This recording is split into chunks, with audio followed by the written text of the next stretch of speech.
Jays are playing some of their best baseball, having won 3 straight against the A's and 6 home games in a row overall. Hi, everyone. Welcome to downtown Toronto. I'm Ben Schulman alongside Chris LaRue. Show Ali is our host today. Nick Blackmore is our producer. Stephen Coyle and Christian Chiniti are our technical directors.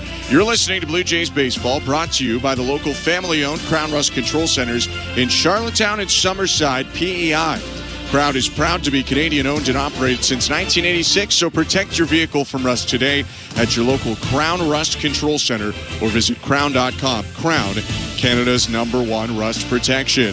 Former Yankee prospect and A's lefty J.P. Sears takes the hills for Mark Kotze's team today. On the other side, it's Kevin Gausman going for the Blue Jays off the back of an 8-inning, 1-run performance against the Rangers. We got lineup standings, first pitch on the other side. You're listening to Blue Jays Baseball, streaming at sportsnet.ca on the Sportsnet app and the Sportsnet Radio Network.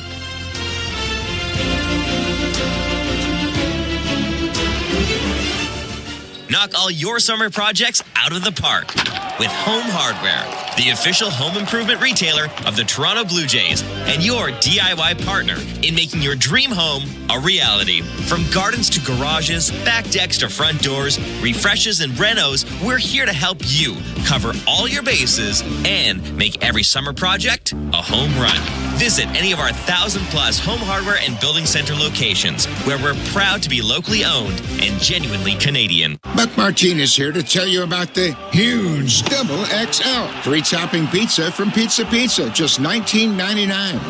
That's a whopping 18-inch 3-topping thing of beauty for only $19.99. So hurry into Pizza Pizza today and bring a big appetite for a hot and fresh Double XL pizza. I'm loving this big voice. I may just call the game this way. Order pizzapizza.ca. Night mode is still the new code. And this season, we redefine the most exciting night of the week. Alejandro Kirk has walked it off. City Connect Fridays. It's a vibe that you have to experience live at Rogers Center. We celebrate the icons, energy, strength, and culture that makes our city special. City Connect Fridays. Lights up. Let's go. For tickets, visit bluejays.com. Sports are all about moments. One of the most incredible, miraculous finishes we have ever seen. And you can hear them all. He scores! Alex Ovechkin! There's a new goal-scoring champion! As they happen. Oh my goodness! Shohei Ohtani, a sayonara swing!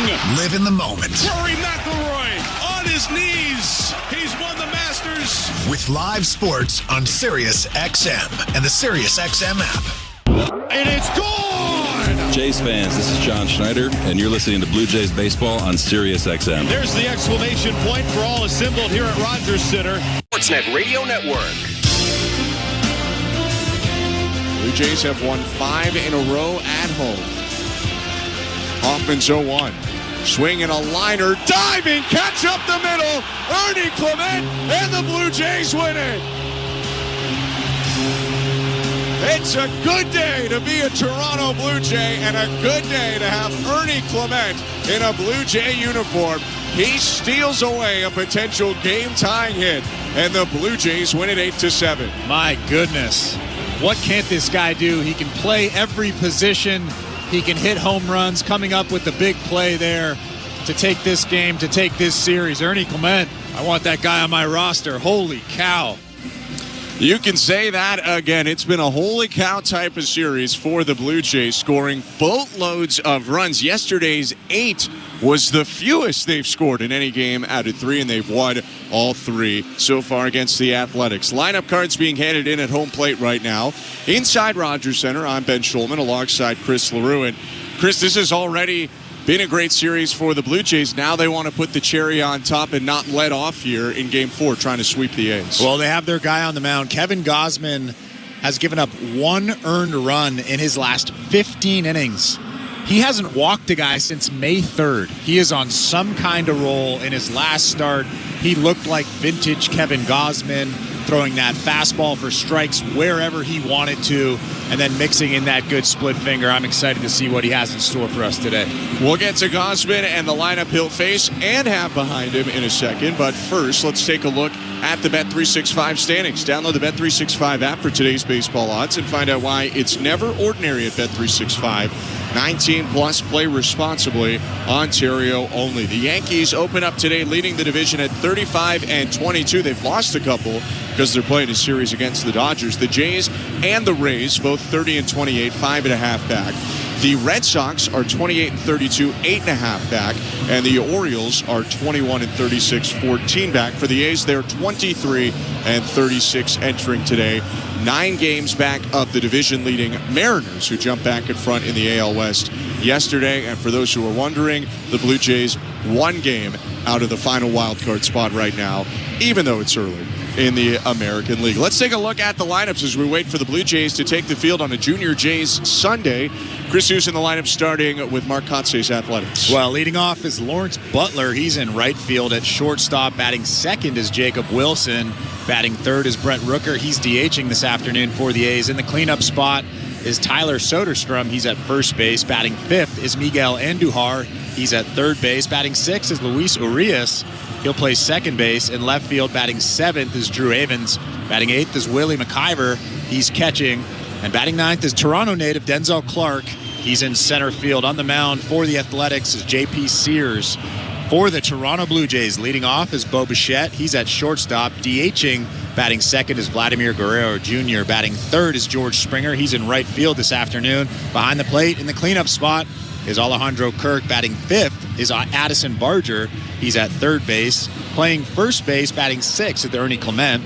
Batting seventh and back in the lineup is Davis Schneider. He'll play second base this afternoon. Batting eighth is Miles Straw. He's in center field. And batting ninth in left field is Jonathan Clase. On the mound is righty Kevin Gausman.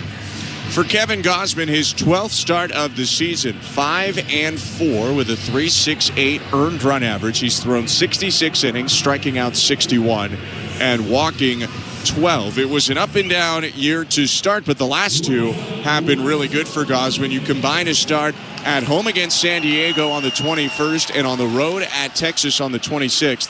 Gausman has allowed 1 earned run while striking out a batter an inning and walking none in his last 15 innings. He's been pretty incredible. I said it off the top that he is the Blue Jays guy at this moment. He knows exactly what he's doing out there. That fastball has touched 98 miles an hour, still has that high velocity, which is pretty incredible after the amount of innings that he's thrown in his career.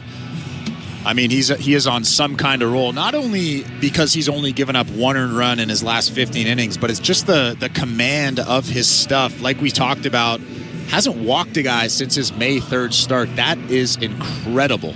For Gausman, it's the typical mix, the four-seamer, the splitter, and the slider. It was talked about on one of the pregame shows this weekend by Show Ali, but some really interesting stuff if you go to the Blair and Barker podcast feed. Gausman talking about just adjusting the grip slightly of his splitter. Watching video, he had realized that his hand wasn't quite in the correct position for him. He's mixed that up. It's looked nasty. It's been in the zone. Blue Jays are happy to have him on the hill today, for sure. Yeah, and like you said, it's been in the zone. I think that's the biggest thing. Well, I don't think that is. I know that's the biggest thing. When you throw a split finger, it has to start in the strike zone so the hitter can think it's a fastball, they think it's something hittable, and then all of a sudden it dives out of that strike zone. And Kevin Gausman's splitter has been doing exactly that for the better part of a month now. Gausman getting his warm-up pitches in right now. The Blue Jays in their powder blue jerseys once again. Powder blue pants and a jersey with a darker blue cap with the powder blue brim. For the A's, they go into their all-gray uniforms. They have green helmets with a bright yellow brim. And batting leadoff will be Denzel Clark, or pardon me, Lawrence Butler. Right fielder for the A's leads off Jacob Wilson, Brent Rooker hitting behind him. In a first inning, brought to you by Armstrong Bird Food. Armstrong Bird Food, the reason birds fly north, feeding Blue Jays since 1986. Visit ArmstrongBirdFood.com. Gausman pulls on the brim of his cap, steps onto the rubber. He's cupping his ear to hear the pitch comm signal from Alejandro Kirk. Now he brings his hands together. The right-hander still kicks and offers. First pitch, just down and away, ball 1.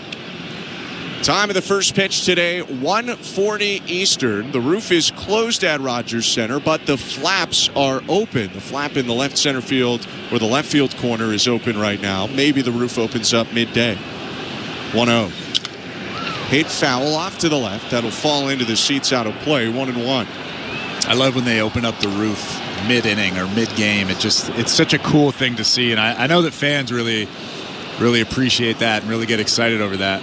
I know it's windy. It's 14 degrees outside, but maybe just good enough to get the roof open at some point. Here's the 1-1 to Butler. Left-handed hitter takes low. 2 balls and 1 strike.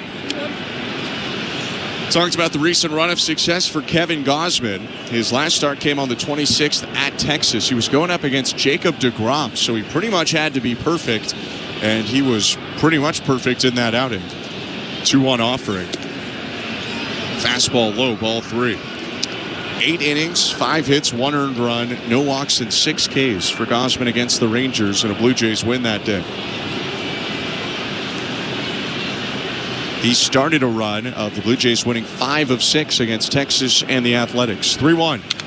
Hit back foul through the fastball at 92 on the outside edge. It's full count. Well, don't look now, but it's a 3-ball count. Kevin Gausman hasn't been in many of those over the last month or so. His last walk came on May 3rd. He hasn't walked a batter in 4 starts in a row.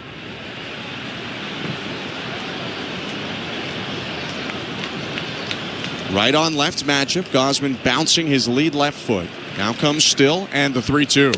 High and outside, ball 4. There is his first walk since early May, and it's a leadoff walk to Butler to start the game. He's tired of people asking him about it. That's why. Get that thing out of the way early.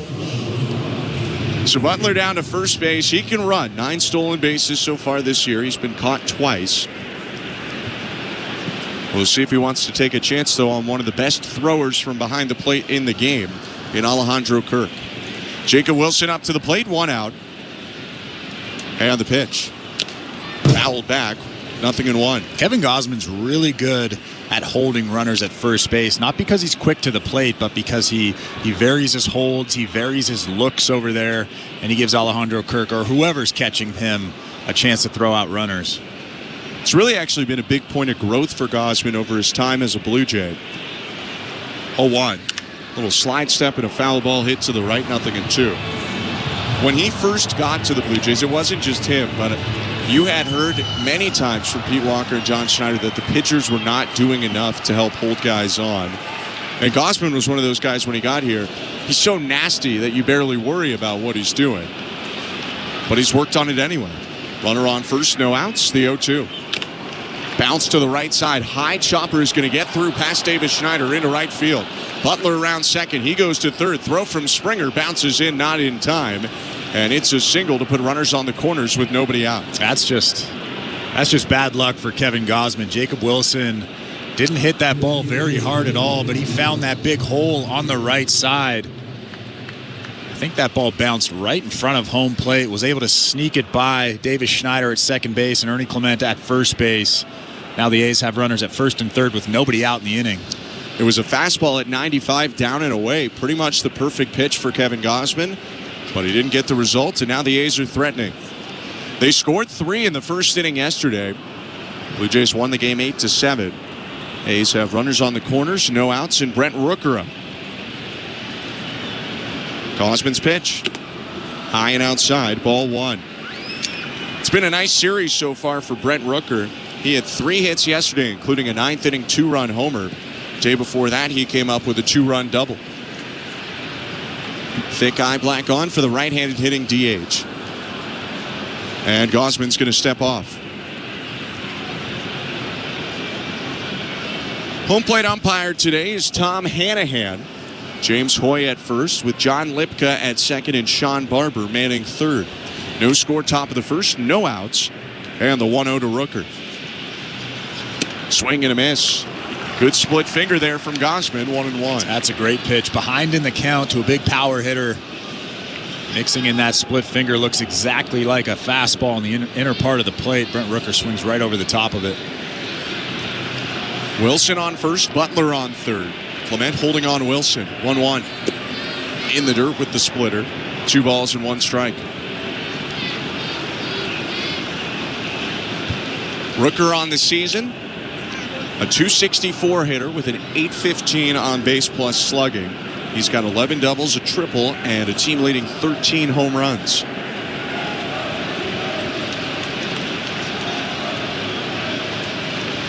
The 2-1. Called a strike, 2-2. Love that pitch. Kevin Gausman's never been afraid to come inside to big power hitters. And he comes inside perfectly right there, down and in for strike 2. He'd love a strikeout right now. No outs, runners on the corners in the top of the first inning. Gausman kicks and fires. Swing and a foul ball. Splitter down and in. Rooker covered it off the plate, bouncing it behind home. Gausman takes a second. Pulls on the brim of his cap, stretches his arms out, and steps back onto the rubber. He sets up right in the middle of the white rubber on top of the hill. 2-2. Fouled off again. Threw another splitter, that one in the strike zone, and Rooker got it off the handle. That was a dangerous one. That wasn't the one that he gets on top of. That was a little bit of a floater through the strike zone. Kevin Gausman was lucky that Brent Rooker was out in front of it. Rooker's seen a lot of pitches in this at-bat. 7th one on the way. We haven't seen the Gausman slider yet. His 2-2. Fouled back. Went with the fastball elevated. Maybe a little further out over the plate than he wanted, but Rooker only got a little piece of it to send it back into the screen. Wouldn't be surprised if they come back with that pitch again. Maybe just a little bit higher in the strike zone. Maybe even out of the strike zone. First and third, no outs. 2 ball, 2 strike count. Gausman to Rooker. Swing and a miss. He got him.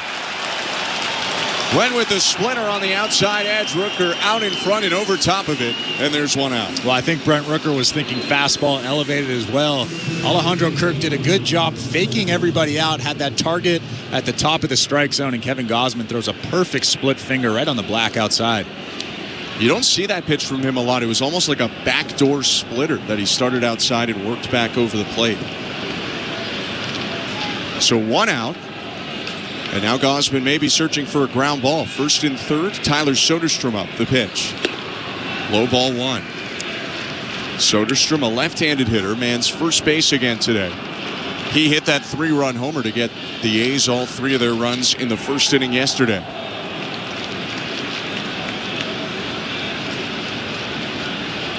The 1-0. Low, 2 balls, no strikes.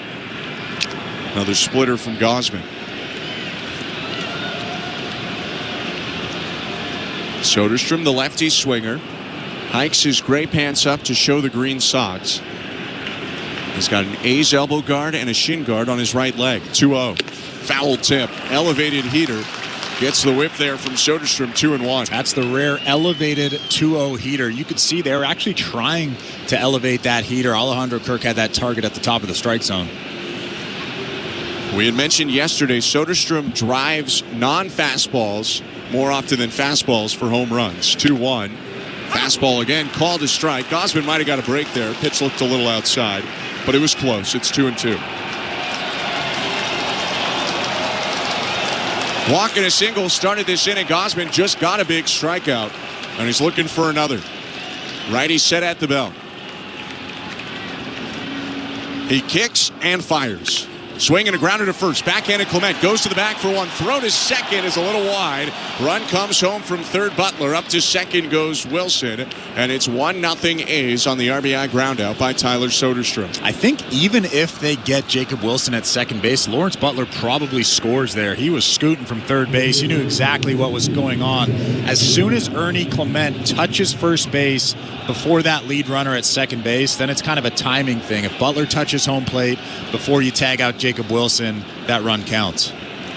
So it's 1-0 Athletics. Jacob Wilson on second. Miguel Andujar is up. And Gausman with the inside move looks back to second. Yeah, if you want to turn 2 and not allow the run to score there, the move is probably throw to second and then look for a throw back to first. But Clement's not playing a lot of first in his career. You understand him just taking it out where he can get it. Pitch to Andujar. A little bit high, ball one. Not the end of the world. You might not get a double play anyways, even if you try to get that lead runner at second base. Soderstrom doesn't run really, really well, but probably beats that out at first base. The 1-0. Swing and a miss. Big hack by Andujar, who in the follow-through fell down to a knee with his foot on home plate. 1-1. Right-handed hitting Andujar draws a fairly significant shift.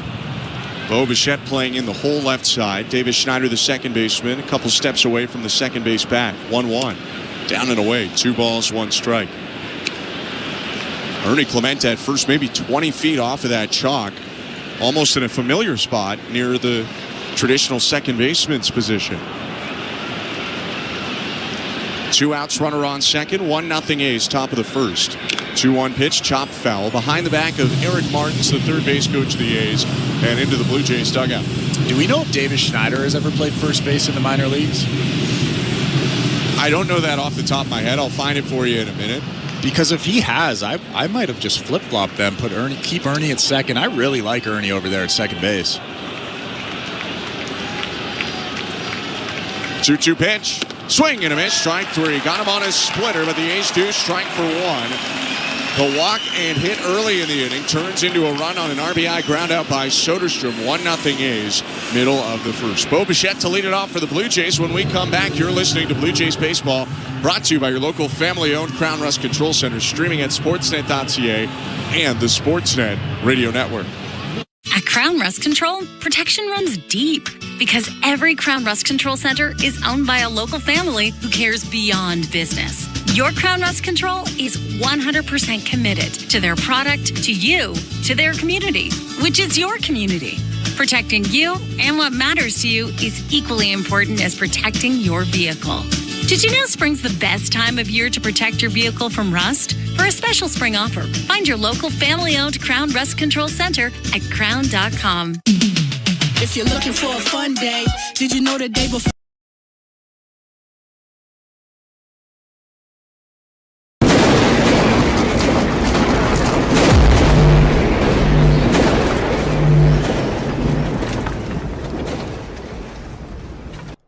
Hey, baseball fans!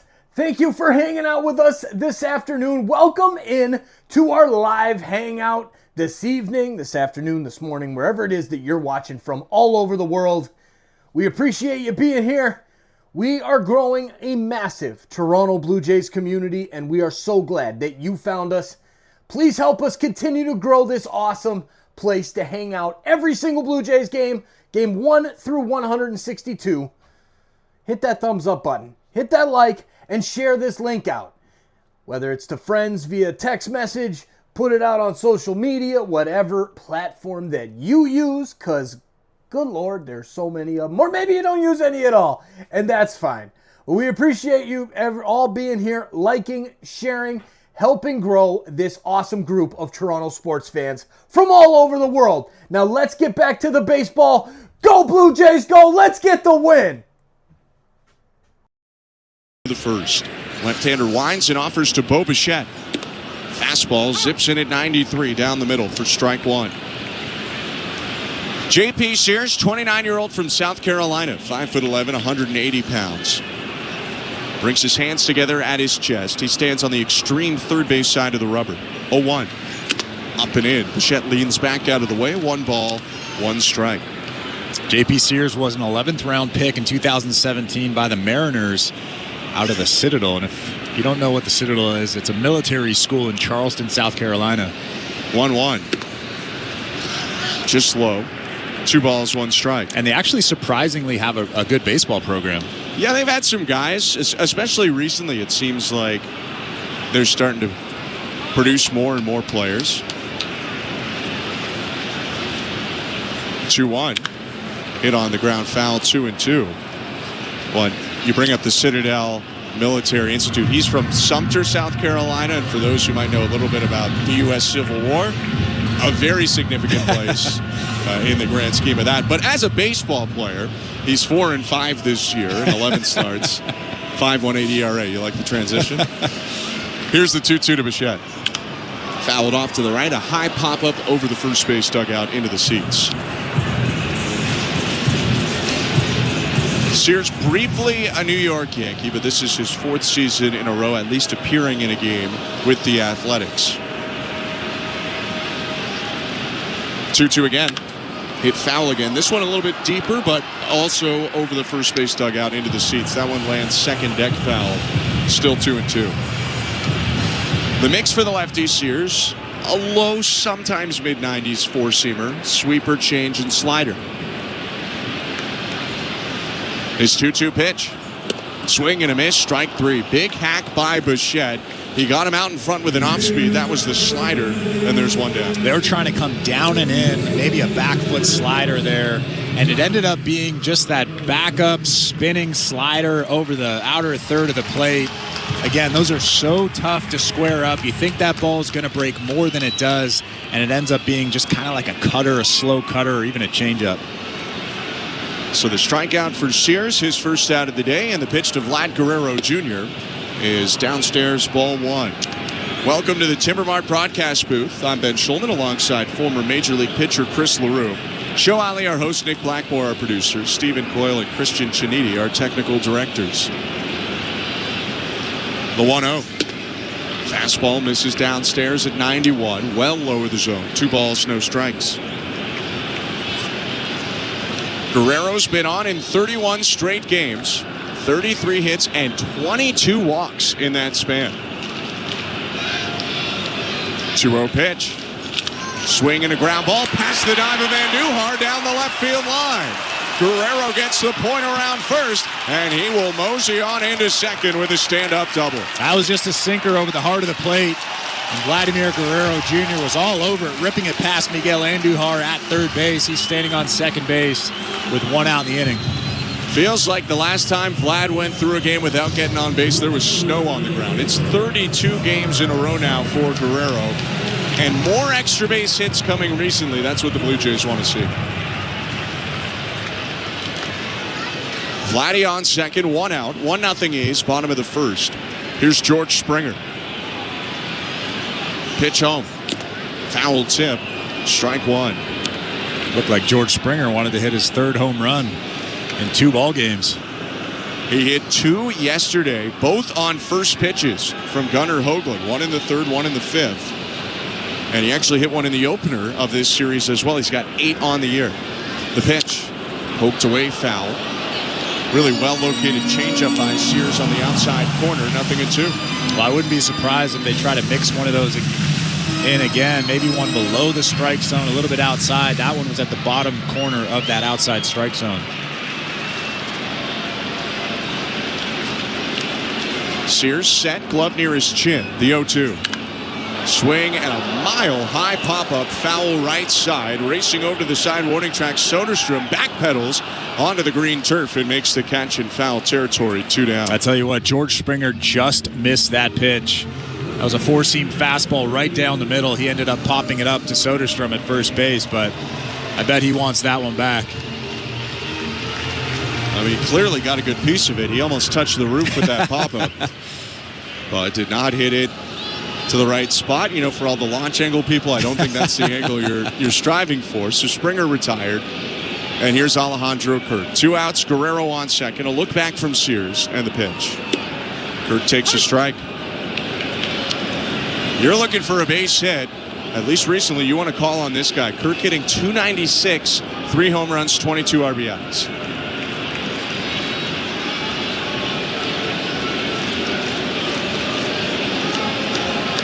Oh, 1. Swing and a miss. 93 just above the zone. Good pitch by Sears. 0-2. Got pretty big there, didn't he? He did. Looking like George Springer up there in that batter's box. But Kirk's been torching balls recently, and they haven't just been hits that fall in somewhere. He's been smashing liners to left, center, and right field. He's driven in 22 on the season, looking to drive in Vlad from second. 2 strikes, and the pitch from J.P. Sears. Swing and a fly ball, shallow center field. Wilson, the shortstop, going out there. Called off by Clark, the Torontonian, who makes the play to end the inning. No runs on a hit by Guerrero. He doubles, but he's left on second base. 1-0 A's after an inning. You're listening to Blue Jays Baseball, brought to you by your local family-owned Crown Rust Control Center, streaming at sportsnet.ca and the Sportsnet Radio Network.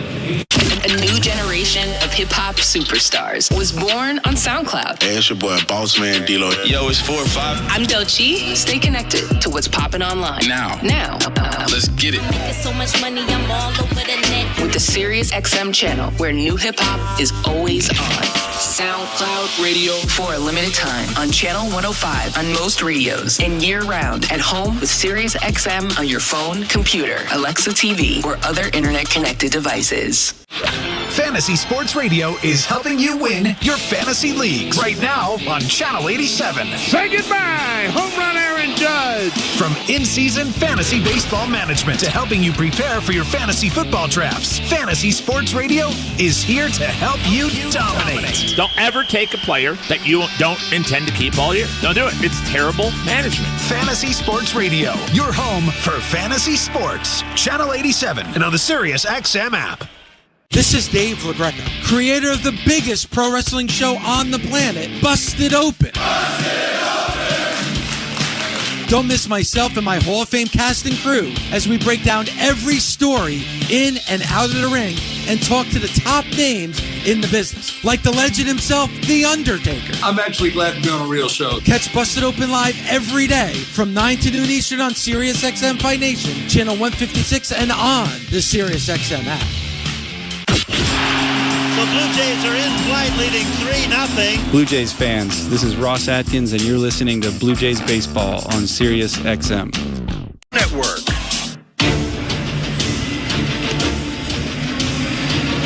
It's the second inning, presented by Bet365. At Bet365, you can bet on popular markets like hits, home runs, and total bases. Download the app and find out why it's never ordinary at Bet365. 19 plus, play responsibly.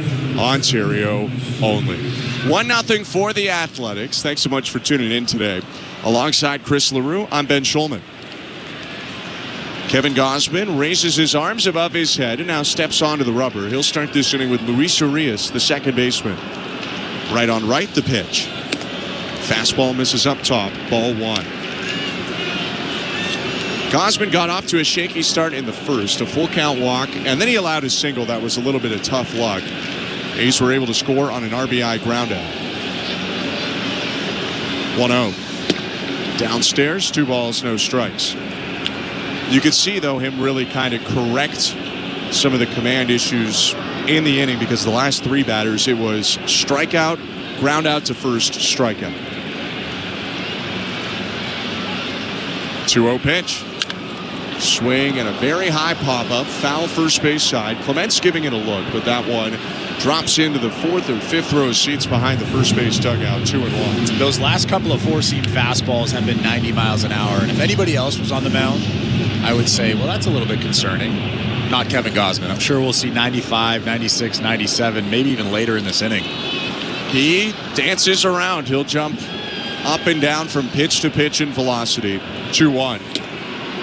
92 on the outside edge, called a strike. 2 balls, 2 strikes. It's very early on so far today, but he's averaged around 93 today, which is kind of where he usually averages, fluctuating anywhere from 90 to 95 so far. The roof flaps are open. It's a little bit chilly. A little chilly. Although the wind stream is picking up his ball. 2-2 in the dirt, ball 3.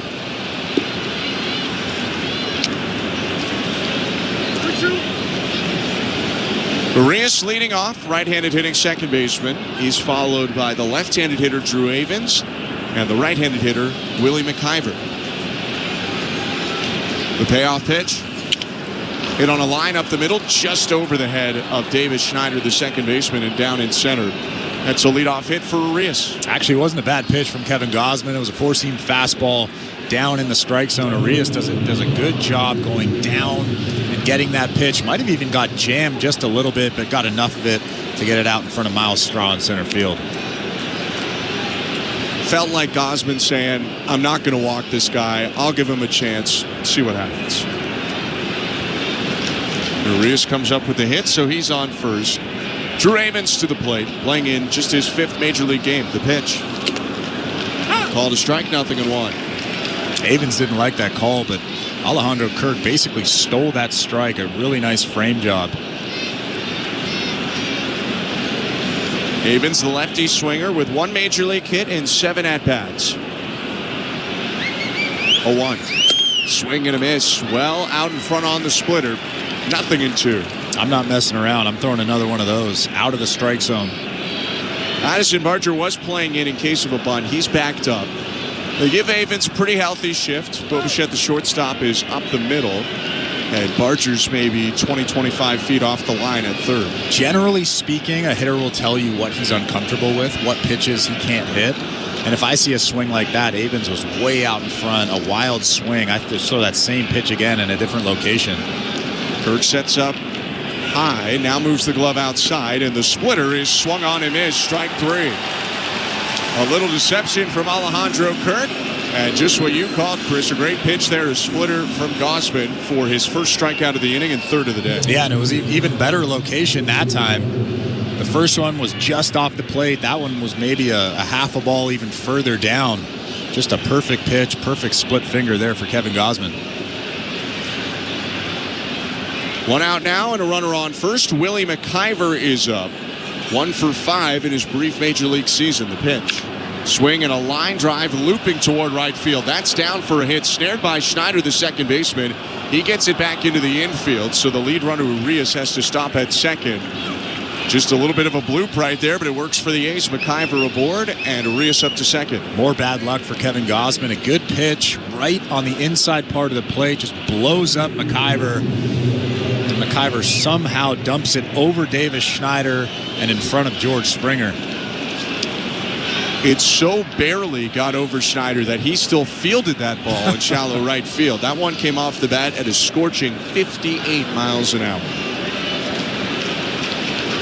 Feels like Gausman's been on the wrong end of a couple so far. The Wilson hit and the McIver hit. It's 1st and 2nd for the A's. 1 out.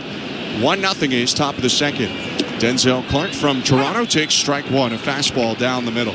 Those are the kinds of hits that McIver just got that you'll sometimes see a pitcher yelling at the batter as he's running to first base, telling him he got lucky and some other things as well. If it was Gausman's friend Chris Bassett on the hill, you might see that kind of thing. 0-1. Clark takes it. Low, 1 ball, 1 strike. Denzel Clark, born in Toronto. 6'5", 225 pounds. Grew up more in the Pickering area, although competed in and around Toronto, playing baseball as a kid. 1-1.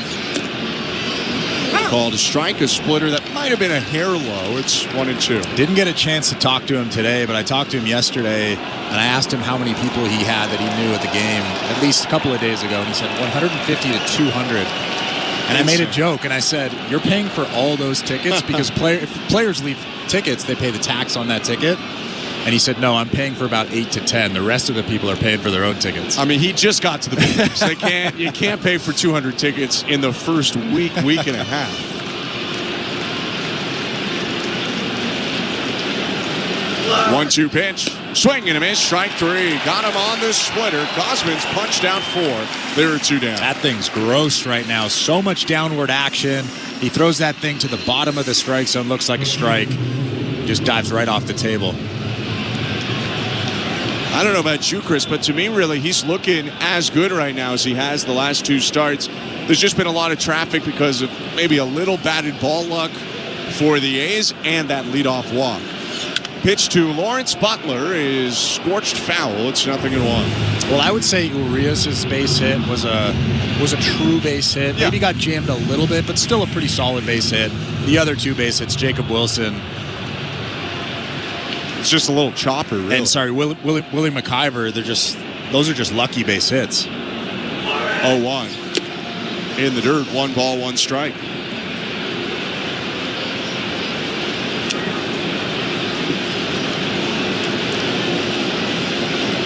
Outside of the Urias hit, the big mistake by Gausman, walking Butler in the first inning, who came around to score. Butler, a left-handed hitter, up with 1st and 2nd, 2 outs. The 1-1. Low, 2 balls, 1 strike. Seems like Lawrence Butler's approach right now is see it up. He spit on those on those 2 balls that he's taken so far in this at bat because they've been down in that strike zone. Gausman rocking on the hill, the 2-1.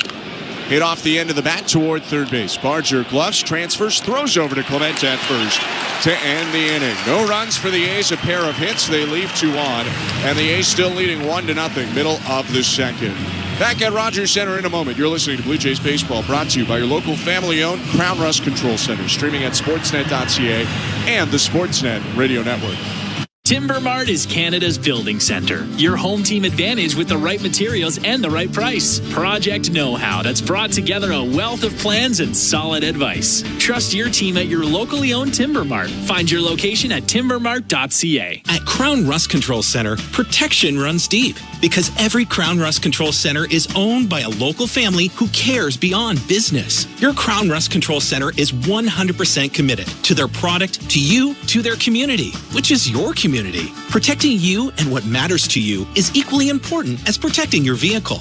Did you know spring's the best time of year to protect your vehicle from rust? For a special spring offer, find your local family-owned Crown Rust Control Center at crown.com. Which loony dogger are you? Do you approach Tuesdays with swagger and style? You could be a Rizzy Glizzy. Maybe you're an architect stacking your loony dogs up high. Do you walk into the ballpark with the confidence of an MVD? Then you're the most valuable dogger. This season at Rogers Center, every Tuesday home game is Looney Dogs Night, presented by Schneider's. No matter which loony dogger you are, you'll have the opportunity to purchase $1 hot dogs from various concession stands around the ballpark. Looney Dogs Night, presented by Schneider's. Every Tuesday home game. For tickets, visit BlueJays.com. Timber Mart is Canada's building center. A solid neighbor to call upon when you've got a job to do. Your dependable home improvement store that offers the added value of Air Miles reward miles with every purchase of $15 or more. For a participating location, visit timbermart.ca. This is Toronto Blue Jays baseball. Green kicks and delivers. Swing and a miss. They defeat the Mariners on Sportsnet 590 The Fan and the Sportsnet Radio Network. Welcome back to downtown Toronto. Bottom of the second inning. Blue Jays and A's. It's the visiting Athletics currently on top, 1-0. Addison Barger leading off. Left-handed hitter takes outside from the lefty starter, J.P. Sears, for the A's. Barger moving down from 3rd to 5th in the order, facing the lefty today. Still manning third base, 1-0. Swing and a high fly ball, shallow center field, sprinting in. Clark puts his hand up to make the catch, 1 out.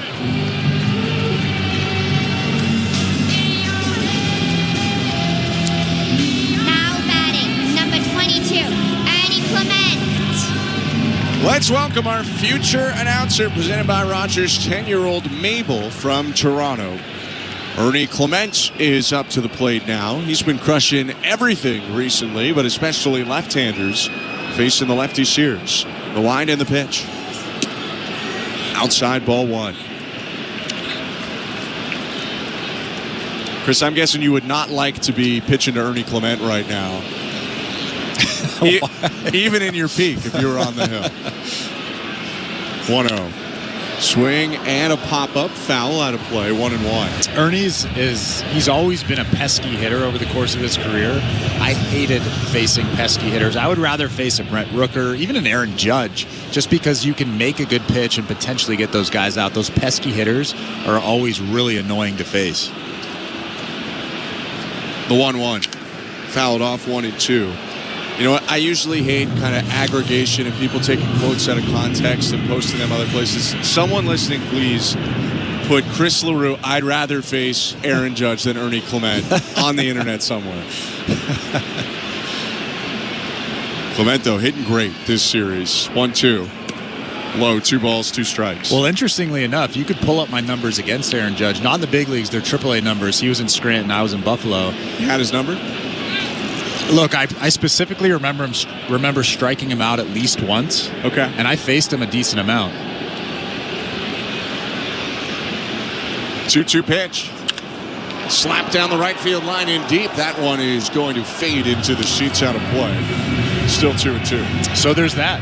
I would rather face Aaron Judge than face Ernie Clement. There you go.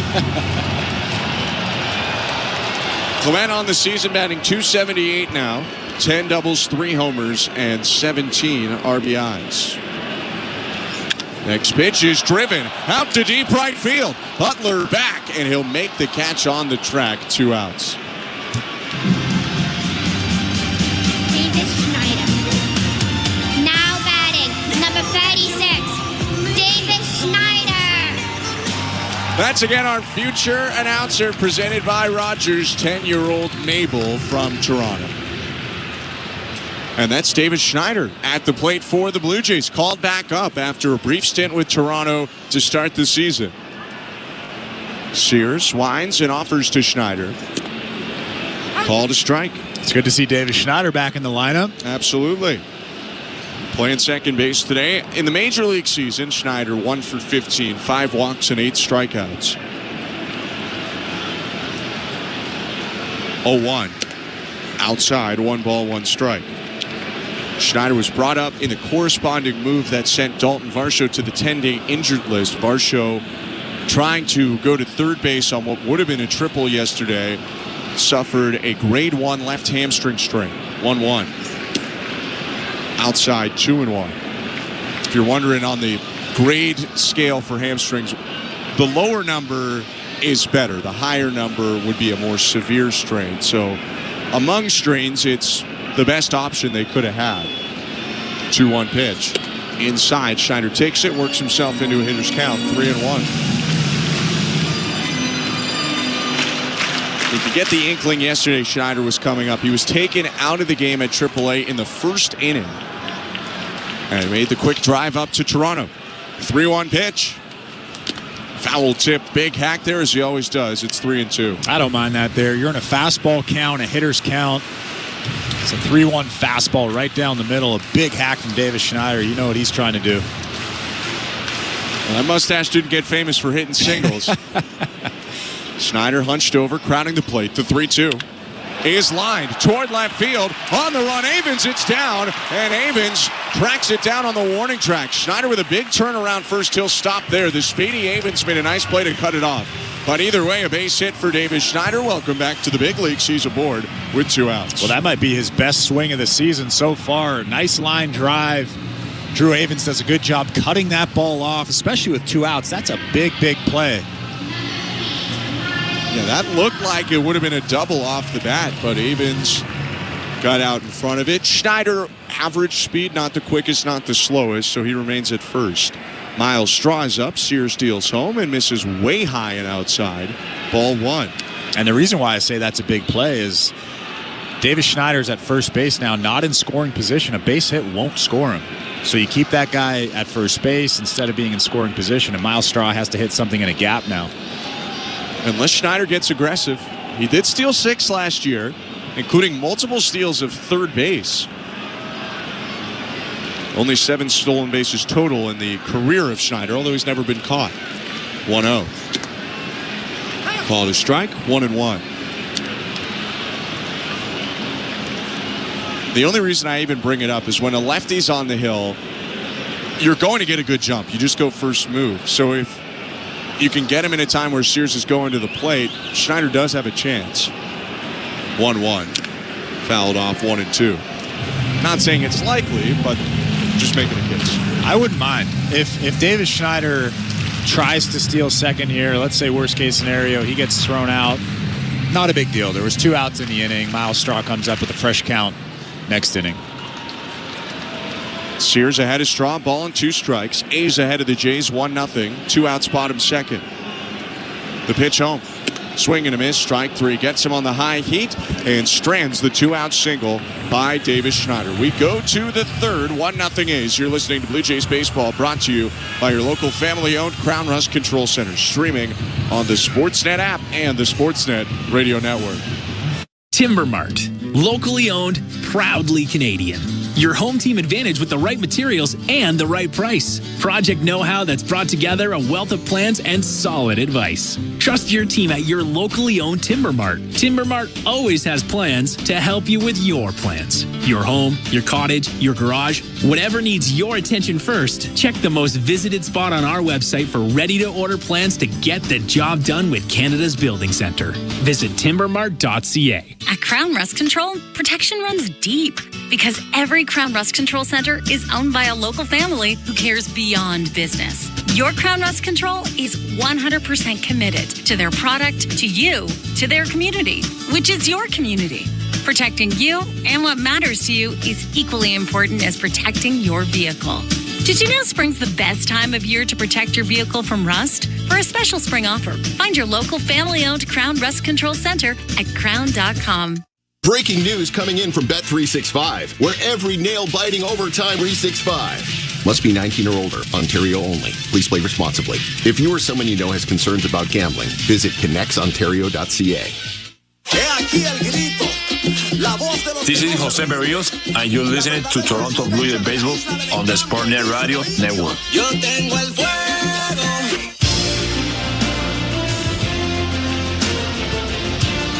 Welcome back to downtown Toronto, where the roof is opening at Rogers Centre. Field much brighter as Jacob Wilson steps up for the A's. Kevin Gausman on the hill, A's leading 1-0. Gausman's pitch. Wilson lines it into left field and down for a base hit.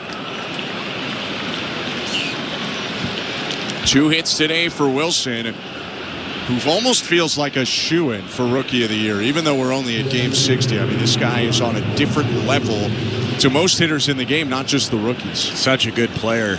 Overall, really, defensively, offensively, good pedigree. Obviously, his dad's Jack Wilson. He knows exactly what he's doing out there. He hits for contact, he walks, he can hit for a little bit of power as well. So he is looking like a future star for the A's. He's on first. Brent Rooker is up. Gausman's pitch inside, ball 1. There's a big hole on the right side of that infield. Brent Rooker loves to pull the baseball, but the Blue Jays are giving him that whole side of the infield. Davis Schneider is almost playing directly behind second base. You got Addison Barger deep, close to the line, 1-0. Down and away, just missed with the fastball. Kirk looked over at first at Wilson, but didn't throw. 2 balls, no strikes. Roof slowly opening. The outfielders are still covered right now, but a lot of light on the infield. 2-0 pitch. Swing and a fly ball. Hit out to shallow left field. Jonathan Clase coming on.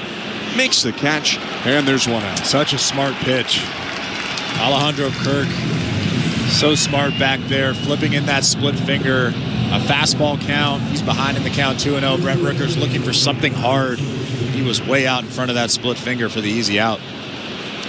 New baseball for Kevin Gausman in this 3rd inning. That's brought to you by the local family-owned Crown Rust Control Centers in Charlottetown and Summerside, PEI. Crown is proud to be Canadian-owned and operated since 1986. So protect your vehicle from rust today at your local Crown Rust Control Center or visit crown.com. Crown, Canada's #1 rust protection. Pitch to Tyler Soderstrom is a fastball in there. Just hit the black on the outside edge. 0-1. Jacob Wilson does have 4 stolen bases this season, so he's a guy out there that can run. You have to pay attention to him at least a little bit. Ernie Clement holding him on, right-handed first baseman. So he has to swipe a backhanded tag across his body on a pickoff. 0-1. Soderstrom fouls it back. The lefty hitter quickly falls into an 0-2 hole. Like you said, Ben, you've said this a few times this series, but you should stay hard against Soderstrom. Yes. He does a lot of damage with things that are not fastballs. 8 of his 12 home runs this year have come on breaking balls or off-speed pitches. 0-2. Elevated heater a little bit too high at 95. 1 ball, 2 strikes. Gausman probably has the same scouting report that you have. Yes. And look, you can't go word for word with a scouting report. No. But you can get away with a couple more mistakes on fastballs to Soderstrom than your splitter or your slider. 1-2, Wilson takes off on the pitch. Pitches low, a ball throw to second, not in time. It was a little high. Wilson got a good jump, and he's in there with his 5th stolen base of the year. Yeah, even a perfect throw probably wouldn't have got Jacob Wilson there. He got a really good jump off of Kevin Gausman. He was over there for a while, so he's getting a good read over there, a good time to steal there. Just 1 out in the inning. That's a big steal. So Wilson on second, 1 out, top of the 3rd. 1-0 for the Athletics. Gausman set, staring at the runner. 2-2 to Soderstrom. Outside with the splitter, ball 3. Roof continuing to open. It's almost done. You can feel the wind now coming into the ballpark, even carrying the smell of popcorn a little bit up into the booth. Full count, 1 out, the pitch. Called strike 3. Splitter at the knees. Soderstrom unhappy with it. He's doing a lot of talking to Tom Hanahan, and he's been tossed out of the game. Frankly, he's been doing a lot of talking all weekend, and I wonder if this is a bit of a buildup. Might have been a quick hook from Hanahan, but Soderstrom is a young player. He said a lot to an experienced umpire, Tom Hanahan, and that'll be the last thing he does in this game. Well, the most impressive thing about that pitch was it was a strike. Yeah. So Soderstrom's going to go back to the dugout, look at the iPad. Well, I guess he's going to go back to the clubhouse now. He's going to look at the iPad, and he's going to think, well, that was pointless. That was a good pitch from Kevin Gausman for strike 3.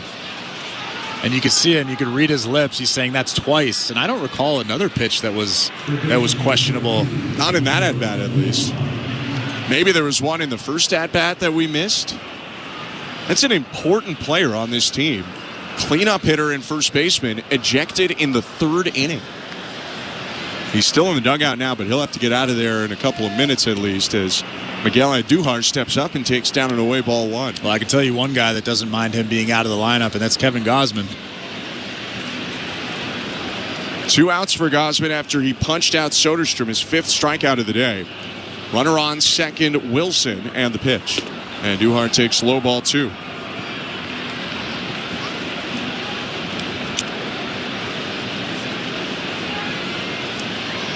They just showed on the Sportsnet television broadcast there was a pitch, I think it was his first at-bat, a fastball that might have been outside. Hair outside. Called a strike.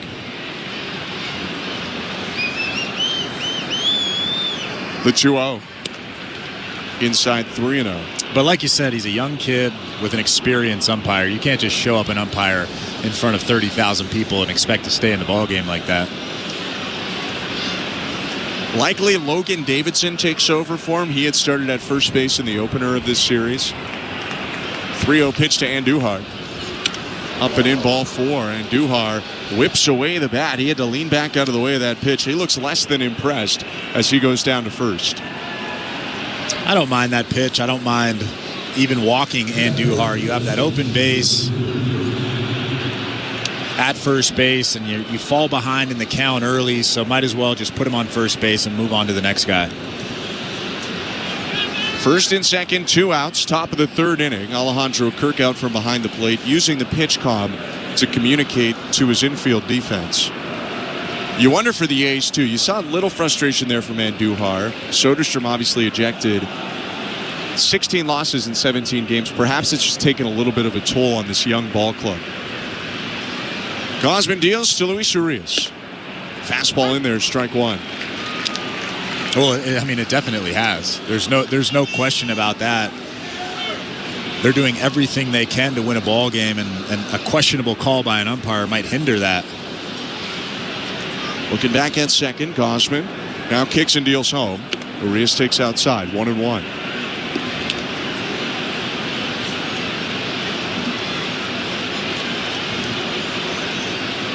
Gausman pulls on the brim of his cap, nods to Kirk, and now fixes his attention on the lead runner, Wilson.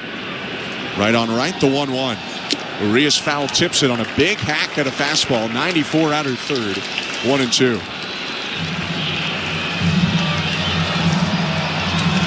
Gausman's dealt with traffic all day. Gave up a run in the first, stranded a pair of runners in the second.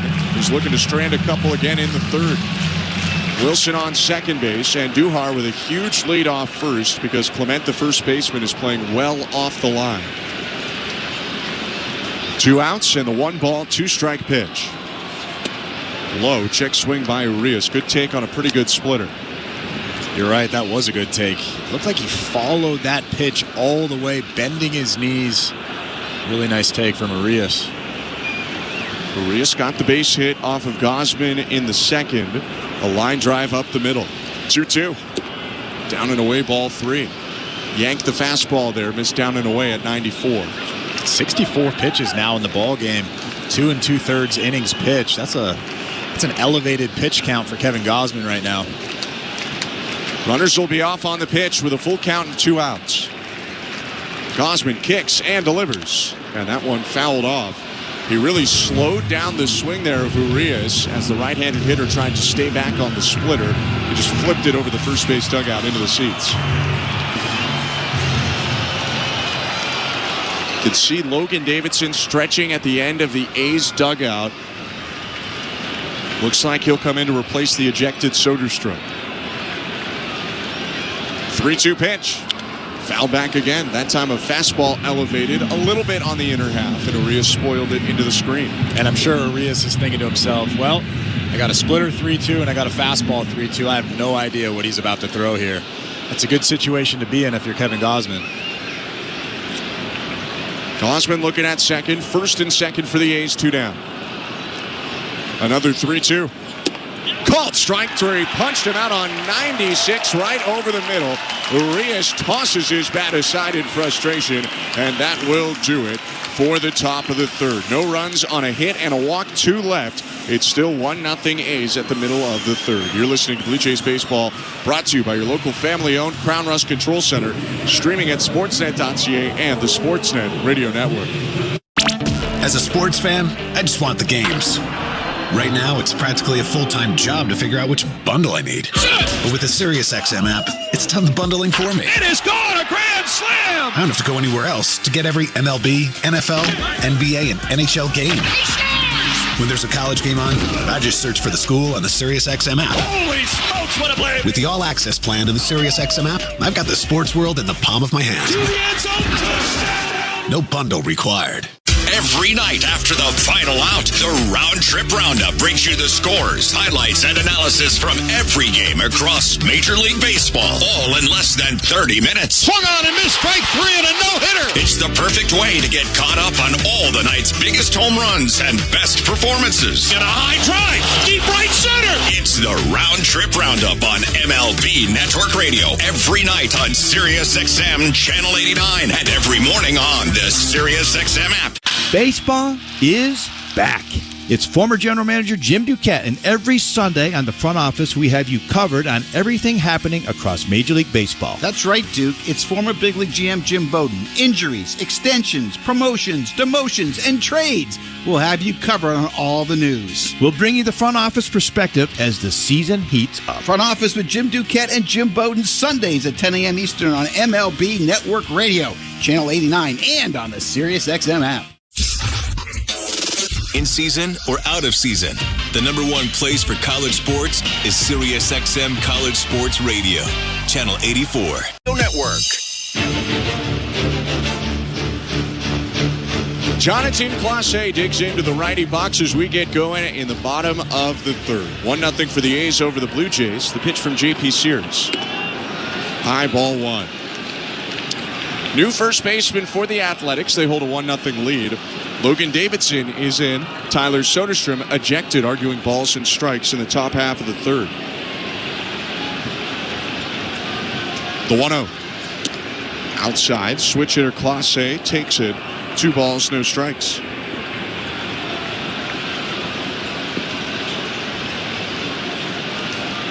Clase on a run of fairly consistent starting here in this A's series at least. 2-0 pitch is hit very high out to left field, medium depth. Coming in a little bit and toward the gap, Drew Avens, the left fielder, makes a one-handed catch, 1 out.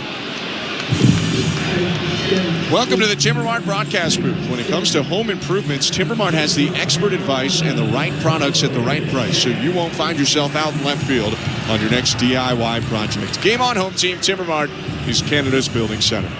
I'm Ben Schulman alongside Chris LaRue. Bo Bichette is up. 1 out as J.P. Sears goes second time through.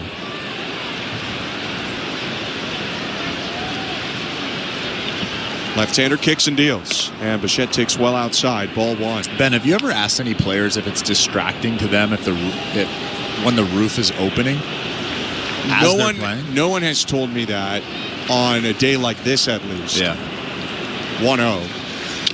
Swing and a bouncer. Fielded deep at third. Andujar. Long throw from the left field turf. Bounces past Davidson. Bichette made a slight turn to second. He'll race back to first to not get tagged. I think that'll go as a base hit. It was a tough play, and Duhar skipped it, and Davidson couldn't come up with it. Well, the catcher, Willie McIver, did a good job backing up and taking that ball off that dugout wall and running down Bo Bichette. Like you said, he made a quick turn towards second base, realized he didn't have a chance to get to second base, and scooted back to first. McIver was running him down from foul territory. That will go as a hit. No error on the play for the A's. Blue Jays have their third hit of the day. Vladdy up to the plate. He doubled in the first. And the pitch outside, ball 1. On your point about the roof, so today's a gray day. You can see it getting lighter and darker, but it's not that drastic because the sun isn't out. On the sunny days, at times the shadows will change in between the mound and the plate. That's when I've heard from people it can be a little distracting. 1-0. Fouled off, 1-1. Needless to say, if the Jays felt it was hurting their hitters, they would not be doing it while they're batting in the bottom of the third. But we did see, might have been last year, might have been 2 years ago, the Yankees were hitting. It was a sunny day, and it was happening. And Aaron Boone, who enjoys a discussion with an umpire, came out of the dugout and had a discussion about them changing the roof mid-inning. 1-1. Swing and a bouncing ball up the middle. This could be 2. Wilson, the shortstop, flips to second. 1. Urias to first. The throw is high. Bounces away into the fence of the first base dugout.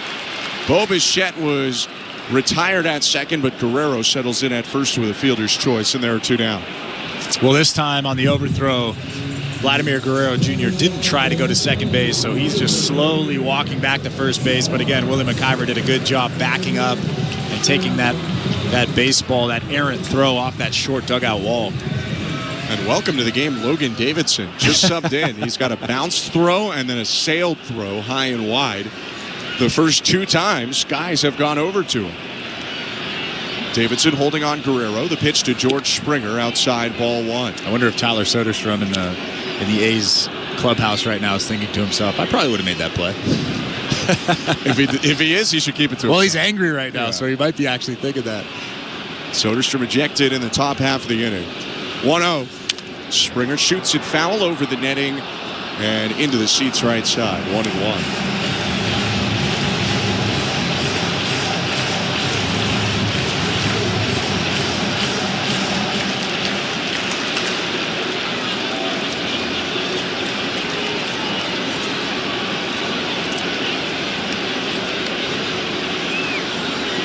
The 1-1.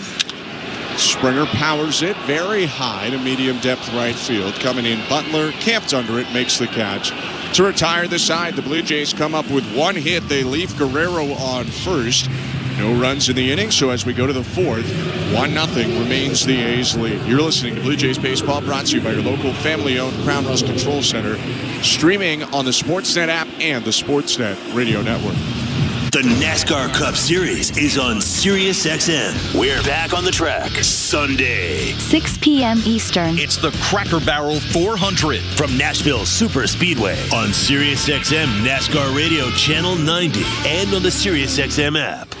For up-to-date betting lines, fantasy plays, and the latest NASCAR news, catch the pre-race show before every Cup Series race. Plus, 2 hours of post-race coverage on SiriusXM NASCAR Radio Channel 90. Fantasy Sports Radio is helping you win your fantasy leagues right now on Channel 87.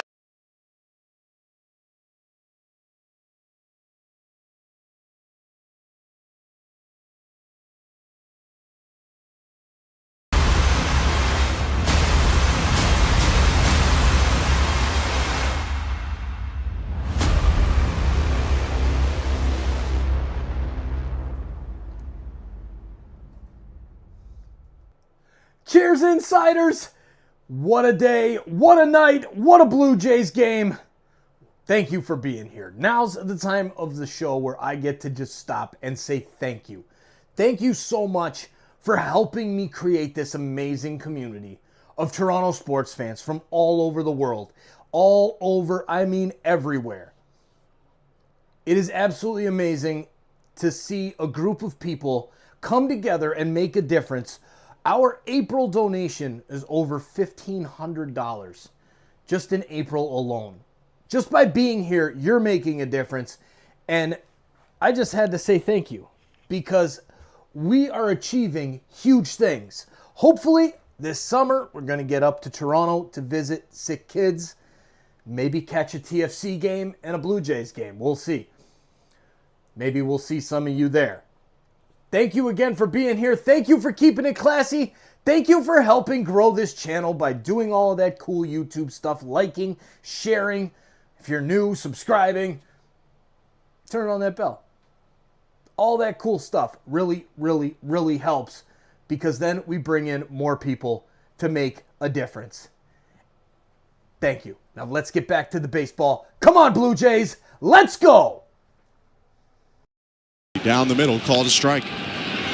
It's interesting that he even has the ability to do that. Most pitchers, they have their fastball at whatever velocity, and that's really all they can throw because they can't throw strikes if they try to throw a different velocity.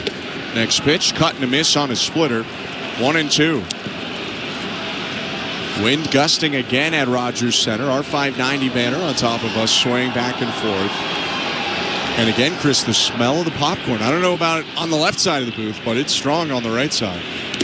Next pitch in the dirt, 2 balls, 2 strikes. Well, we did have a bag of popcorn in here. I don't know what you did with it. We did, but it's behind me. So yeah. I don't think it's contributing. We have some Big League Chew up here, some popcorn, all kinds of stuff. Havens will ask for time. Steps out just to the edge of the box, not really leaving the box. Left-handed hitter with a thick beard from Alabama steps back in.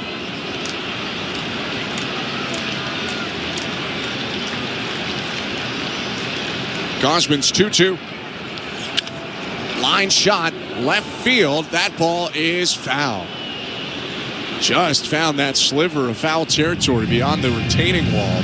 And it's 2 balls and 2 strikes. That was about a foot foul down that left field line. That's a big play, too, because there's nobody out in this inning. You don't want a guy at second base with none out. Maybe 2 feet foul. Same difference. Havens followed by Willie McIver and Toronto's Denzel Clark this inning. 2-2 pitch. Hooked on the ground to first. Clement gets a nice Sunday hop to the chest. Picks it up, steps on the bag at first. 1 down. Nobody smoother than Ernie Clement. Doesn't matter what position he's playing. He makes that easy play look smooth. That ball almost found him. Just bounced right up to the chest. Clement wearing the big trapper. He doesn't wear his own trapper. He doesn't have his own, at least last time I talked to him. But he also won't wear Vladdy's, he told me, because he doesn't want to wear the gold decal on the glove. He hasn't won a gold glove. First pitch to Willie McIver, lofted out to right field. Springer started it. Now he's curling back toward the corner. Changes the angle again and catches it near the line. 2 down. He was all over the place out there, wasn't he? The wind has to be swirling right now because George Springer normally doesn't look like that, at least with his feet. He came in, he ran to the left, and then he ran in again. He comes down with that play, though. I mean, it's got to be interesting to start a game with the roof closed and then have to adjust to the roof opening. You know, the light's less of a factor. The wind starts to be more of a factor. 2 down, Denzel Clark's up, and the pitch. Called a strike, 0-1. Clark has played at this ballpark a few times before he got to the big leagues. He told reporters before the opener, it sure looked like it when he robbed that home run 2 nights ago from Alejandro Kirk. Right on right, the 0-1. Clark takes in the dirt. 1 ball, 1 strike. Well, I'm assuming he played in the Canadian Futures Showcase. I don't know if maybe elite level baseball would have had like a championship game here. He was on the Toronto Mets. 1-1.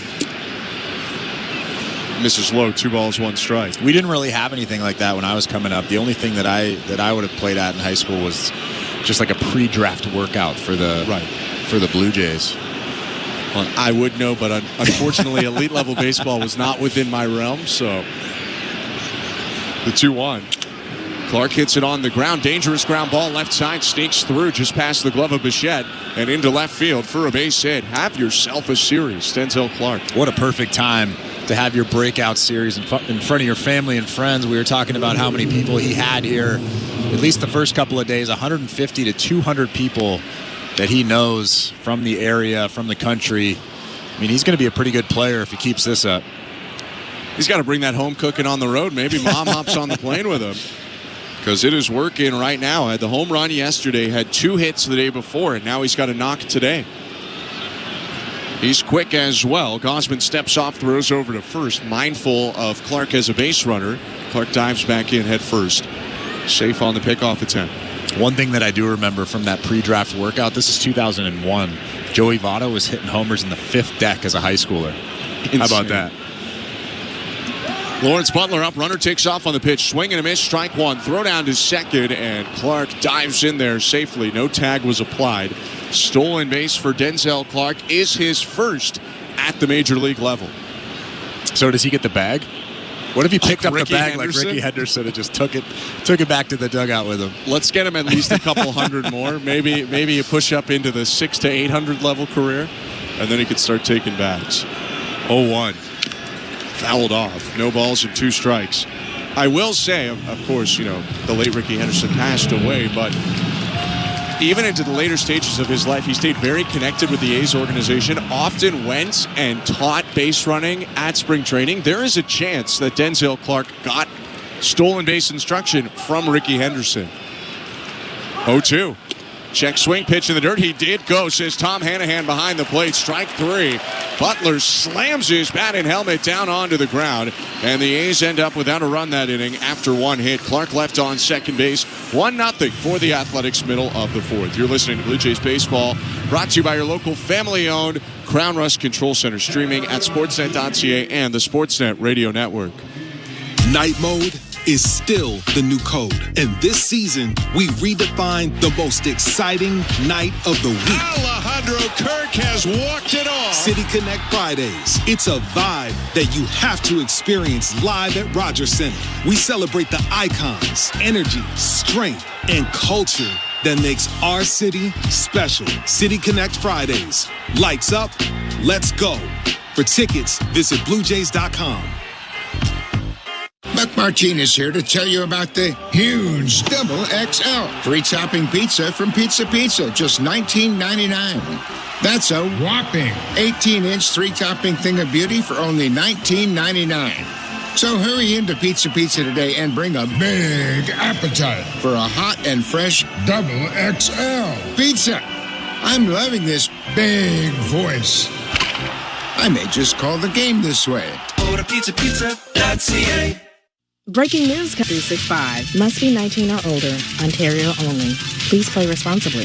If you or someone you know has concerns about gambling, visit connectsontario.ca. Hola, soy Andrés Jiménez y estás escuchando el béisbol de los Toronto Blue Jays en la cadena de Radio Sportnet. Welcome to the Timbermart broadcast booth. Alongside former Major League hurler Chris LaRue, I'm Ben Schulman. 1-0 the A's lead the Blue Jays, bottom of the 4th.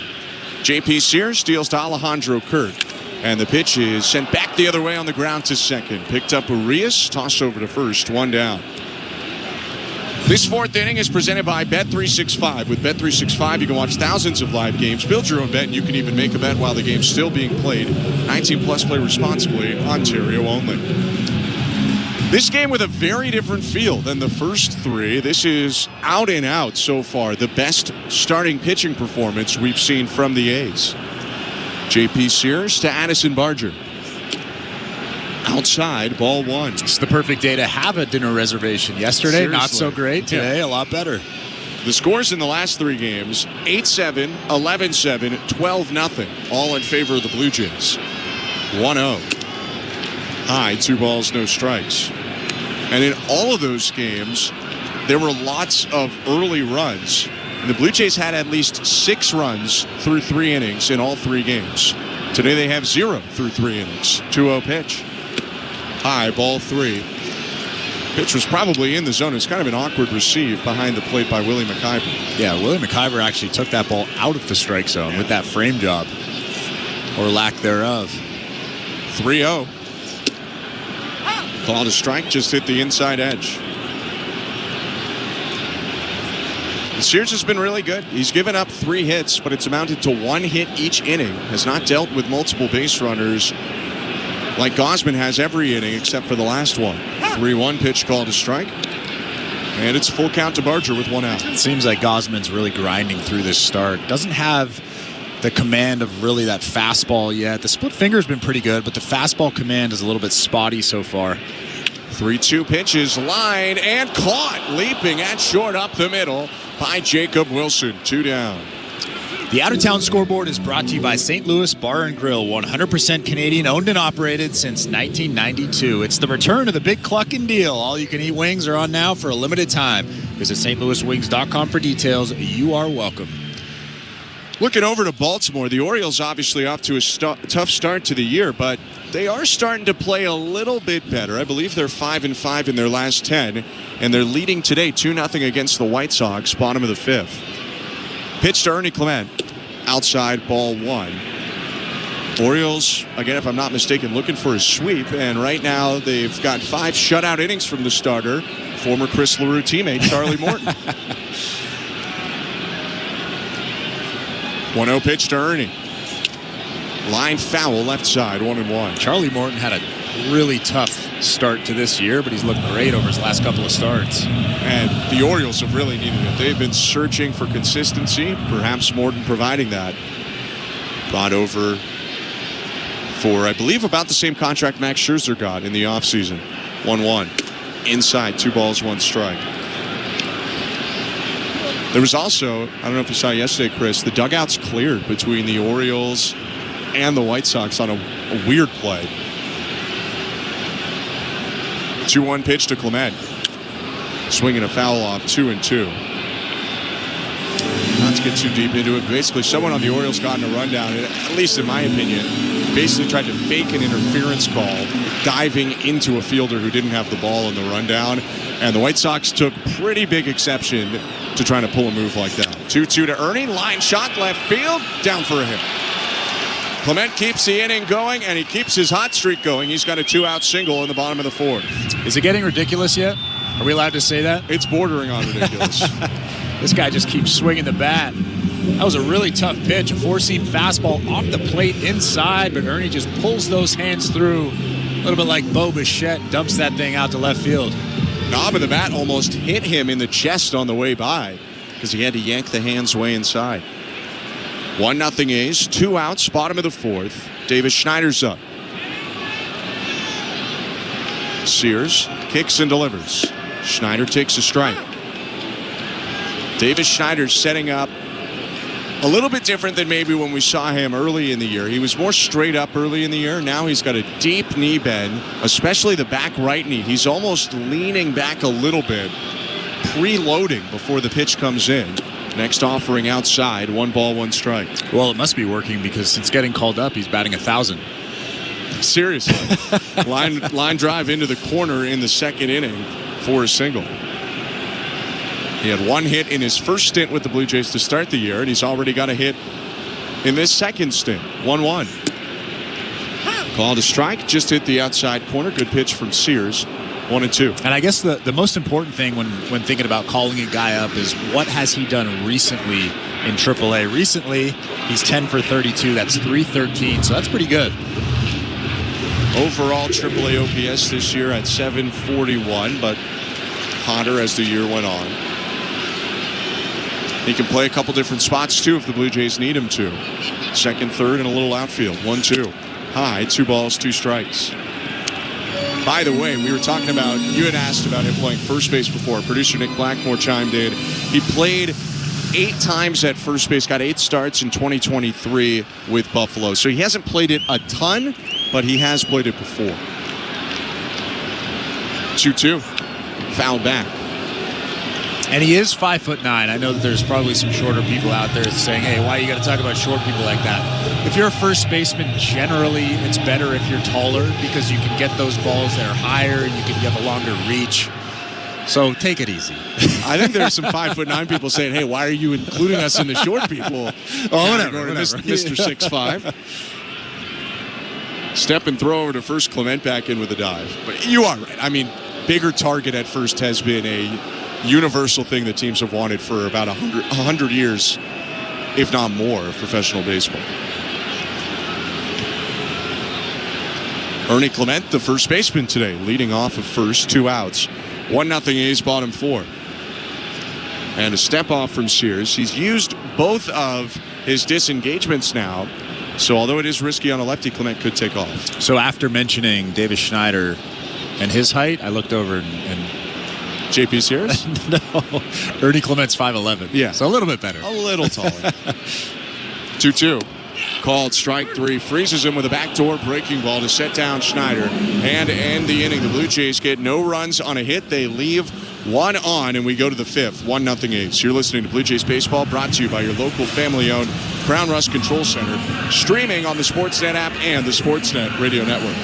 From new artist discovery. You look like you love me. To icons curating their very own channels. Hey, this is Chris Stapleton. I'm Carrie Underwood. This is Kenny Chesney. Just to say we did. Sirius XM is the destination for artists who live country music. The next generation. The legends. I walk the line. One place, multiple channels. Be country. Check out the full lineup on the Sirius XM app. Just search country.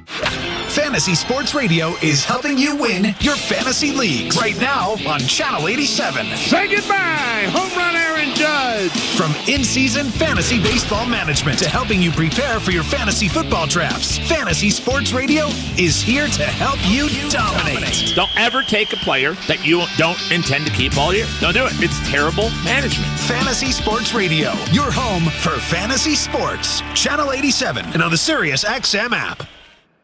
Wake up! Wake up, everybody!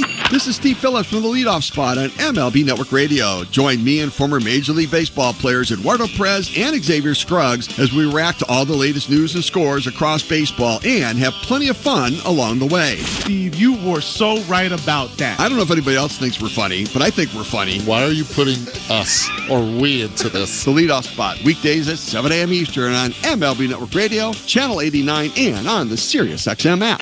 24/7, 365 coverage of all things NASCAR. All things NASCAR happens exclusively on Sirius XM NASCAR Radio, Channel 90. A Sportsnet Radio Network. The 5th inning is brought to you by Desjardins Insurance. Get insurance, it's really big on care at Desjardins.com/care today. 1-0 Ace. Kevin Gausman's first pitch to Jacob Wilson rolled right up the middle, and Jacob Wilson with one swing goes to 3 for 3 on the day. Well, I said it in his last at-bat, but he is a really good player. Not trying to do too much with that fastball from Kevin Gausman. There's a big hole up the middle, and he finds it for his 3rd knock of the game. You want to show you're a complete hitter? How about 1 single to left today, 1 single to center, and 1 single to right? Wilson's on first base. He also has a stolen base today. See if he goes again with Brent Rooker up. Big lead at first in the pitch. Fouled back 0-1. Usual lead might be 3 steps. 3.5 if you're quick, 2.5 maybe if you're not as quick. That looked more like 4, bordering on 4.5 from Wilson off first.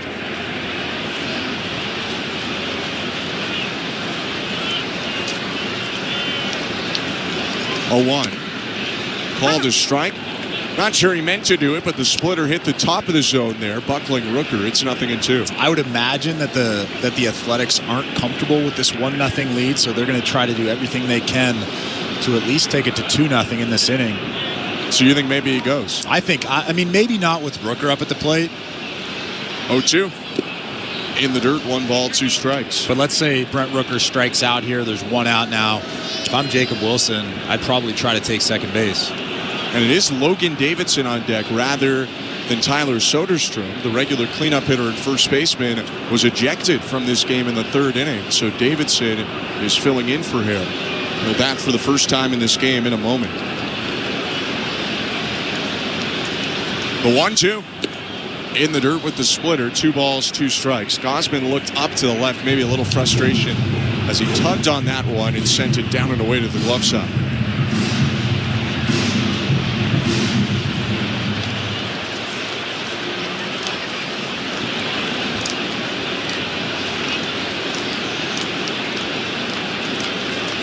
Runner on first, nobody out. 2-2 pitch.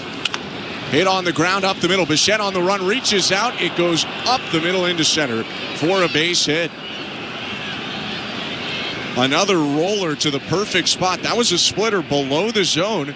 And Rooker got just enough of the bat head down there to power it through the middle. Back-to-back singles, 2 on with nobody out. I'm pretty sure Brent Rooker broke his bat on that base hit up the middle, just out of the reach of Bo Bichette, doing everything he could to knock that ball down. But even if he knocks that ball down, he's not getting anybody out.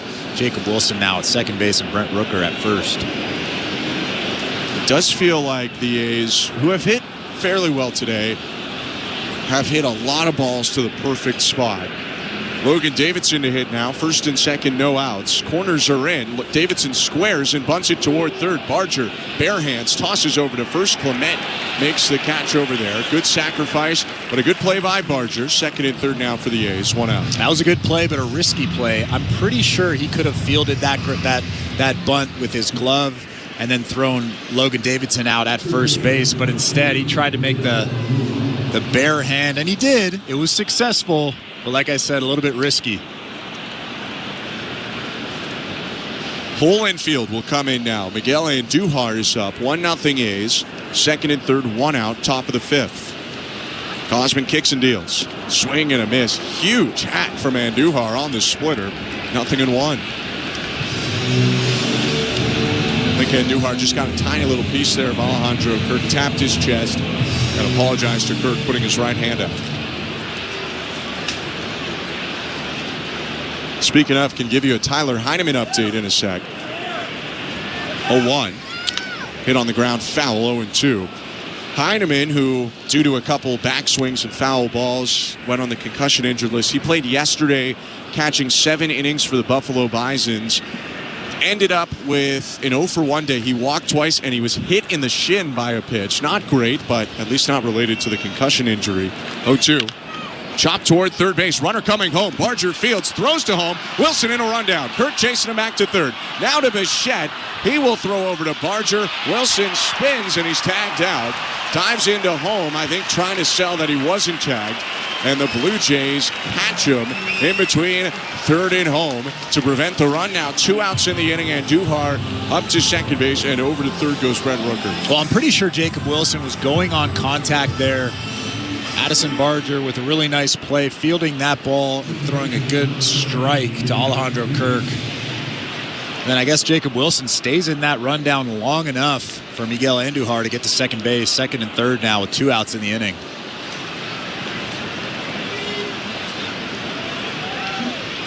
Infield backs up. Luis Urias to the plate. Gausman on 91 pitches. Looks back, kicks and deals. First pitch foul back, 0-1. Here's the only thing I'll say about that rundown. They executed it well. But at one point, might have been Kirk with the ball, was chasing Wilson back toward third. There was already a runner on third. They did not have to keep throwing. They should have just ran him there. It didn't matter, but it will if you throw a ball away or if Wilson actually dodged that tag on the spin. No harm, no foul, though, and here's the 0-1 to the right-handed hitting Luis Urias. Line foul left side. Got a good chunk of that one. Bounces high off the seats, and a fan in a blue shirt makes a nice catch on the ricochet. 0-2. I will say that 99 times out of 100, you do run that guy back to third, but sometimes, for whatever reason, whoever's in that rundown is so locked in on that runner and making the throw and running him down, you don't notice that guy at third base, and then you end up not running him back. 0-2. Just low. That pitch probably is called a strike half the time and a ball half the time. It's 1-2. I'm actually surprised that Urias didn't swing at that pitch. That's a great split finger. Andujar on second, Rooker on third. 1-0 A's, top of the 5th. With 2 outs, the 1-2. In the dirt, run-saving block by Alejandro Kirk.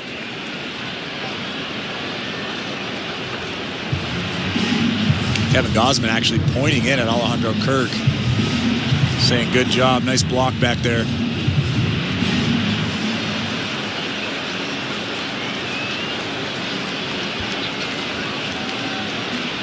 Two count. Gausman set.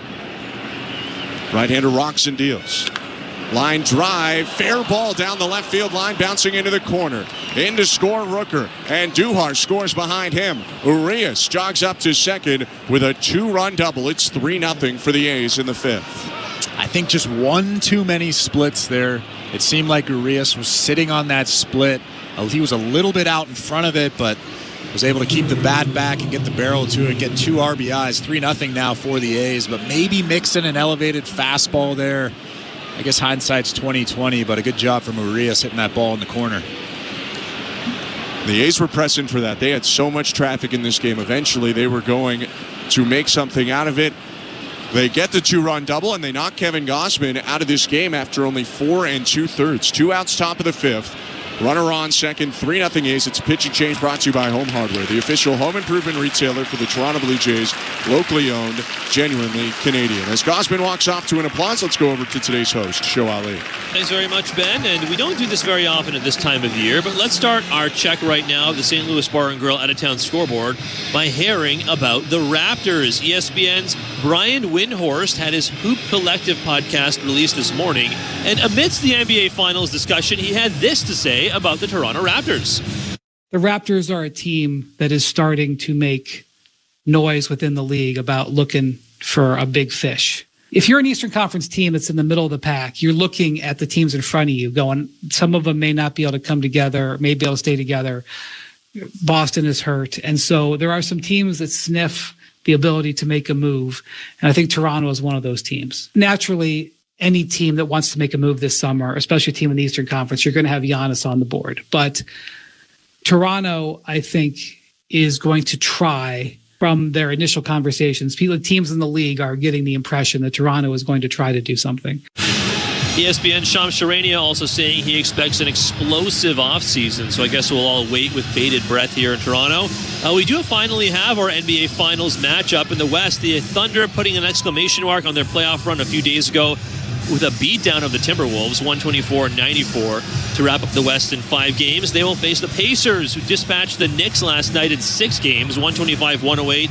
The victory for Indiana in front of a raucous home crowd. Pascal Siakam, 31 points, was named the Eastern Conference Finals MVP. The first Finals berth of the Pacers in 25 years. Will be just the second time in franchise history they'll play for the championship, having last played in the Finals in 2000 against the Lakers. Blue Jays baseball brought to you by Crown Rust Protection. Back to the action here at the Dome.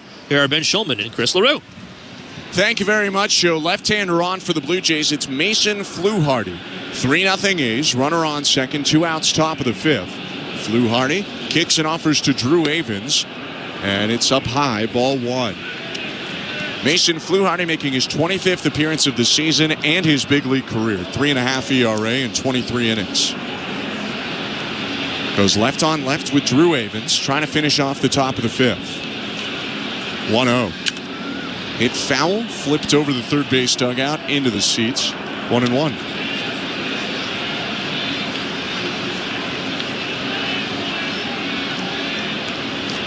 Fan just went seat diving, jumped over the row in front of him with his legs up in the air, leaning down to make the play. 1-1.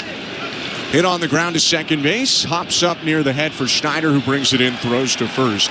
To end the inning, the A's strike for a pair. 2 out, 2-run double by Luis Urias. 2 runs on 3 hits, 1 left for the Athletics, who lead 3-0 middle of the fifth. You're listening to Blue Jays Baseball, brought to you by your local family-owned Crown Rust Control Center, streaming at sportsnet.ca and the Sportsnet Radio Network. Sports are all about moments. One of the most incredible, miraculous finishes we have ever seen. And you can hear them all. He scores! Alex Ovechkin! There's a new goal-scoring champion! As they happen. Oh my goodness! Shohei Ohtani, a sayonara swing! Live in the moment. Rory McIlroy on his knees. He's won the Masters. With live sports on Sirius XM and the Sirius XM app. On PGA Tour Radio, everyone plays golf. Peyton Manning with us. I topped it on the first hole, hit a golf cart, made a birdie. That's really all I'm going to remember is a birdie. I'll forget about hitting the cart. Aaron Rodgers in the building. Aaron, how we doing, fella? Great now. We got that hole out of the way. How'd you do? I flared it to the right. Oh, just missed the green. God. Steph Curry with us. I played in a Corn Ferry event. I've won the American Century in Tahoe in the summer, so I've had a blessed golf life. PGA Tour Radio, Channel 92 in the car, and on the Sirius XM app. Blue Jays fans, your manager, John Schneider, joins MLB Network Radio every other Wednesday at 11 a.m. Eastern. Our bats have been really kind of the way we envisioned them. Jimenez has kind of picked up where he left off in spring, as has Bo Bichette, Alejandro Kirk, and George Springer is making progress and kind of quieting some people down on the outside with the start he got off to. Managers at the mic on MLB Network Radio, Sirius XM 89 and the Sirius XM app. In season or out of season, the number one place for college sports is SiriusXM College Sports Radio, Channel 84. And the Sportsnet Radio Network. Blue Jays Baseball is presented by Crown Rust Protection. Alongside Chris LaRue, I'm Ben Schulman. J.P. Sears kicks and offers home to Miles Straw, who pokes the ball over the leaping second baseman Urias and down in right field for a leadoff hit.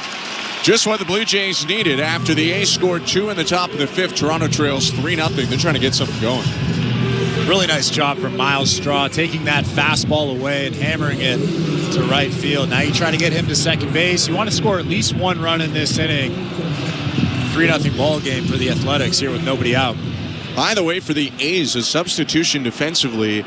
Miguel Andujar is out of this ball game. Max Schumann has taken over at third. Jonathan Clase is up the pitch. Swing and a miss. Strike one.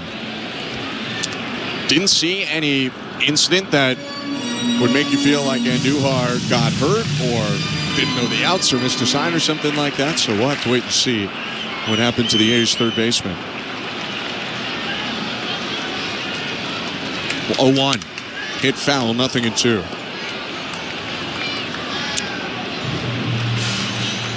Half of the bench, though, already gone for Mark Kotze's club, bringing in Davidson for the ejected Soderstrom and now Schumann for Andujar. Andujar did bat last inning, hit to a fielder's choice and scored on the double, maybe tweaked something running home.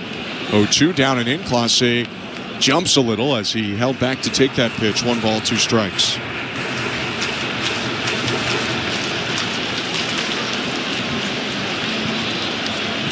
Straw's got speed on first base, so does Clase at the plate. No outs, the 1-2 pitch. Hit off the handle, a fly ball to shallow right. Moving in, now stopping Butler. Under it, makes the catch with one hand, and there's 1 out. Welcome to the Timber Mart broadcast booth. I'm Ben Schulman alongside Chris LaRue. Joe Ali, our host, Nick Blackmore, our producer, Stephen Coyle and Christian Giannini, our technical directors. Stick around after the game. Show Ali and Julia Kreutz have the post-game show, Blue Jays Talk, following our broadcast. And I believe a giveaway will be given away. Maybe, maybe not. You'll have to tune in and see. A 1 pitch to Bo Bichette, called a strike. A giveaway. Or I could be wrong, because Show gave me a so-so. I believe they're announcing who won a giveaway from yesterday. All right. I worded it a little wrong. Not that something new is being given away, but the George Springer football jersey. There's a trivia question yesterday. 0-1. Up and in, 1 ball, 1 strike. That was actually a pretty good giveaway. I wore that the other day. You did. It feels like a t-shirt. It feels like you're wearing a t-shirt. It's got Argo-ish colors. Yeah. I don't know if we're supposed to say that because I don't believe it says Argos on it, but Argo-ish colors. You could just say gray. 1-1 to Bo Bichette. Low 2 balls, 1 strike. Honestly, I wasn't 100% sure. Sun came out for a moment this inning, by the way, but clouds overhead again. A bit of a gray sky over top of the shaded field. Runner on first, 1 out. And the 2-1 pitch to Bichette. Swing and a miss. Big hack. He was trying to make this a 1-run game. It's 2-2. That's a good changeup. Looked like a fastball, and obviously Bo Bichette thought that thing was a fastball, too. It was way out in front of it. Bo's 1 for 2 today. Infield single to deep third and a strikeout swinging. A's up 3-0, out hitting the Blue Jays 8-5. And for the Blue Jays, it's been one hit each of the 5 innings. They haven't strung anything together against Sears. Step and throw to first, Straw all over that. Dives back in well before it's out. If you look at J.P. Sears' overall numbers this year, they're not great. An ERA north of 5 coming into the ball game. But, I mean, he's given up 19 runs in his last 3 starts. Before that, he was really, really good. 2-2. Swing and a fly ball center field. Moving back on it with sunglasses on. Denzel Clark makes the catch and tosses it back in. 2 down. To your point, first 8 starts for J.P. Sears this year. He had a 2.80 ERA. The A's went 6-2 in those first 8. And then his last 3, 13 earned runs and 12 1/3 for a 13.86 earned run average in the last 3. Really blew up his overall season numbers. Yeah, so maybe he's found something again. I mean, he's looked great so far in this ballgame. 73 pitches, just 5 hits for the Blue Jays, no runs. 29 years old, has been traded twice since being drafted in 2017 by the Mariners. And his first pitch down and away to Vlad Guerrero Jr. Ball 1. Traded to the Yankees a couple months after his drafting, and then was part of the package for Frankie Montas and Lou Trevino at the 2022 deadline, going from the Yankees over to the A's. 1-0 pitch. Vlad takes it just a hair low. 2 balls, no strikes.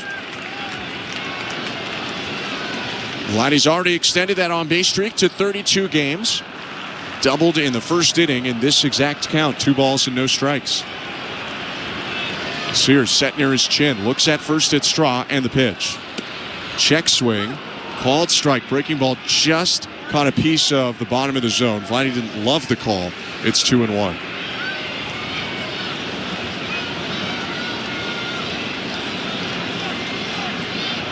Straw getting his lead. Davidson, right-handed first baseman, holds him on. 2-1. Fouled off the end of the bat. Reached out for a changeup outside. It's 2-2. He hasn't done much of that over the course of this streak that he's on right now, the on-base streak. He hasn't really swung at pitches outside of the strike zone. That changeup there was maybe a ball and a half outside. Not really a hittable pitch, but he was able to just foul it off.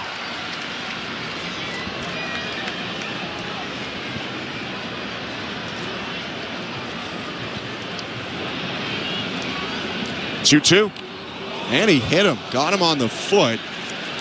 Looked like it only got a little piece of Guerrero, who does wear the shin guard with foot protection. The A's are going to think about this. They're looking at the video right now, because if it did hit him, it was a skim. Mark Conce still trying to hold for time. The A's are going to have to make a decision soon, and they decide not to challenge. Guerrero down to first, Straw up to second with 2 outs. Well, we're seeing a replay now. And it did hit him. It hit that pink foot protection that he has.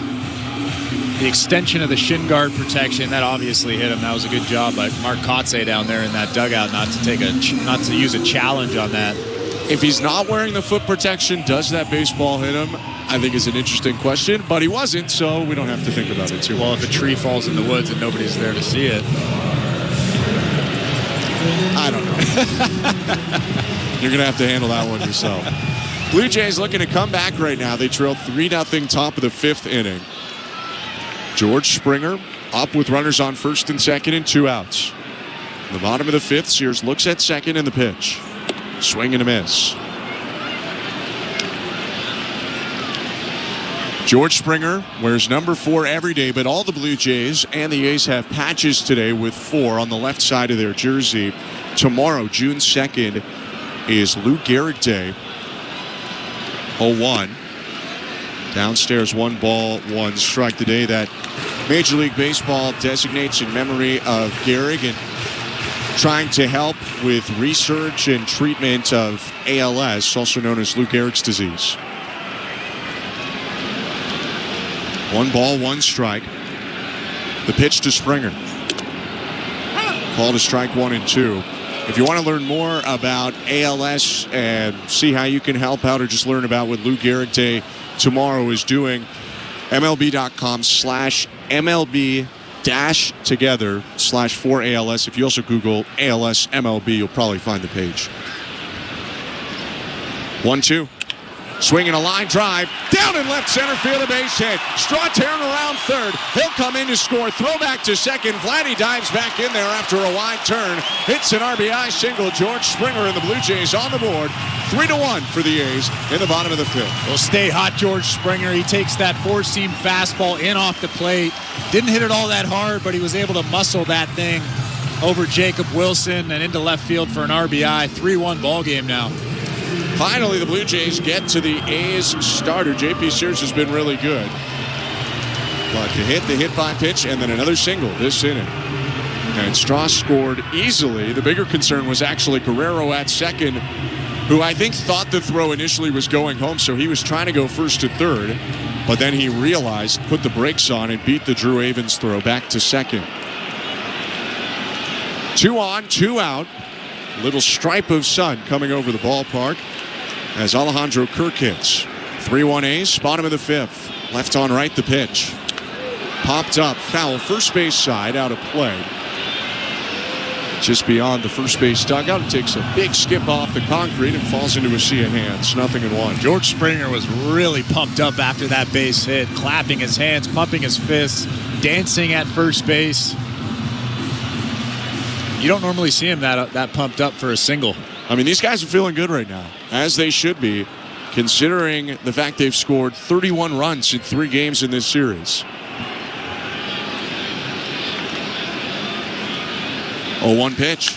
Swing and a liner. Left field and deep. That's down in the corner for a base hit. Bouncing into the wall. Vladdy scores easily. Springer stops at third. Sliding into second, Alejandro Kirk. RBI double. It's a 1-run game in the fifth. A's 3, Blue Jays 2. Well, you can see why everybody's so excited. What a swing from Alejandro Kirk. Hit that right on the screws. Almost hit it too hard. George Springer wasn't able to score from first base because that ball was hit so hard.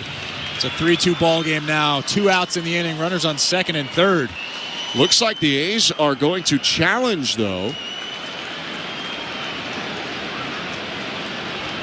What exactly, I'm not 100% sure. Is it if someone hit the base? The Athletics are challenging the safe call at third base. So it's Springer getting into third base. To be honest, I was looking at the run scoring and then went to Alejandro Kirk. Didn't think there was much of a play at third base. It was a double into the corner. You mentioned he hit it really hard, but I thought Springer got over to third without much question. He did. He was jumping on the base and a tag was applied, and I think he might be out. Yeah, he's out at third base. They'll reverse this call pretty quickly. My only question is, does that run score? I wasn't watching the run at home. It got home. Okay. As far as I'm aware, the run isn't in question. I don't know that I've ever seen that.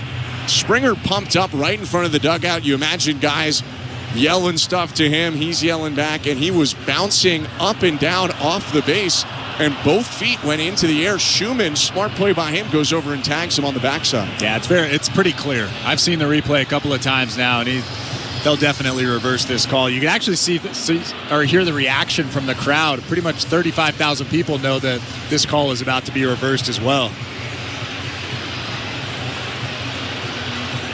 That would be unfortunate for the Blue Jays after big hits with 2 outs from After Springer. review, the call on the field is overturned. He is out. The run will score. The run will score. Athletic. So the run does come in to score, but Springer jumping up and down off third base, tagged out, and that will do it for the inning. The Blue Jays come up with 2 runs on 3 hits. They leave 1 on, and it's a 3-2 game, still in favor of the Athletics, going to the 6th. You're listening to Blue Jays Baseball, brought to you by your local family-owned Crown Rust Control Center, streaming on the Sportsnet app and the Sportsnet Radio Network. Not tomorrow, not someday. The home improvements begin today. It's game on with Timber Mart. Build that deck, raise that fence, landscape till your property is beautiful. Make no payments for 12 months with the Timber Mart Deferred Payment Program. Apply for a Timber Mart project card today and pay later, 12 months later. Financing provided by Fairstone Financial Inc. Conditions apply. Ask in-store for details or apply at timbermart.ca. Locally owned, proudly Canadian. Timbermart is Canada's building center. At Crown Rust Control Center, protection runs deep because every Crown Rust Control Center is owned by a local family who cares beyond business. Your Crown Rust Control Center is 100% committed to their product, to you, to their community, which is your community. Protecting you and what matters to you is equally important as protecting your vehicle. Did you know spring's the best time of year to protect your vehicle from rust? For a special spring offer, find your local family-owned Crown Rust Control Center at crown.com. Breaking news. Spring fashion is heating up at tsc.ca with a wave of top brands and new styles. I'm here with one happy shopper. What did you score? Oh, where do I start? New designer heels from Ron White, a cute Hillary McMillan jacket, a stunning Avera diamond bracelet, everything I need for spring. And what's the damage report on your wallet? Oh, I split all my purchases into interest-free Easy Pay payments. No damage to report here. Shop now, pay over time. I love it. Discover the latest spring fashion at tsc.ca. Exciting offers every day. This is Toronto Blue Jays baseball. Swing and a miss, strike three. He keeps this game tied on Sportsnet 590 The Fan and the Sportsnet Radio Network.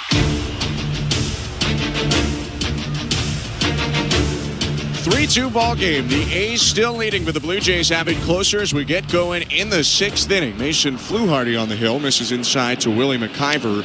Ball one. Alongside Chris LaRue, I'm Ben Schulman. Welcome to the Timbermart broadcast booth. Fluharty came in, got the last out of the fifth. Pitches again in the sixth. Left on right, he offers and hits the bottom of the zone. Strike one.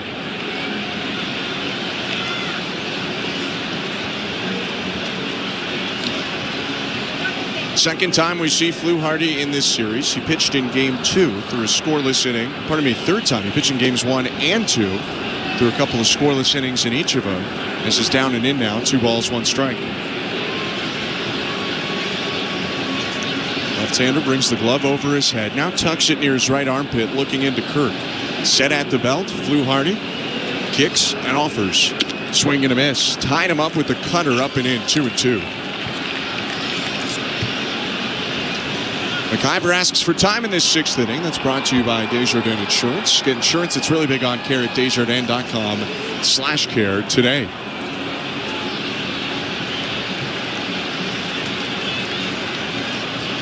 Fluharty set. And the 2-2 pitch. Fly ball, left center field. Going back out there, Davis Schneider, the second baseman, crossed to the left side of second, went into the outfield, and he makes the play. Gets pats on the back from Bichette and Straw. It was a little too shallow for Straw. Bo had a tough angle, so Davis Schneider shows off his range for the first out. There were a lot of blue jerseys converging on that fly ball. Luckily, Davis Schneider was able to catch that thing, but that's a scary situation when 4 guys are running to the same spot.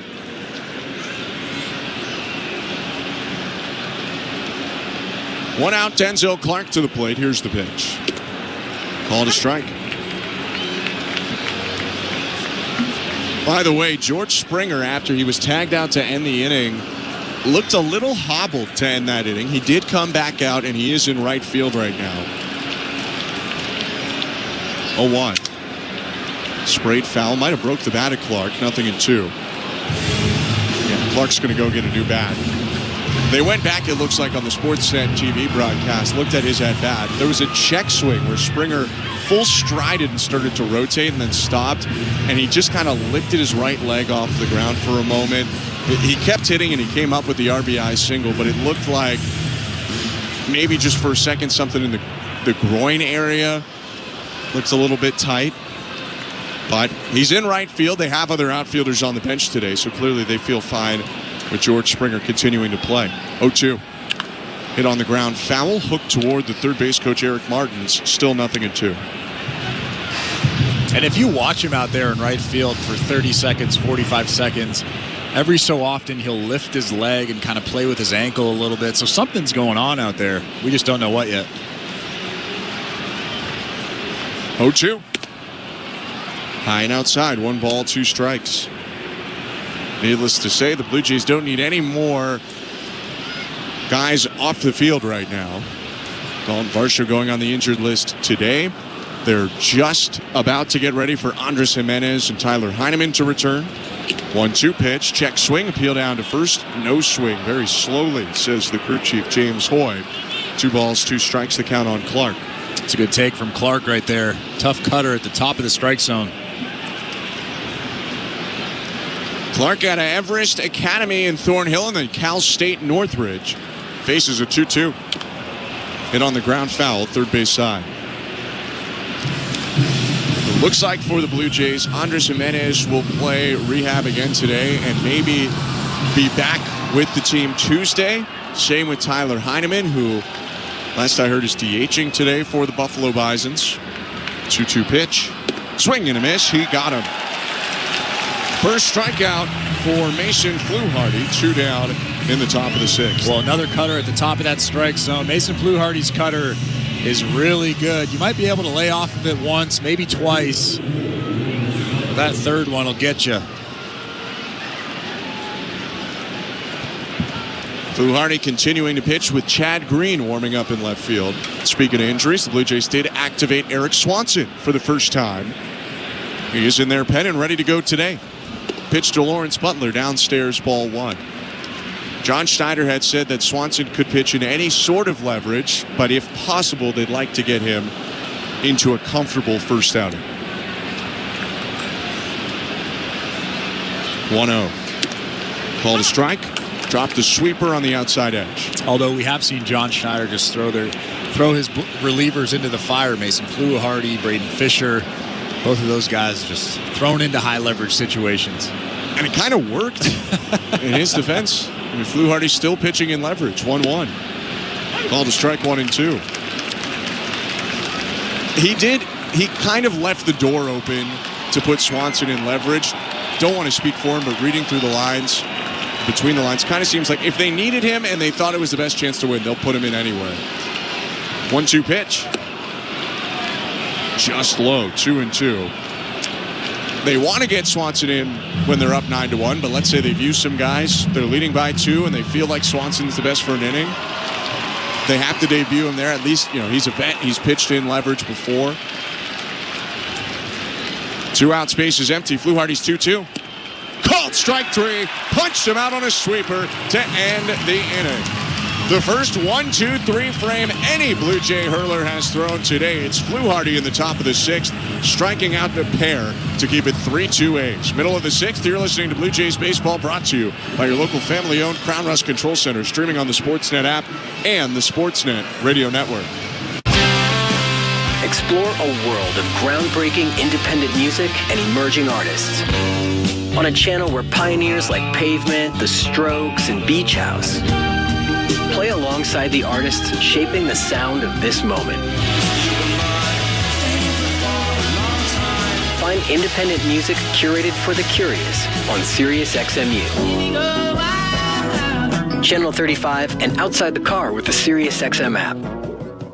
While you're listening to this game on SiriusXM, we're talking about the latest odds and prop bets for this and every game on Sports Grid Radio. The under's minus 125. Heavy juice to the under. Every home run hit and every strikeout thrown can change the line. I can't for the life of me figure out how you can favor a team that never wins, ever. If you're looking for sports talk centered around the latest odds and prop bets for games, races, tournaments, or any sporting event, Sports Grid Radio, SiriusXM, Channel 159. I'm John Paul Morosi, host of the SiriusXM original podcast, The Road to Cooperstown. Hear our conversations with Hall of Famers about the challenges they overcame on the journey to baseball immortality. It is a hard game, and mentally it's hard. I used to go to bed crying. They pretty much knew I was going to have lung surgery after the season. I wasn't for sure. Would I ever play baseball again? The Road to Cooperstown is the official podcast of the National Baseball Hall of Fame and Museum. Episodes are available now on the SiriusXM app or wherever you get your podcasts. From in-season fantasy baseball management to helping you prepare for your fantasy football drafts, Fantasy Sports Radio is helping you dominate. Channel 87 and on the SiriusXM app.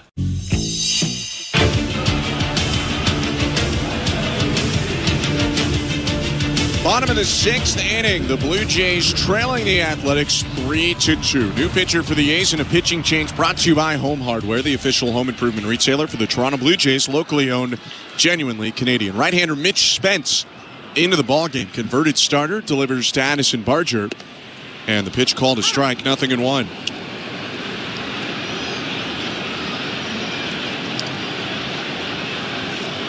J.P. Sears with a nice start, 5 innings, 2 earned runs, has kept the A's in front. Now Spence taking over, his 0-1. In the dirt, 1 ball, 1 strike. We saw Mitch Spence a couple days ago. He was the first into the game in the short Jeffrey Springs start. Spence went 2 2/3 with 2 earned runs allowed. It started well, but a couple of his runs came in after he had exited the game. All of his runs came in after he left. Righty's 1-1. Swing and a miss. Pulled the string there on Barger. Got him out in front of the curve, 1-2. That's a pretty good curveball. 12-6 curveball, 81 miles an hour. Addison Barger was way out in front of it. 1 ball and 2 strikes. Spence with a dark-colored beard and long hair coming out of the back of his cap. Looks like a starter as he steps to the left, kicks, and delivers. Check swing pitch in the dirt, appeal to third. He did go, says Sean Barber, ringing up Barger, 1 down. Another good one there. You don't really see many 12-6 curveballs, at least not as many as you used to, but that one right there is a good one. It looks like a fastball. That's why it's so tough to pick up. Back-to-back curves to strike out Barger. Now Ernie Clement is up. We'll go over the St. Louis Bar and Grill out-of-town scoreboard in a sec. First, the former A and Guardian, Clement, takes the pitch and swings and misses, strike 1. On the out-of-town scoreboard, the Red Sox visiting the Braves today. The game is in the 8th inning, and it's 3-1 Red Sox. All 4 runs total in this game coming in the first inning. The pitch. Clement hits it out to left field, high in the air, going back. Avens on the warning track, backpedaling into the fence. He makes the catch, pressing up into the out-of-town scoreboard display in left center. There's 2 down. Even when he doesn't hit it, I think he almost hits a home run. He got it off the end of the bat there, and that ball just kept going and going. Clement, who's homered twice in this series, missed a third. 2 down, new baseball for Spence. By the way, in that Red Sox game, Trevor Story's starting to heat up. He had a bases-clearing double, a 3-run double in the first. Marcell Ozuna homered a solo shot, and it's still 3-1. Now that game in the 9th. The Red Sox lead it. Pitch to Davis Schneider. Swing and a high pop-up back of short. Wilson gives way to the left fielder, Drew Avens, who comes in to make the catch and end the inning. All of our out-of-town scores brought to you by St. Louis Bar and Grill. It's 3-2 for the A's as we go to the 7th. You're listening to Blue Jays Baseball, brought to you by your local family-owned Crown Rust Control Center, streaming on the Sportsnet app and the Sportsnet Radio Network.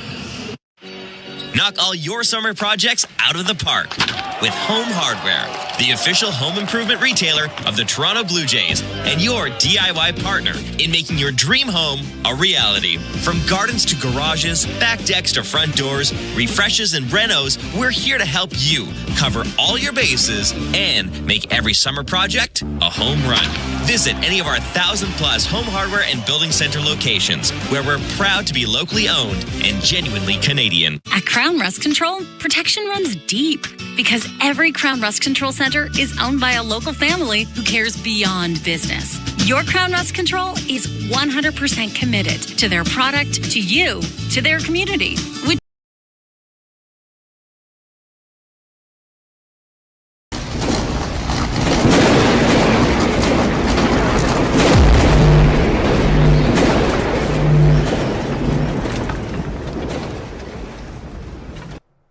Let's go Blue Jays! Let's go Blue Jays! Thank you for hanging out with us today during the Jays game. Now is the time of the show for you to let us know where you're watching from all over the world. Let us know what city and province in the chat. Let's see those Canada flags just flying. As well, if you're in the USA, city and state, or all over the world, let us know your international location with that flag emoji. Or you guys can always click the link that is in the description of the video. It'll take you to our website, TorontoSportsInsider.com, our live viewers tab, where you can see all over the world who has been watching these streams with us through Blue Jays games, Maple Leafs games, Raptors games, TFC games, Argos games, or all of the playoff action. Thank you for being here. Thanks for letting us know where you're watching from. Now let's get back to that baseball. Come on, Blue Jays. Let's get that win today.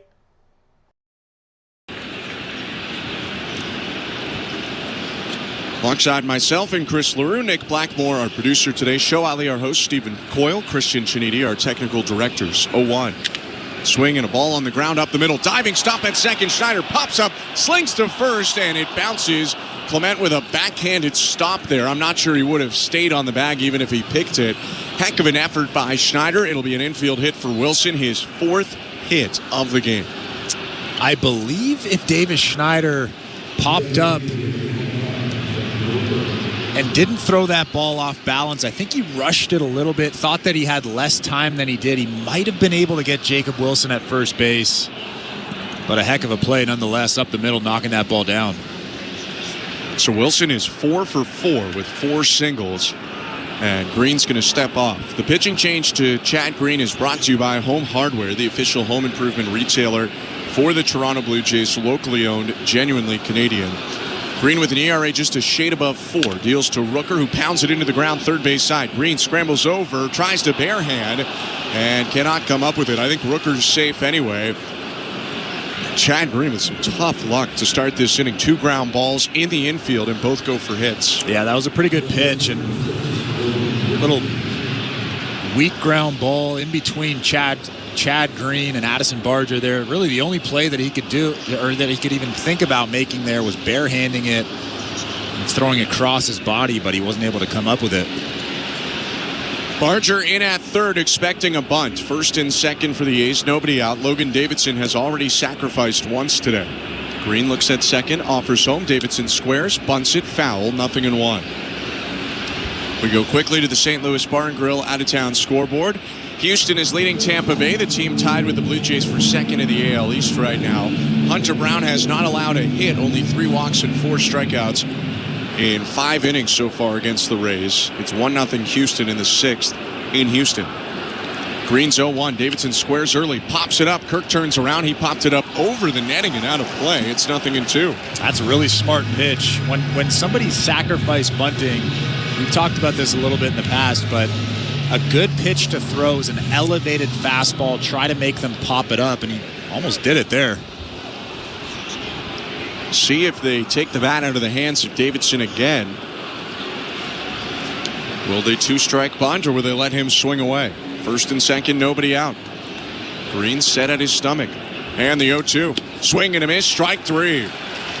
Heck of a recovery from Chad Green after the 2 infield hits. He strikes out the batter Davidson, and there's 1 down. And now you can think about a double play scenario here. Get a ground ball and get out of this inning. That's a big strikeout.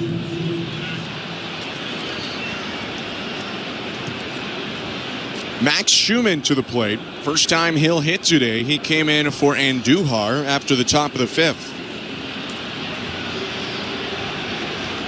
The pitch. Slider called a strike, 0-1. Elsewhere on that St. Louis Bar and Grill out-of-town scoreboard, Orioles still leading the White Sox. That game 3-2 in the 8th. And it's bottom of the 9th in Atlanta. Braves need 2 to tie the Red Sox, who lead them 3-1. 0-1 to Schumann. Slider again misses up top. 1 ball, 1 strike.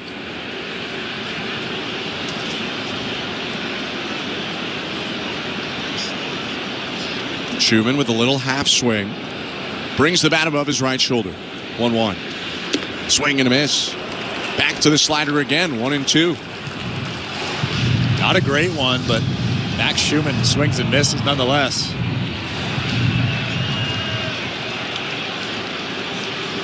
The runner on second is Jacob Wilson. Brent Rooker on first with 1 out. The pitch. Swing and a miss. He got him. Challenge pitch, 95 over the heart of the plate. Back-to-back punchies for Chad Green, 2 down. That was interesting. Before Chad Green threw that fastball, you could see Alejandro Kirk pointing to his head. I'm assuming that means be smart, but it's just an elevated fastball. I don't know what he's trying to be smart about. Maybe it's just a deke again from Kirk, making them think slider. Maybe. 2 down, Luis Urias is up. The pitch. Outside, ball 1. Urias has been the most dangerous A's bat in the game. His 2-run double off Gausman in the 5th.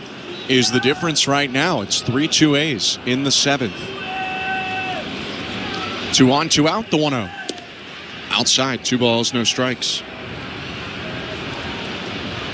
Feels like Urias has really found a home here with the A's after it looked like he might be on his way out of the major leagues last season. Spent a lot of the season not with the Mariners, only played 41 games for Seattle and batted below 200. 2-0 is a fastball in there, 2-1. But so far this year with the A's, he's been an above-average hitter. .254 average, .760 OPS, 6 home runs. 2-1 pitch. Just outside with the slider, ball 3.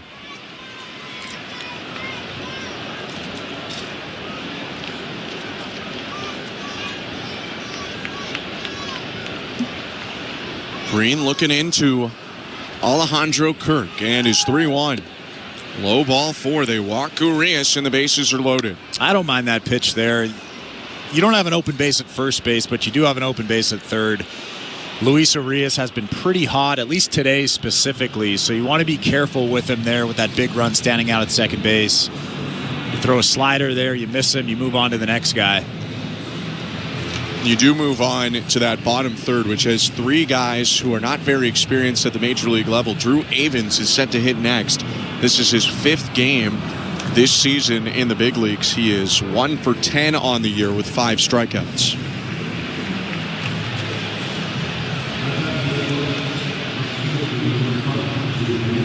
So you trade out a guy who has over 500 major league games played in Urias for Avens, who's playing in the 5th of his major league career. Barger in a little bit from third. Avens, a left-handed hitter, thick beard, the pitch. Down and in, ball 1. But now because the bases are loaded, you have to throw strikes.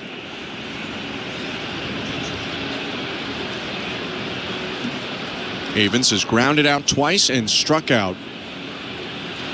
1-0. Swing and a fly ball. Hit to shallow left near foul territory. Bo Bichette, the shortstop, crosses over the chalk, makes the catch in foul territory to end the inning. Chad Green flirts with a little danger after a couple infield hits and a walk, but he strands the bases loaded. No runs for the A's in the inning, and still a 3-2 Athletics lead at the 7th inning stretch. You're listening to Blue Jays Baseball, brought to you by your local family-owned Crown Rust Control Center, streaming at sportsnet.ca and the Sportsnet Radio Network. Which loony dogger are you? Do you approach Tuesdays with swagger and style? You could be a Rizzy Glizzy. Maybe you're an architect stacking your loony dogs up high. Do you walk into the ballpark with the confidence of an MVD? Then you're the most valuable dogger. This season at Rogers Center, every Tuesday home game is Looney Dogs Night, presented by Schneider's. No matter which loony dogger you are, you'll have the opportunity to purchase $1 hot dogs from various concession stands around the ballpark. Looney Dogs Night, presented by Schneider's. Every Tuesday home game. For tickets, visit BlueJays.com. At Crown Rust Control Center, protection runs deep because every Crown Rust Control Center is owned by a local family who cares beyond business. Your Crown Rust Control Center is 100% committed to their product, to you, to their community, which is your community. Protecting you and what matters to you is equally important as protecting your vehicle. Did you know spring's the best time of year to protect your vehicle from rust? For a special spring offer, find your local family-owned Crown Rust Control Center at crown.com. Breaking news. Spring fashion is heating up at TSC.ca with a wave of top brands and new styles. I'm here with one happy shopper. What did you score? Oh, where do I start? New designer heels from Ron White, a cute Hillary McMillan jacket, a stunning Avera diamond bracelet, everything I need for spring. And what's the damage report on your wallet? Oh, I split all my purchases into interest-free easy pay payments. No damage to report here. Shop now, pay over time. I love it. Discover the latest spring fashion at TSC.ca. Exciting offers every day. This is Toronto Blue Jays baseball. Way back, and Jimenez has done it again. On Sportsnet 590 The Fan and the Sportsnet Radio Network. Athletics 3, Blue Jays 2. New hitter in the bottom of the 7th inning. Nathan Lucas off the bench leads off and takes down an in ball 1. Lucas is in for Miles Straw now to get a left-handed hitting option against the righty reliever Mitch Spence. Second inning of work for Spence. Brings the glove up, steps to the left in the wind, and the 1-0. In the dirt, 2 balls, no strikes. I'm Ben Schulman alongside Chris LaRue. Thanks for tuning in. Show Ali is our host, Nick Blackmore, our producer, Stephen Coyle, Christian Chiniti, our technical directors. Show and Julia Kreutz have Jays Talk following the game. 2-0 pitch. Called a strike, 2-1. As Lucas leads off this inning, there is interesting action in the left field bullpen. Eric Swanson is warming up for the Blue Jays. Whatever happened to him not coming into leverage? I told you it might happen. 2-1 pitch. Swing and a ground ball, chopped towards second on 2 hops, picked up by Arias. He looks at the ball, tosses over to first. And there's 1 out. And although being down by 1 run is not the highest of leverage situations, but it's still pretty high leverage. You want to keep that score right where it is. Would I be fair in saying it's in the medium leverage category? No, it's higher than that. You think it's higher? Yeah. Like medium well if we're talking steaks? Sure. Jonathan Clase to the plate. Switch hitter turns around to bat left. Pitch from Mitch Spence. Squares to bunt, puts it down just a little bit to third. Spence bare hands, throws to first, not in time. Clase even stutter stepped a little, protecting his head from a possible throw, and still beat it out by a step. Bunt single for the speedster. He's the tying run aboard with 1 out in the 7th. Well, that's fun to watch. Seeing him run down that line, seeing him steal bases, it's pretty exciting. I don't know if he's going to try to steal second base here with Bo Bichette up at the plate, but with 1 out in this inning, he's the tying run. I wouldn't be surprised. In conversation with Mark Budzinski over at first, Clase takes his lead. Bo Bichette at the plate, 1 out. Spence looks over his shoulder twice. 1 more peek, and the pitch. Down and away, ball 1. You can tell Mitch Spence is pretty worried about the base runner over there on first. I would be too. And hopefully that affects the quality of the pitch that he's throwing to Bo Bichette as well. Bichette, the team leader in RBIs, 32 driven in this year. 1-0. Swing and a line drive. Left center. Clark on the run. Brings it in. Boy, he's got speed. Going back to first is Jonathan Clase. Maybe most center fielders catch that, but Clark made that look easy. There are 2 down. Yeah, he just glided over there. Bo Bichette hit that ball pretty hard. Right on the screws, a rising line drive, but Denzel Clark comes out of nowhere, makes that catch right at his chest. So 2 down, and Vladimir Guerrero Jr. up to the plate. 1 for 2 today, a double, a fielder's choice, and he was hit by a pitch and scored in the 5th. Tying run on first, and Jonathan Clase. Clase angles himself towards second in the leadoff. The pitch. Inside, ball 1.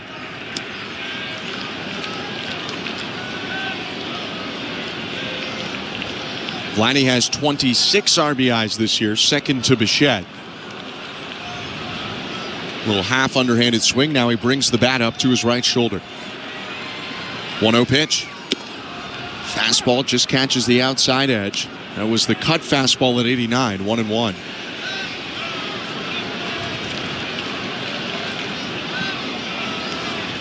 Action in both pens. Swanson for the Jays, Justin Sterner for the A's. The 1-1. Swing and a miss. Tied him up with 92 in off the plate, 1-2. All you have to do here to score that run from first base is get something in a gap. Even something down the lines could potentially score Jonathan Clase. Tons of speed over there. 1-2 pitch. Down and away, 2 balls and 2 strikes.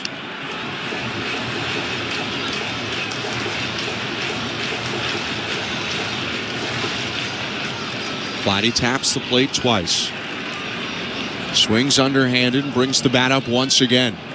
2 outs, the 2-2 pitch from the right-hander Mitch Spence. Clase takes off. The pitch is fouled off, and it'll go out of play.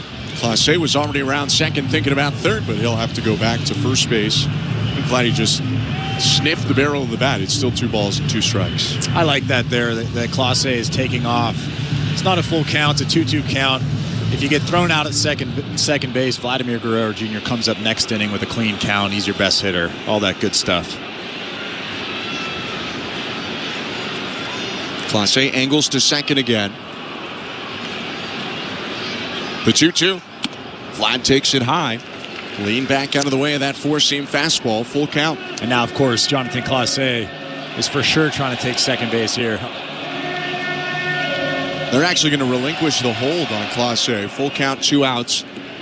He'll be off on the pitch, and the first baseman, Davidson, just getting the attention of Spence to make sure he knew that he could not throw over to first. I've done that before. You've thrown over with no one there? Yeah. It's tough. Yeah. Full count, 2 outs, 3-2 A's, bottom 7. The payoff pitch to Vlad Guerrero Jr.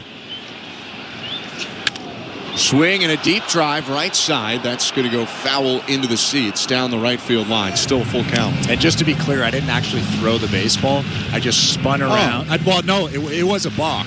I spun around without stepping off. And then I noticed that there was nobody there, held the baseball, and of course that runner gets second base regardless.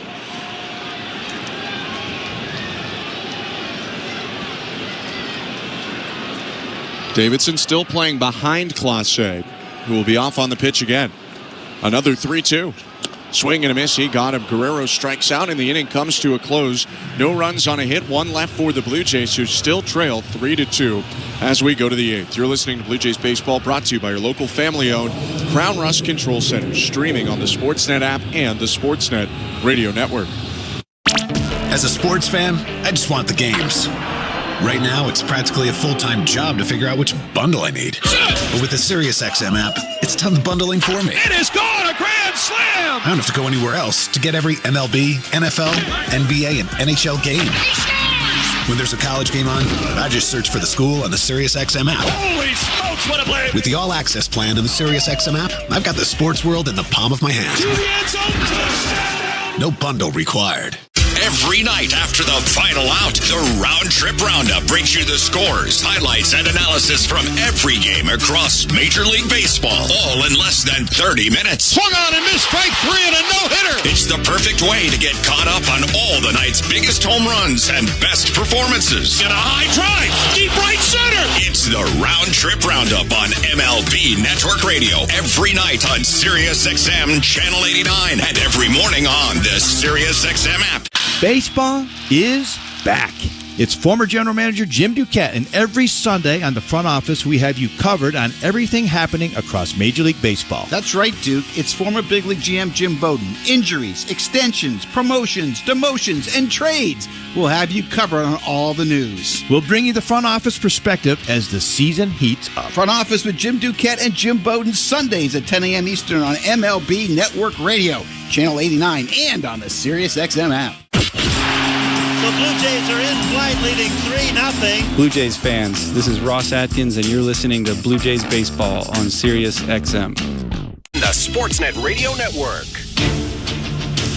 This copyrighted broadcast is presented by authority of Rogers Blue Jays Baseball Partnership and may not be reproduced or retransmitted in any form, and the accounts and descriptions of this game may not be disseminated without the express written consent of Rogers Blue Jays Baseball Partnership or the Sportsnet Radio Network. On the mound for the first time this season, Blue Jays bring in reliever Eric Swanson. Toronto trailing 3-2 in the 7th, and Swanson's first pitch is a fastball for a strike against Willie McIver, 0-1. Right-hander Swanson has been on the injured list since the start of the season, experienced elbow discomfort in spring training. He curls back, offers an 0-1, and it's fouled back, and quickly he's ahead 0-2.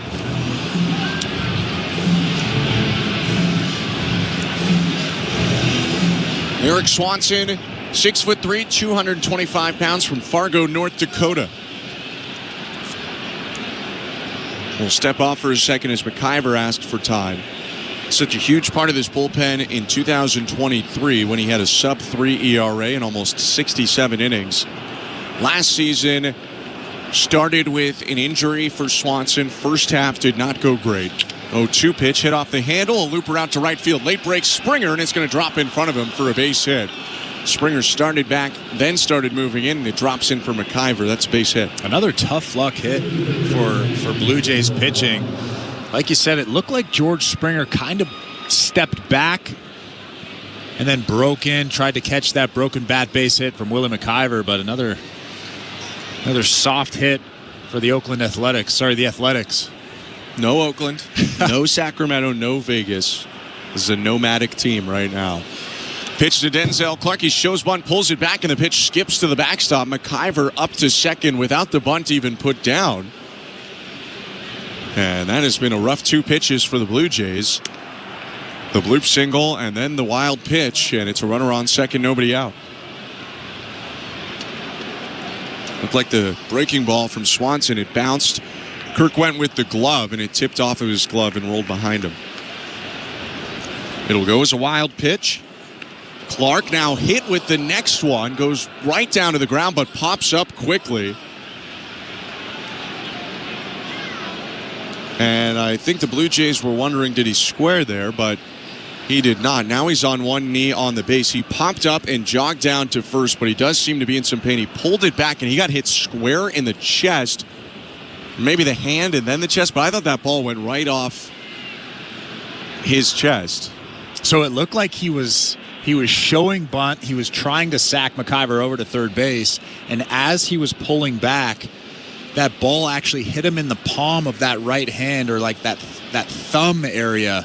So hopefully that has a little bit more padding as opposed to the bony issue or area of the hand. But I mean, that probably didn't feel good either way. They looked at his hand. He also smacked his helmet a couple times, and he's going to stay in the game. So that is good to see. Blue Jays trying to get this inning a little bit back under control, though. Loop single, wild pitch, hit batter in the span of 3 pitches. It's first and second, nobody out. A's leading 3-2. Pitch to Lawrence Butler. He squares, pulls it back, takes low ball 1.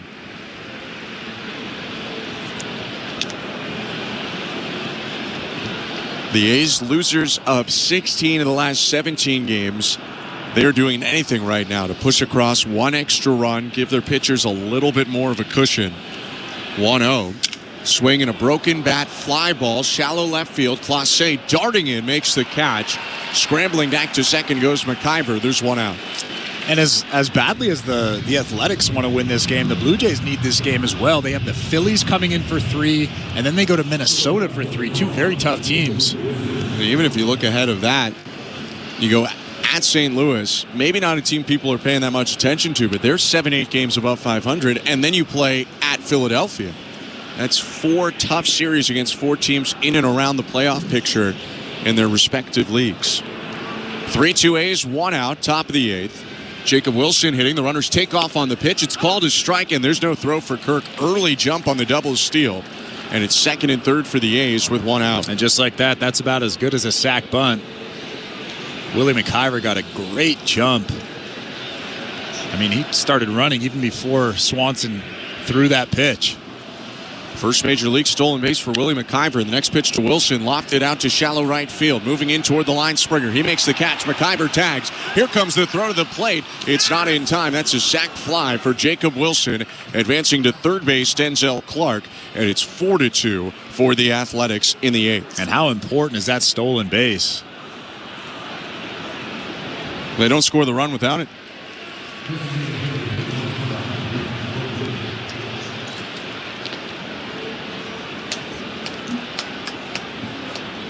Blue Jays trying to keep it here now at 4-2. Brent Rooker's going to hit. It looks like the Blue Jays are going to appeal to see if the runner left early from third, McIver. Swanson stepped off through to Barch, who stepped on the bag, and the third base umpire, Sean Barber, made the safe signal indicating that McIver waited until the ball was caught to leave third. 2 down. Runner on third is Denzel Clark. Brent Rooker's up. Swanson curls back and offers. Swinging a grounder foul. Clark leaped over it as it went at his ankles. He's under siege this inning. It's 0-1.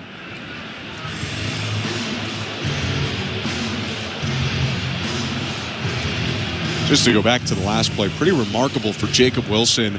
The one time they get him out today, it's a sac fly. Unless we go to extras or the A's hit a lot, he's going to finish 4 for 4 with the sac fly.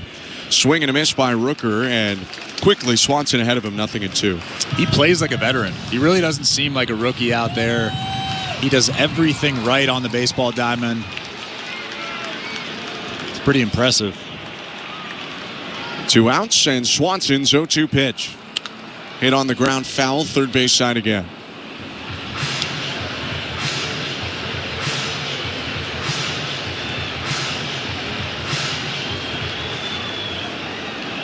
Blue Jays playing deep on the left side of the diamond.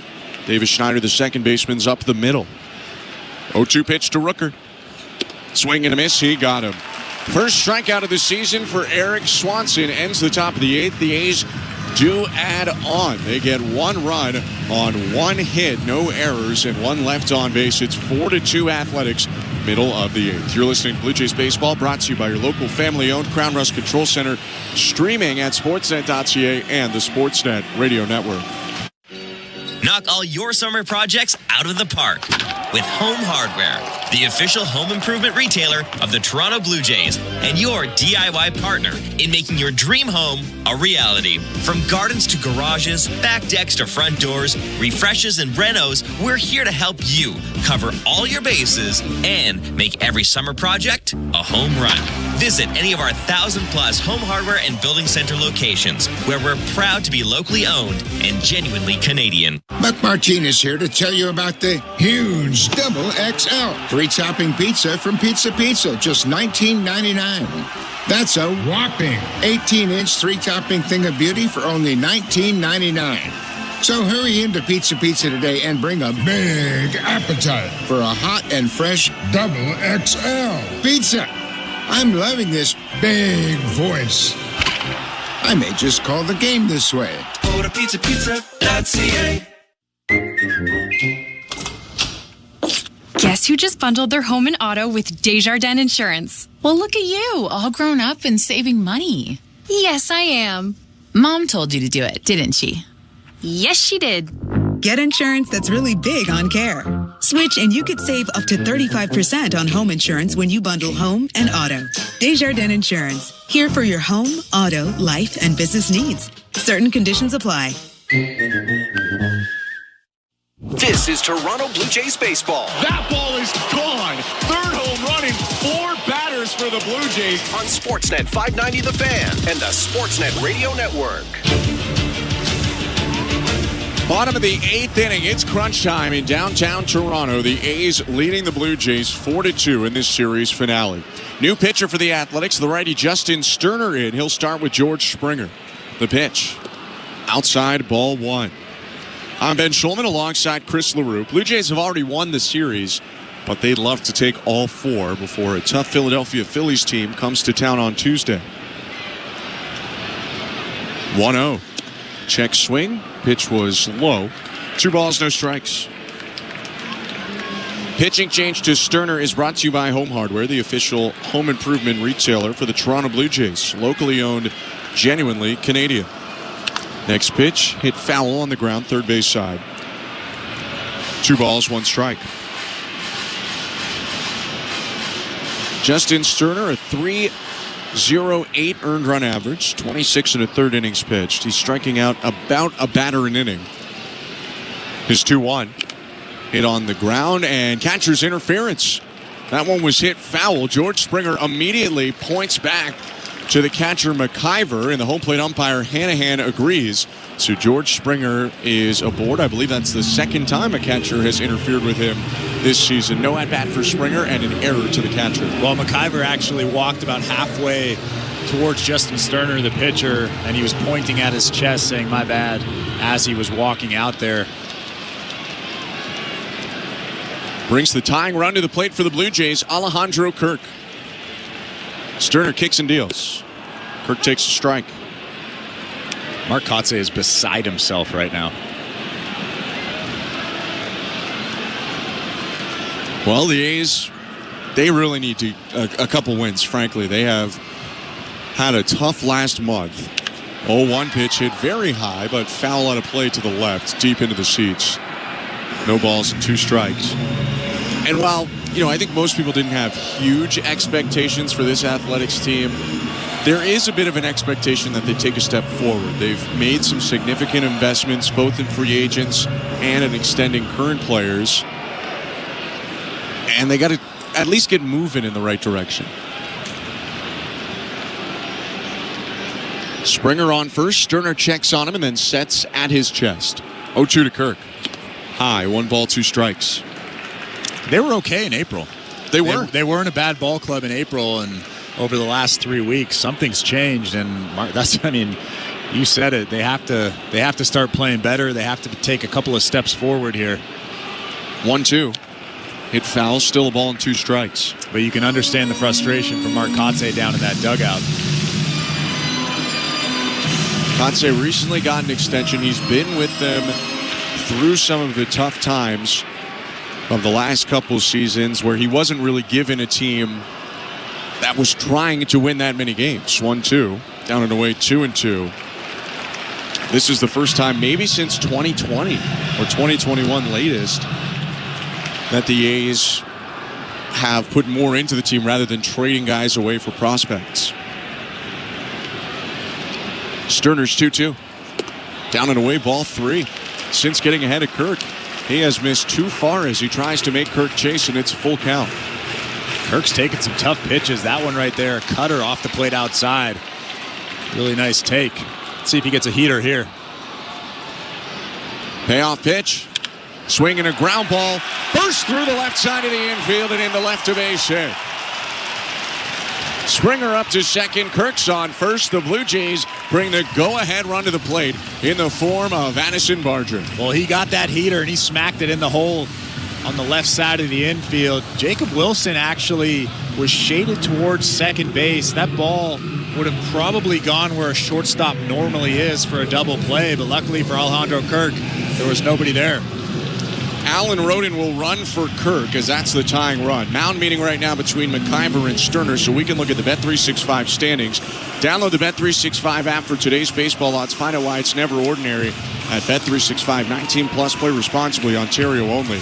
Yankees 35-22 atop the division. Blue Jays and Rays both 30-28, 5.5 back. The Red Sox winners today. They go to 29-32, 8 back. And the Orioles winners as well. They go to 22-36, 13.5 back. McIver giving some signals so we can let you know on the St. Louis Bar and Grill out of town scoreboard that the Rays are trailing right now 1-0 to Houston. If all scores stood this way, the Blue Jays and Rays would remain tied for second in the division. 2 on, nobody out. The pitch to Addison Barger is drilled deep right field, headed to the bullpen, and the Blue Jays take the lead. 3-run blast for Addison Barger, ambushing Sterner. It's 5-4 Toronto in the 8th.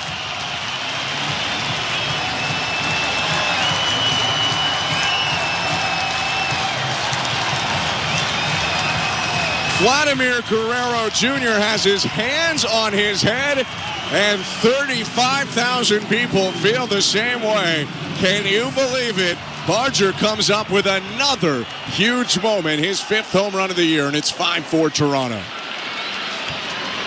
Pitch to Ernie Clement, misses, ball 1. You think Addison Barger is going to have a good off day tomorrow? My goodness. He deserves it. 1-0 pitch to Clement outside, 2-0, and a buzz around the ballpark. The Blue Jays lead for the first time in the game. Well, when you can hit home runs like this Blue Jays team has shown in May, really no lead is insurmountable. Clement now takes a strike on the inside edge, 2-1. The Blue Jays were among the top 10 teams, close to the top 5 in home runs hit in the month of May. And there's their first one in June as Clement now drives the ball deep to left, down in fair territory, bouncing into the wall. Ernie taking off for second. The throw from Avins, not in time. Head first slide for an Ernie Clement double. Well, this is exciting baseball. This is the type of baseball that you actually will pay to see. My goodness, Addison Barger, Ernie Clement, stay hot. Mark Kotze is going to walk out to the hill, and he will make a pitching change in this ball game. The Blue Jays have put the first 4 on, scoring 3 runs to take the lead, knocking Justin Sterner out of the game. Pitching change brought to you by Home Hardware, the official home improvement retailer for the Toronto Blue Jays, locally owned, genuinely Canadian. 5-4 Toronto in the 8th. Let's go to our host, Show Ali. Thanks very much, Ben. We check in on the St. Louis Bar and Grill out-of-town scoreboard. Ben actually gave us the update from the minor leagues earlier in this game regarding Tyler Heineman. So let's check on Heineman today. He caught yesterday for the Bisons. Today he was DHing. He started off with a hard-hit double. He popped out, and then in the bottom of the 5th inning today, an RBI single into right center to get Buffalo on the board. So a nice day for Heineman. Schneider had said pregame that Heineman, as well as Andres Jimenez, was on track to rejoin the Jays for their series against the Phillies, which of course starts here at the Rogers Center on Tuesday. We did have the Spanish Grand Prix earlier today in F1 action. McLaren taking the top 2 spots earlier today. Oscar Piastri and Lando Norris finishing 1-2. Ferrari's Charles Leclerc rounding out the podium. Red Bull's Max Verstappen finishing 10th after receiving a 10-second penalty for colliding with Mercedes' George Russell. For the winners, however, it's Piastri's 5th win of the season, which increases his already pretty large lead atop the F1 standing. And I know Canadians are always looking forward to seeing their fellow Canucks in these international events. Unfortunately, Aston Martin's Lance Stroll did not participate today. He withdrew from the race yesterday afternoon with hand and wrist pain. He'll undergo surgery to fix the issue. The Aston Martin has not disclosed when the procedure will take place or the expected time frame of his recovery.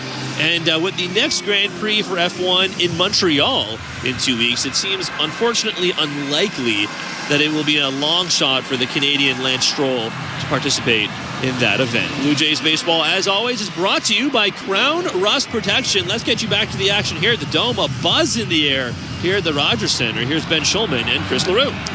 Thank you very much, Joe. A very lively Rogers Center. Roof open, fans loud, and for the first time today, the Blue Jays leading the Athletics. 5-4 is the score after Addison Barger's missile 3-run shot just a couple moments ago. New pitcher Grant Holman in. Looks back at Clement on second, and the pitch is high to Davis Schneider. Ball 1.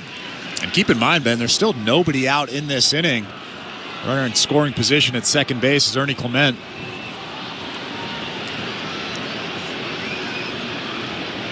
A look at second, Holman with the 1-0. Called a strike. Now, Blue Jays would love to add. They saw yesterday the importance of doing that. Leading 8-5 going into the 9th. They won the game on a diving catch from the aforementioned Ernie Clement. They won 8-7, so they needed all of those runs. And they love to get a couple more here, at least score Clement. 1-1 to Davis Schneider. Check swing. Pitch was high. Appeal down to first. No swing. 2 balls and 1 strike. With the Clement double just before the pitching change, the Blue Jays have equaled the A's in hits. 5 runs, 11 hits, no errors for the Blue Jays. 4 runs, 11 hits, 1 error for the A's. 2-1. High ball 3. You don't want to take all the blame away from the pitcher. I mean, he gave up a 3-run homer, but that 1 error does feel like a big one. It was the catcher's interference to start this inning. And you could see why Mark Kotsay was so angry there. 3-1 pitch. Called a strike. Looked a little bit high. 3 balls and 2 strikes. Davis Schneider 1 for 3 today. Singled to the warning track in left field in the second.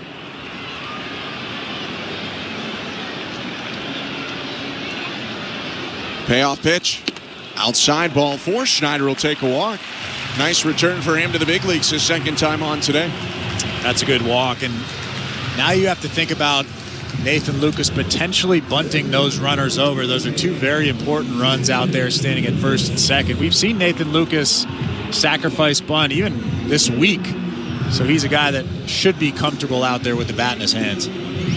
Willie McIver giving the play to the defense on what they want to do to handle a bunt. Certainly the A's think a bunt is coming. The corners are pinched in. Middle infield is in a little bit, not as far, more like double play depth.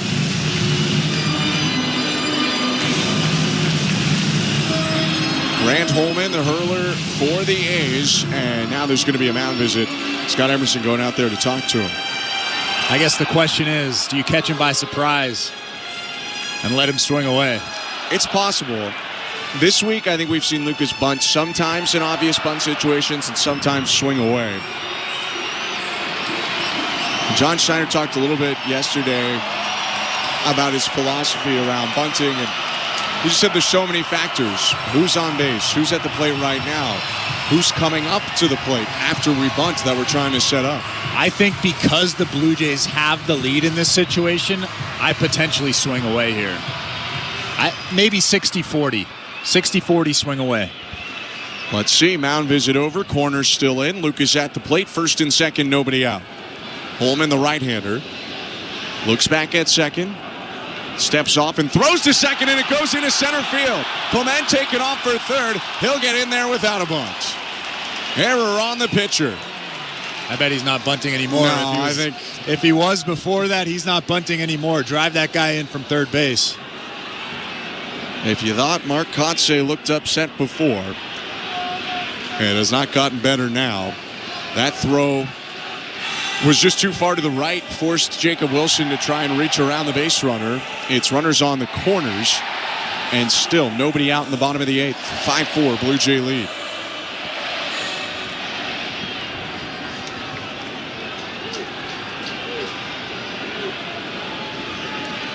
Infield is coming in now for the A's. The pitch to Lucas, outside, ball one. Jeff Hoffman was standing up before. Now he's sitting on a cooler, maybe waiting for an out or two before he starts to get going. But you'd imagine he'll come on for the Blue Jays in the ninth unless they significantly add to this lead.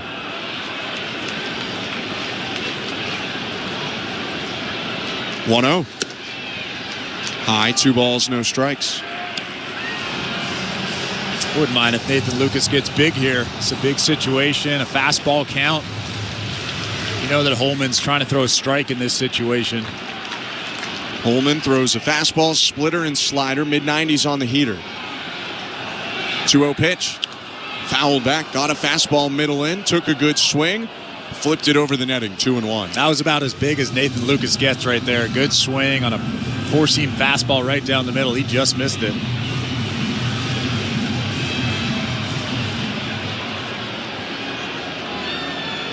Schneider on first, Clement on third, Lucas at the plate. The 2-1.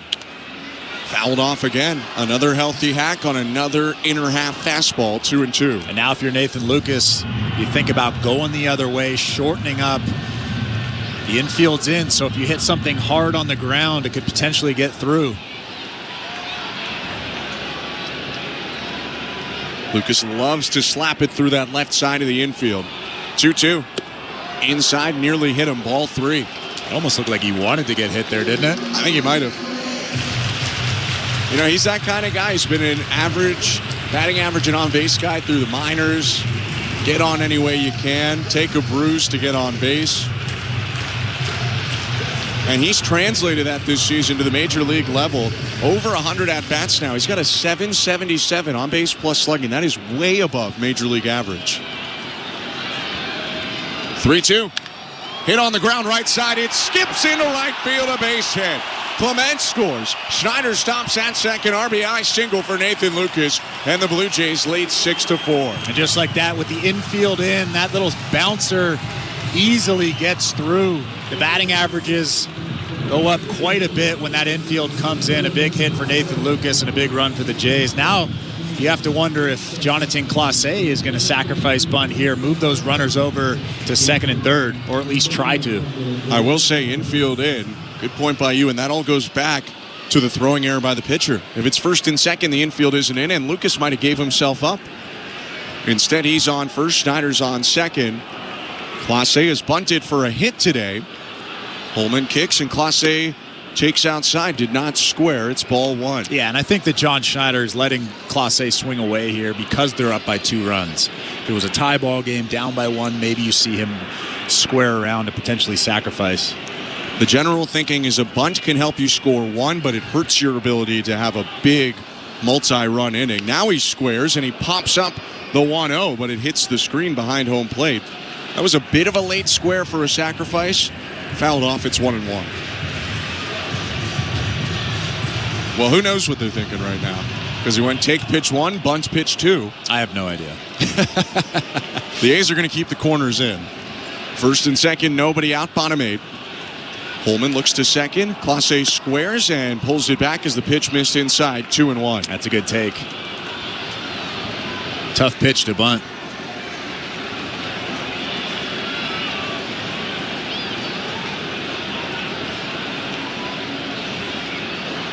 All 4 runs in this inning will go against Justin Sterner. 2-1, squaring again. He pops it up again. That one goes over the netting foul into the seats. 2-2.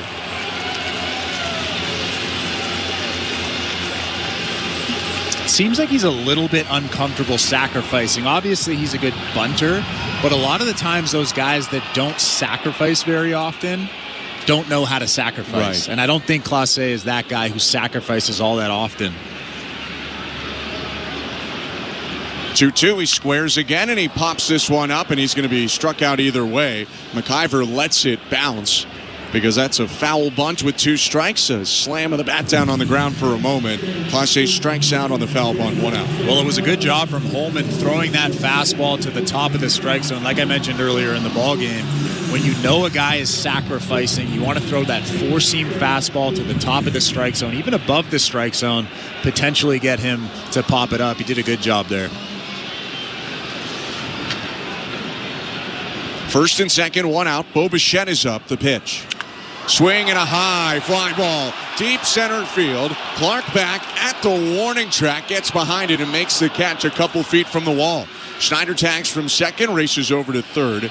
The A's will take it into second base with the throw back into the infield. There are 2 down and runners on first and third. And how big is that missed sacrifice bunt now? Yeah, Bichette's fly ball would have knocked in a run.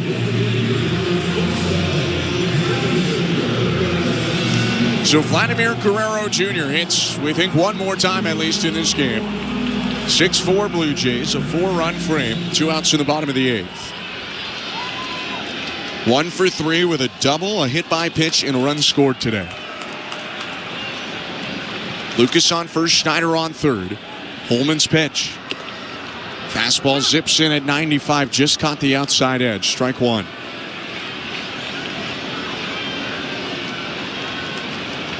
Blue Jays trailed this game from the first inning until this bottom of the 8th.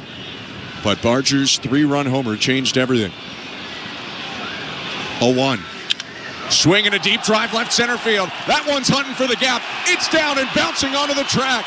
In to score Schneider. Lucas gets away. Wilson's throw to the plate. Offline. Not in time. It's a 2-run double. And Vladdy makes it 8-4 Blue Jays in the 8th. Well, how big is that hit for Vladimir Guerrero Jr.? He's excited out there at second base, and why not? Hammered that thing in the gap for 2 RBIs and an 8-4 Toronto lead. Now you can sit down Jeff Hoffman, potentially not use him. It's big all the way around. Blue Jays have both Hoffman and Paxton Schultz throwing. Potentially sit down Jeff Hoffman. I don't know if they will, but you might want to think about it. Runner on second. The pitch to George Springer is hit softly on the ground to third. I think it hit Springer in the foot, or did he just stumble? They're acting like it didn't hit Springer. Throw from Schumann over to first ends the inning. Blue Jays 8, Athletics 4 after a 6-run bottom of the 8th inning. And Jeff Hoffman will come into this ball game. Toronto looks to sweep when we come back. You're listening to Blue Jays Baseball, brought to you by your local family-owned Crown Rust Control Center, streaming on the Sportsnet app and the Sportsnet Radio Network. The Stanley Cup Final is on Sirius XM. Can the Florida Panthers repeat as champions? Verhagen, he scores! And the Panthers are back in front. Or will the Edmonton Oilers end Canada's 3-decade-long Stanley Cup drought? 3-on-1. Connor McDavid, right circle, dishes, gets it back and scores. Hear the home.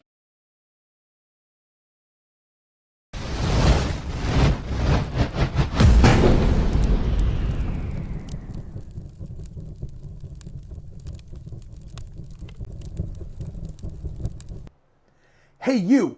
Yeah, you. I'm talking to you. The one that's hanging out listening to the Blue Jays game with us. We appreciate you being here. Now that we got your attention, welcome to our awesome community.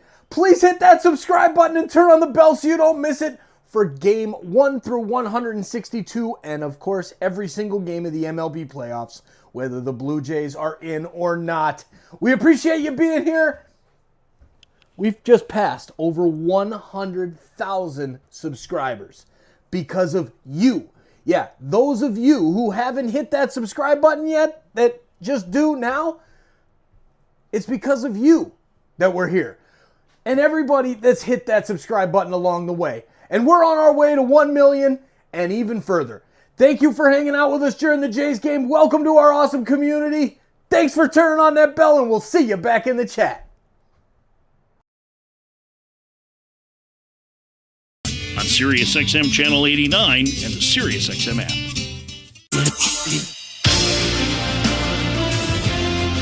It's the 9th inning, brought to you by New Pizza from Pizza Pizza. Get a huge 18-inch double XL 3-topping pizza for just $19.99. Bigger slices, bigger bites, only at Pizza Pizza. Actually Canadian.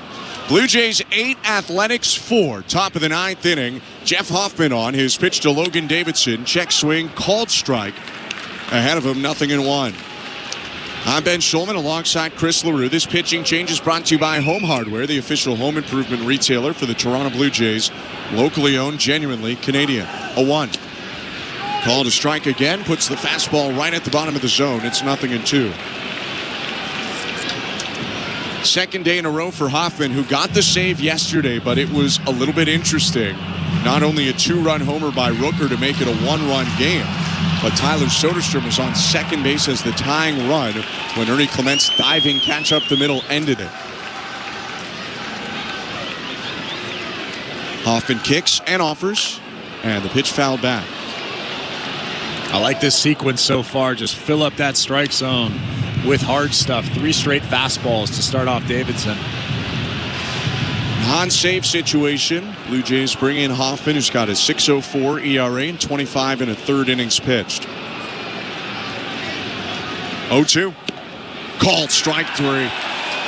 Beautiful pitch on the outside corner. It was a backdoor slider, and there's one out. Yeah, we haven't seen a really good slider from Jeff Hoffman in a couple of outings, but that one right there was perfect. Down and away. An easy strike for out number 1. For Hoffman, it's really been a tale of 2 different months this season, and he's probably happy to see June 1st on the calendar today. 1 out, he pitches to Max Schumann. Called a strike, 0-1. He had a 1.35 ERA in April after allowing no runs in March, and then a 13.5 ERA in May. Right-hander stands tall, kicks and delivers to Max Schumann, and it's fouled off over the netting right side. 0-2. And for Jeff Hoffman, it's never really been about stuff. He's had pretty consistent stuff. It's just been location and a little bit of pitch sequence, choosing the right pitch and in the right count. Base is empty, 1 down, the 0-2. Just high, 1 ball, 2 strikes. What do you think about using him right now? I mean, they had Schultz and Hoffman throwing at one point. Vladdy hits the double. They decide, hey, let's go Jeff Hoffman in the 9th. I mean, I probably would have wanted to get him a couple of days off here with the day off tomorrow and then Philadelphia coming into town. That's a big series. 1-2. Down and away, check swing, appeal to first. He did not go. 2 balls, 2 strikes. But at the same time, like you mentioned, this is a little bit lower leverage now. Maybe a guy that's struggling a little bit psychologically in terms of, I mean, being a closer's tough. He's relatively new to it. So I think that maybe getting him into a lower leverage situation where he can throw strikes, he can fill up that strike zone like he is right now. It'll make Tuesday and Wednesday against a tough Phillies team a little bit easier. 2-2. Foul tip, strike 3. Holly Sanchez sends it around the horn. There are 2 outs. And he does look like he's got some confidence out there. He's got some swagger. Maybe having him in a situation like this is good for him.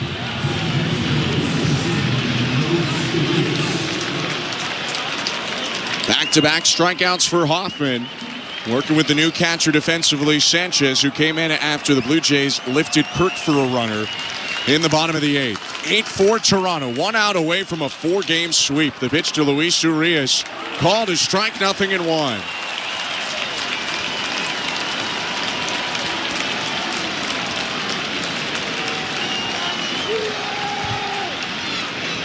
Hoffman kicks the pitch. High, 1 ball, 1 strike. Fans are on their feet all around Rogers Center. Great crowd today very exciting game. Blue Jays with a 6-run bottom of the 8th took the lead. The 1-1 popped up. This should do it. Ernie Clement jogging forward onto the infield turf, makes the catch, and the Blue Jays sweep the 4-game set against the A's. 8-4 the final score, a comeback on the back of Addison Barger. What a ball game. A big win for the Toronto Blue Jays.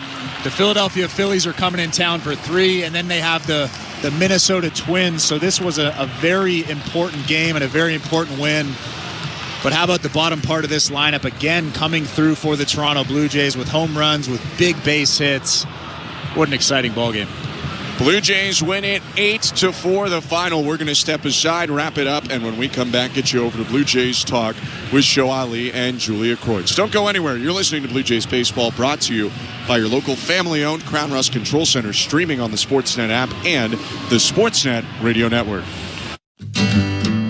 Siding isn't just siding. It's your home's first impression and first line of defense. That's why pros reach for James Hardy, the name that built its reputation one rugged, good-looking board at a time. Engineered to stand up to Canada's wildest weather, designed to stand out on any street, and always priced right at Timber Mart. So when the job calls for smart, strong, and sharp, you'll know what to do. Timber Mart, Canada's building center. Buck Martinez here to tell you about the huge Double XL 3-topping pizza from Pizza Pizza, just $19.99.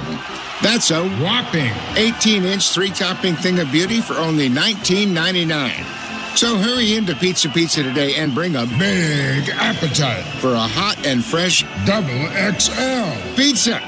I'm loving this big voice. I may just call the game this way. Go to pizzapizza.ca. Night mode is still the new code. And this season, we redefine the most exciting night of the week. Alejandro Kirk has walked it off. City Connect Fridays. It's a vibe that you have to experience live at Rogers Center. We celebrate the icons, energy, strength, and culture that makes our city special. City Connect Fridays.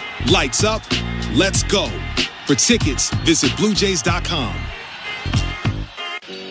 Knock all your summer projects out of the park with Home Hardware, the official home improvement retailer of the Toronto Blue Jays and your DIY partner in making your dream home a reality. From gardens to garages, back decks to front doors, refreshes and renos, we're here to help you cover all your bases and make every summer project a home run. Visit any of our 1,000+ home hardware and building center locations where we're proud to be locally owned and genuinely Canadian. This is Toronto Blue Jays baseball. Marshall smashes the ball to right field. It's gone! On Sportsnet 590 The Fan and the Sportsnet Radio Network.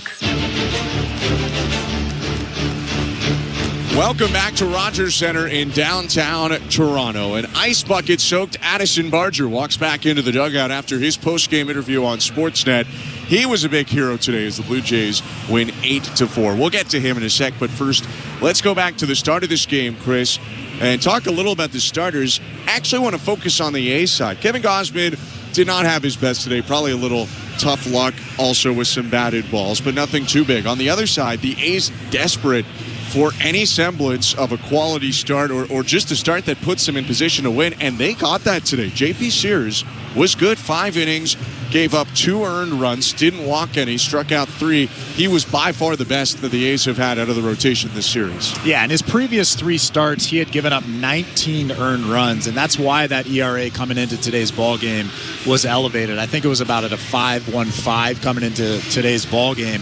But in his first 8 starts, he was great. He's having a great year if you take away those 3 really tough starts that he's had recently. And he looked like his old self, at least for the majority of this ball game. He was really good, filling up the strike zone, tough on Jays hitters. But how about the offense, Ben?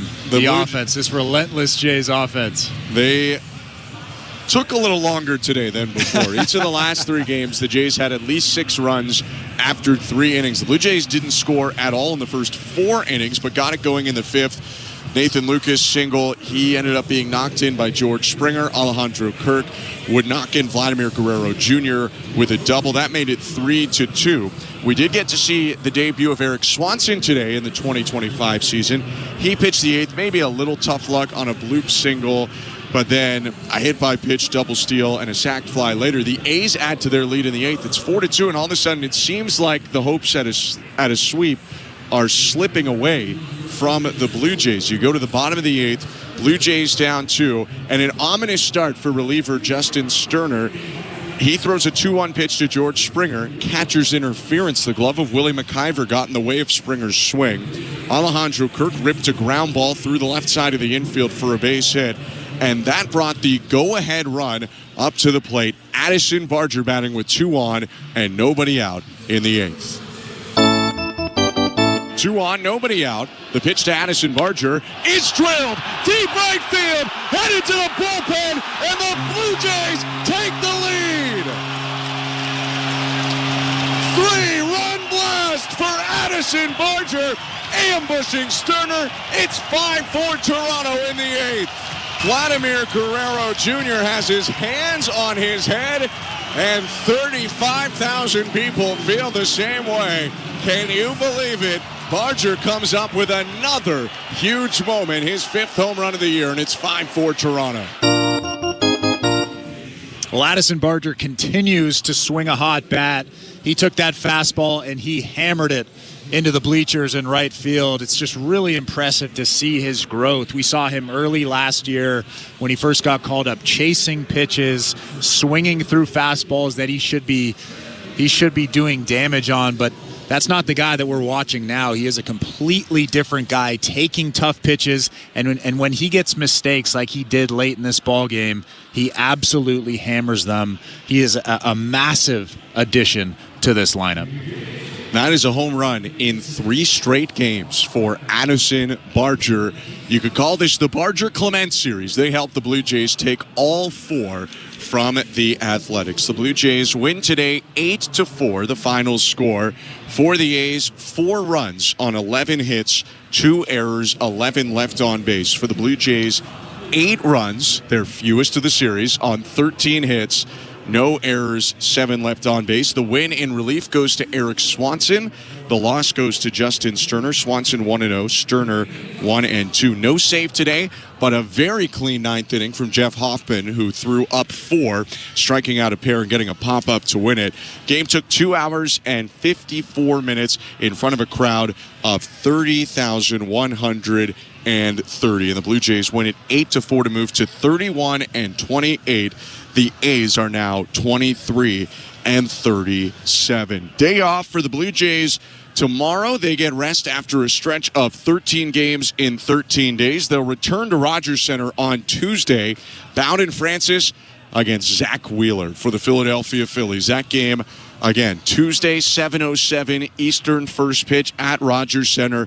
Hope you can join us then, and appreciate you tuning in now. From our technical directors today, Christian Chiniti and Stephen Coyle, our producer Nick Blackmore, our host Joe Ali, and my partner Chris LaRue. I'm Ben Schulman. Have a great rest of your weekend. We'll see you on Tuesday after the off day, and stick around. Get your calls and text in. It's a series sweeping edition of Blue Jays Talk with Joe Ali and Julia Kreutz, and it starts right now.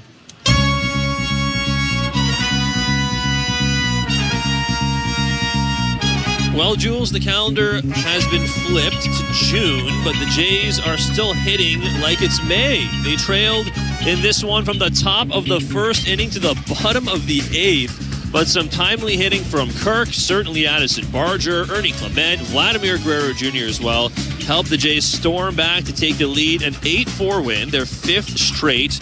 They had their first 5-game win streak of the season. They're now 3 games above 500, and they complete a 4-game sweep of the A's here at the Dome. The vibes are very different these days, let me tell you. They are. I can tell you. Everyone in that clubhouse is very, very happy about this win. I gotta imagine that no one is happier or more relieved than George Springer after that tag out at third base.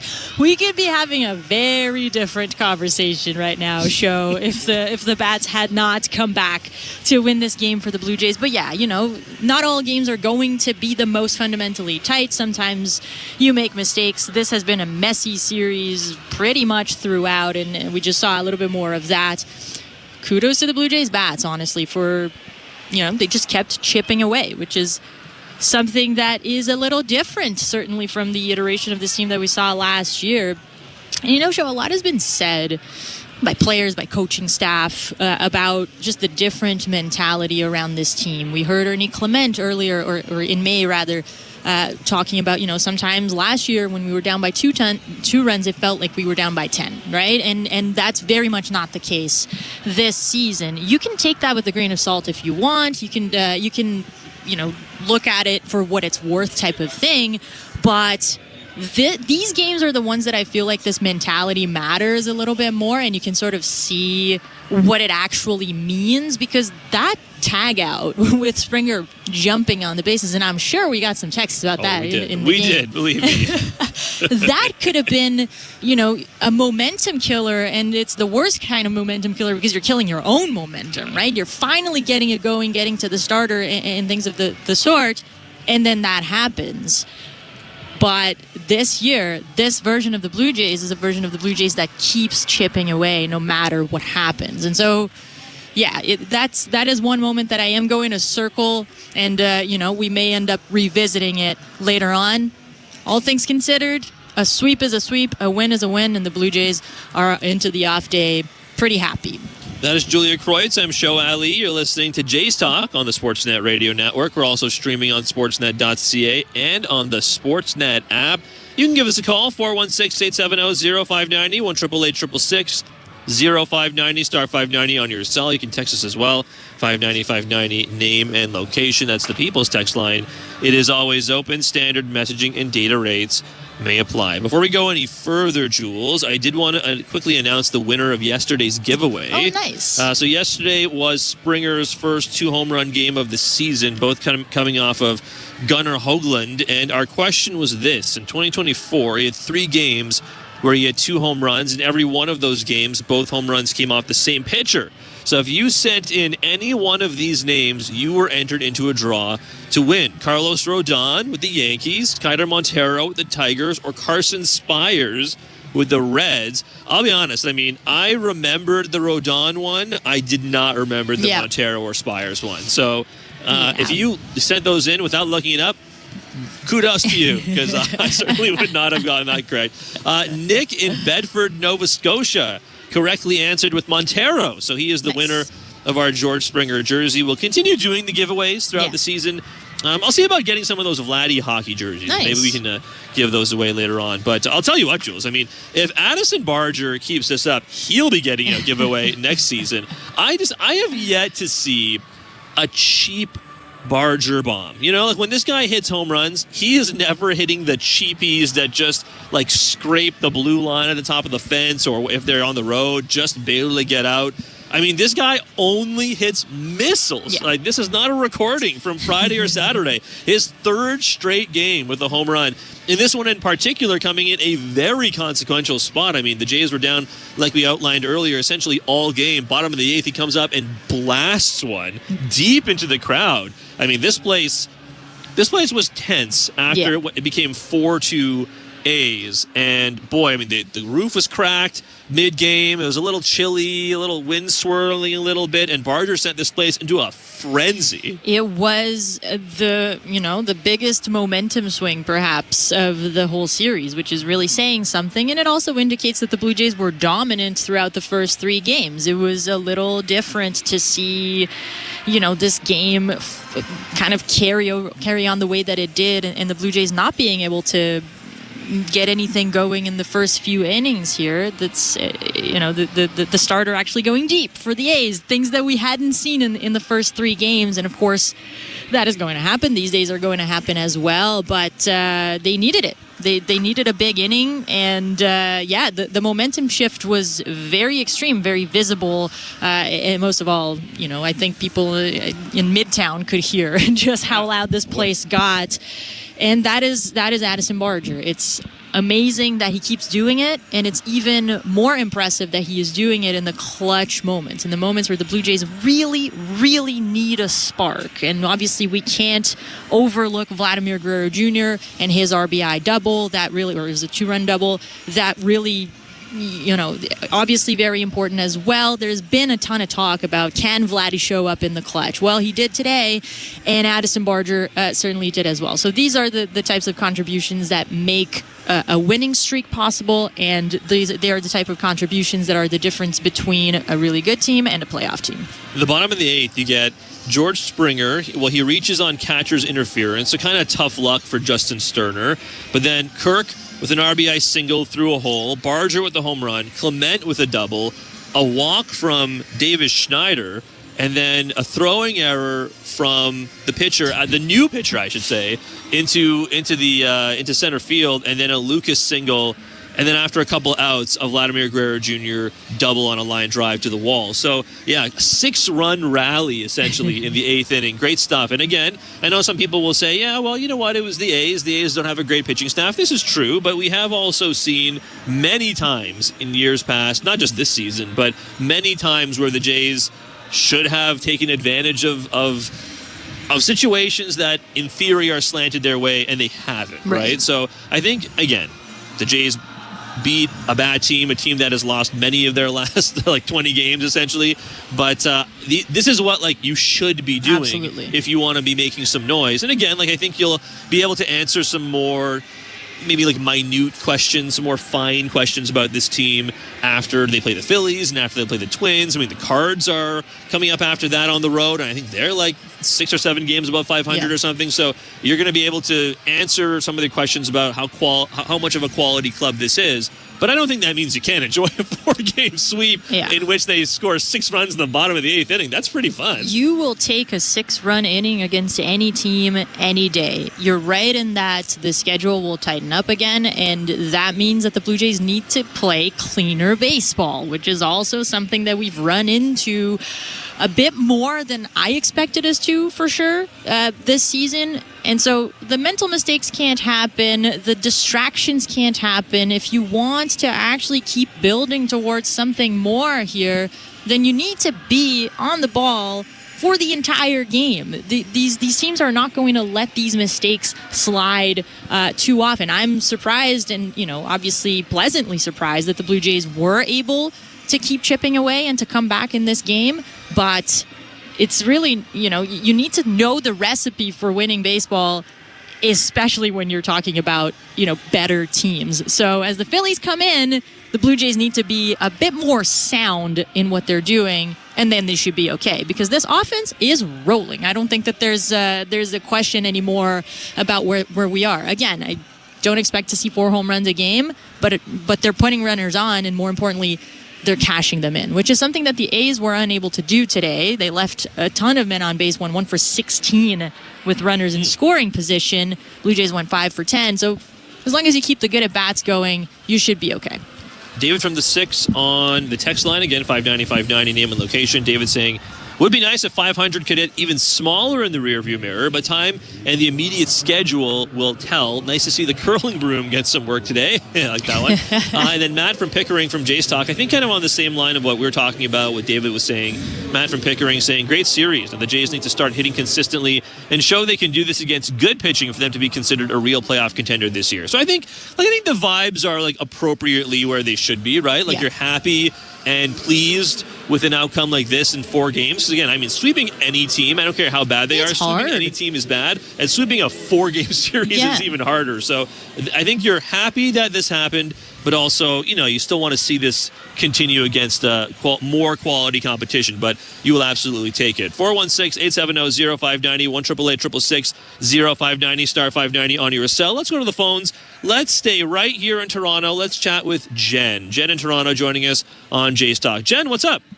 Oh, hi. It was fun. It was weird. I feel bad for Mark Cutsave, the Oakland manager. I know he had some expletives when the catcher's interference, but whatever. My number one point is Addison Barger needs to stay on third. I can see emergency, put him in right field, but I don't want to see them mess up with the lineup to accommodate Schneider and Rodin and move Clement or alternate him and Barger. And plus, Barger had really kind of good defensive plays today, like a variety, running in on a bunt and blah, blah, blah, and so on. So I just don't want to see, as I said as a producer, when Jimenez comes back on Tuesday, that now they're going to sort of, where do we put Ernie, or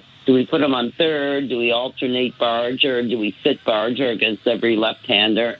And let's see how they do against velocity pitchers. But other than that, I'm so happy for the fans. That's my number one concern. They had a good game, a great comeback. Jen, thank you for the call. Always fun catching up with you. Thanks for joining us on Jay's Talk. Certainly, the Barger question as to because there's no way you can take him out of the lineup at this point. The guy said home runs in 3 straight games and only hits bombs, so you want to see him stay in there as much as humanly possible. I do wonder, to Jen's question, how it will be treated in terms of keeping him at third base, because I think most would be okay as long as he's in the lineup and batting 5th or higher, probably, depending on, and again, Santander's out, Varsho's out. I think you kind of need some power, and Barger is one of the few real credible power threats on this team, especially with Santander and Varsho down for now. So you want to see him bat a little higher in the order, certainly. But I do wonder, and this ties into Springer to a certain extent, because I think one thing, and again, this is probably the only negative thing we'll get to today, but I do believe beyond the out call at third base, and we can talk about that certainly, but I do think we saw today a more concrete example, Jules, of what we've been talking about when we say Springer's fielding has maybe taken just a slight step back. I'm not even saying a massive step back, but enough to the point where maybe you're okay, well, maybe I'd be okay with Springer DHing a little bit more.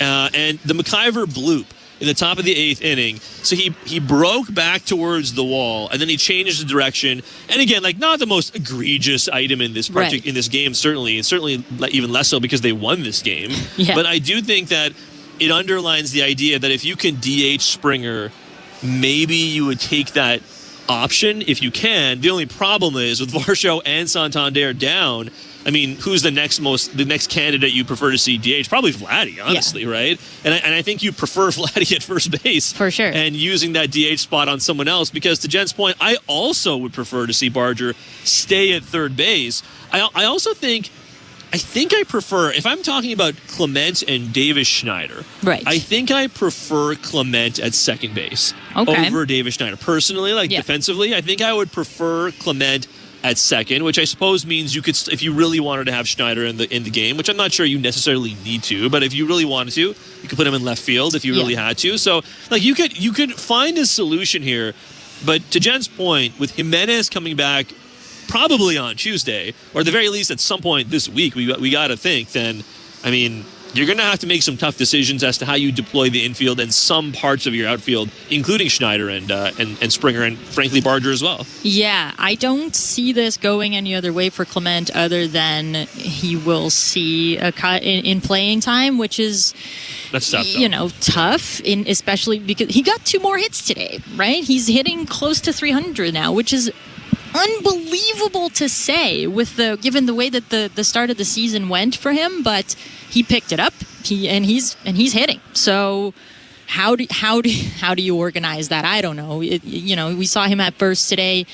He doesn't really inspire that much confidence at first base, I will say. Very, very good at third, very good at second. Serviceable at short for sure. We saw a bit of a misplay early on. I think it was in the first inning. It actually ended up leading to a run on a play that, the throw was weird. He stepped on first and threw to second. It was kind of a weird throw. Couldn't get the double play done. So obviously Vladdy is the first baseman of this team, and so that means that we're probably going to see Ernie Clement fit into a bit more of a platoon spot. And if you want to leave Addison Barger at third, then that's pretty perfect, because Andres Jimenez will be the everyday second baseman for this team, no matter which way you slice it. I think that's the thing. And so we're probably going to see George Springer play right a bit more than we were anticipating with Anthony Santander down. I don't know. I don't have an answer there, and it is tough to think that Clement will be probably the player to see fewer at bats because of all of this, because of all of the moves that are about to happen. But it is what it's looking like, unless the Blue Jays can get really creative and think of something that you and I haven't thought of yet. I'm guessing what they'll do, if they really don't want to sit Clement, and I can understand why you would not want to do that, right? So let's just assume, for the sake of this conversation, Jimenez returns on Tuesday, right? So, and let's also assume that they want to put Jimenez in the lineup. I think it's Wheeler on Tuesday. That's a tall order. No matter who's on your team, that's a tall order. He's one of the best pitchers in baseball. But again, aside from that, let's say you want to get all of Jimenez, Clement, and Barger into a game. I think, even though I want to see Barger stay at third, I got to think the easiest way to accommodate all three of those guys would be to just put Jimenez at second, leave him there, because like you said, that's his regular position. Put Clement at third base. Yes. You're keeping his bat in the game. You're keeping his glove in the game, and he's been pretty serviceable, if not very good, frankly, at third base. And then Barger is in right field, and you DH Springer. Yeah. I think that's probably what's going to happen on Tuesday, more than likely. That would make sense. Now, if you want to make sure that you're not interfering too much with Addison Barger and with his routine and with what he's built, and part of that is keeping him at third, then that makes the conversation a lot more complicated. Yes. But we know that he has been okay in right field as well. He has a good arm. The roots to the ball are fine. So, that opens up another avenue for the Blue Jays as well.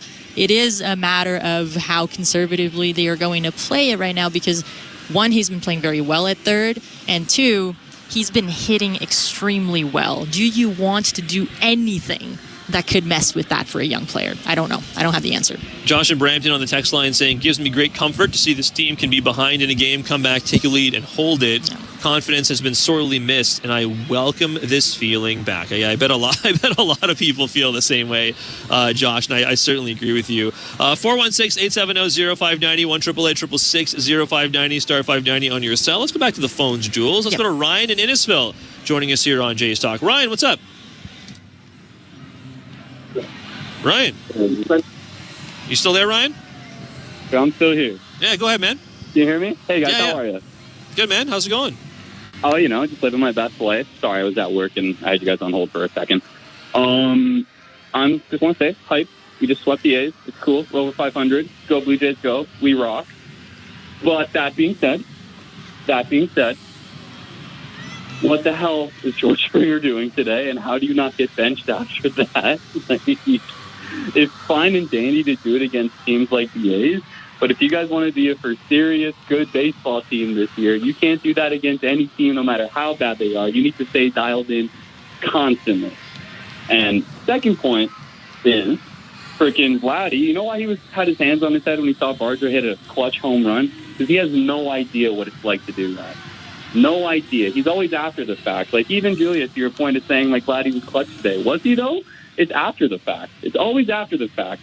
You're paid $500 million to be the guy that leads the train. You're supposed to be the front of the train, not the caboose that follows everyone. You're supposed to start that dude. I don't know when he's going to do it, when it's going to kick in for him. I don't know why it's always got to be someone else leading the way. You're getting paid $500 million, dude. You got to pick it up.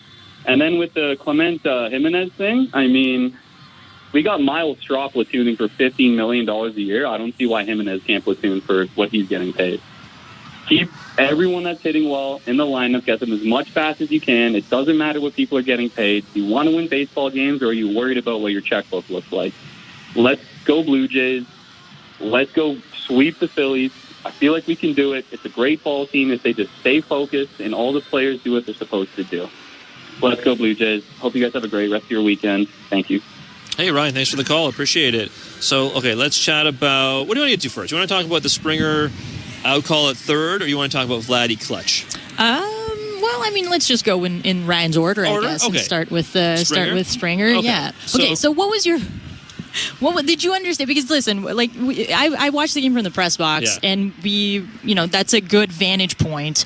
And immediately, I turned to Keegan Matheson and I said, "They got him. They actually got him." And then they're pointing. The A's are pointing to the dugout, and it is what it is. But it seemed like even in the broadcast, it took a second for people to understand what was happening, because it did happen quite fast.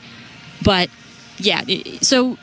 We kind of understood what was happening, and we were just waiting for it. But I'm wondering what your vantage point was of that moment there. So in the moment, because I'm sitting here in between Chris and Ben, and I just was. I'm not going to pretend like I have eagle eyes or something. I just happened to be looking at Springer, right. and he was jumping up and down, and I was kind of looking at him and looking at the dugout. He's clearly looking at them. They're looking at him. He's happy. He's jumping up and down, and then I saw the throw come in, and Schumann, good for him. I mean, it's a heads-up play to put the glove with the ball on like Springer's butt, essentially, just to make sure that he gets him, and then the umpire signals safe. Schumann immediately points at Marcotte, and then Marcotte immediately put his hand up. So there was clearly something there. He ends up getting out. I mean, I view it this way. It's obviously dumb by George Springer, okay? Like, there's no other way. There's no two ways about it, right? Like, it's stupid, right? Just keep your cleats on the bag. Right. No matter how excited you get, just stand there. Put your hands up and do the go on your tippy toes. Guns. Yeah, if you want to fake jump. Do whatever. Be excited. Not saying don't be excited, but just like keep your cleats on the bag. Yep. I will say though, it's not like Springer, but benching him, it's not like he's doing this all the time. It's not, you know what I mean? It's not like Springer as like this big vet is known for making snafus like that. So I'll give him a pass. He was excited. It did kill the rally. Having said that, the rally wouldn't have necessarily even have been in that position if not for George Springer himself. So I give him like a little bit of a pass on it.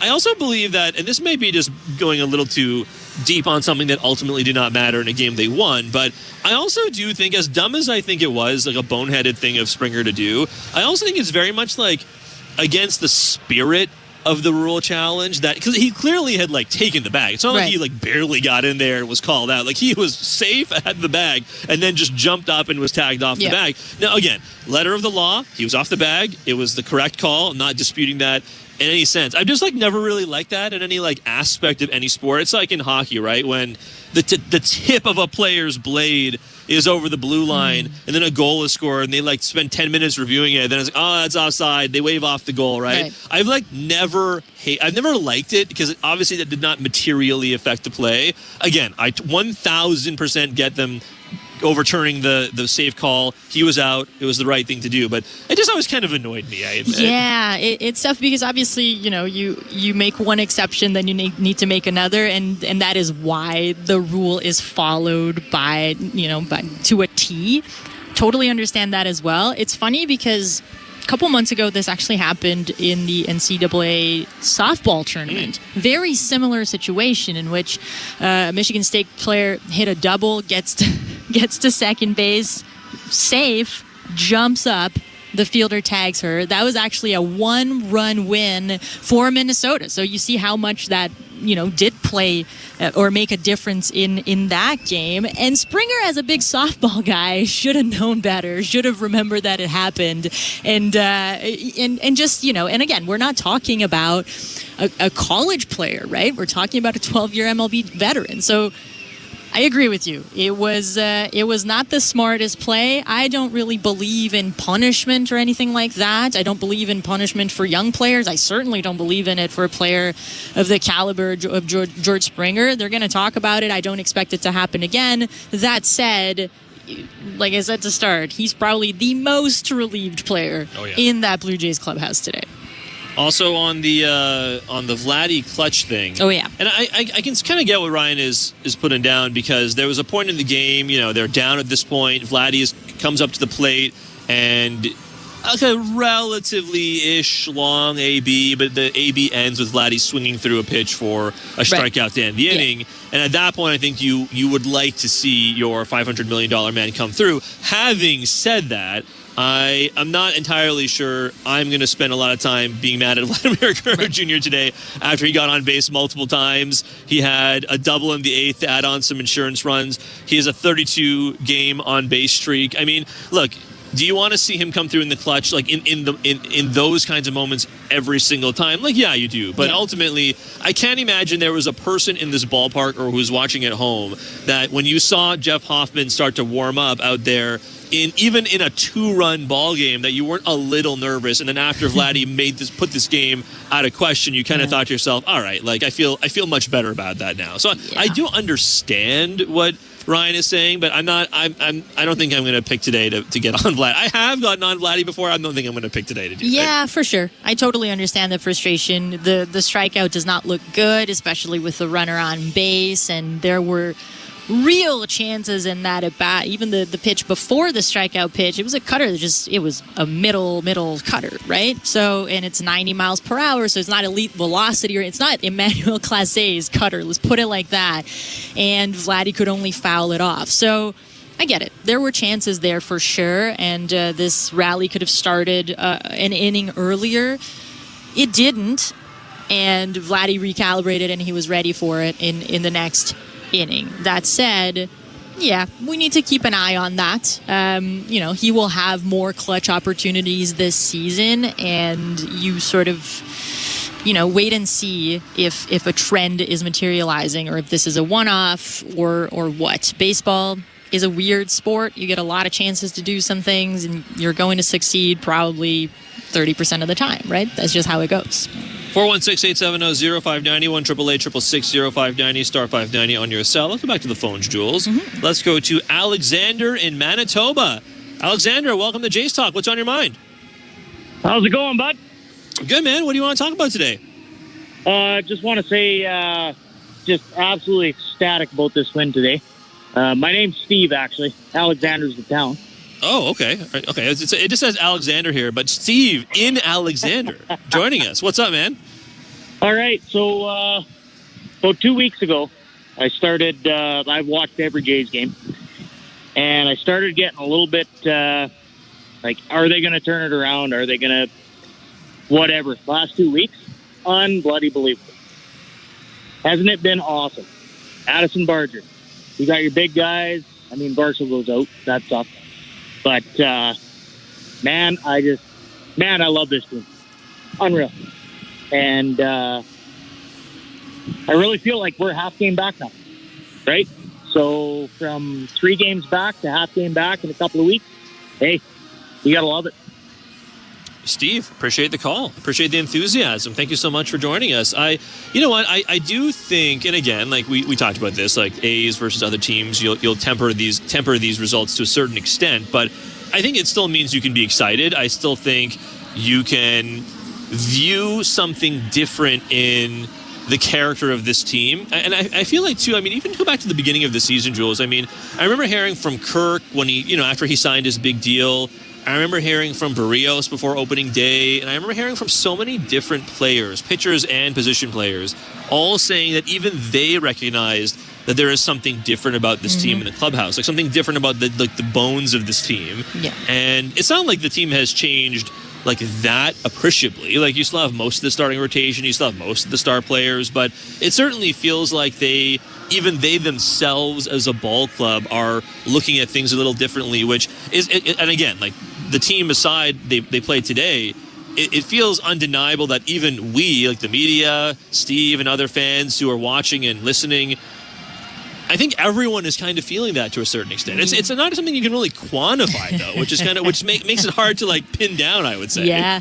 It's one of my my biggest disagreements with my other co-host Blake Murphy in that I Blake hates vibes. I am a firm believer in vibes and mentality and momentum and building forward. And Blake is a numbers guy, and he can't really, sometimes we butt heads about that. Let's put it like that. But yeah, one of the things that I have thought about is this core had never really encountered, once they were supposed to be good, let's put it like that, they hadn't really encountered a ton of failure in the regular season. The postseason failures are well documented, but last year it was just a complete failure, right?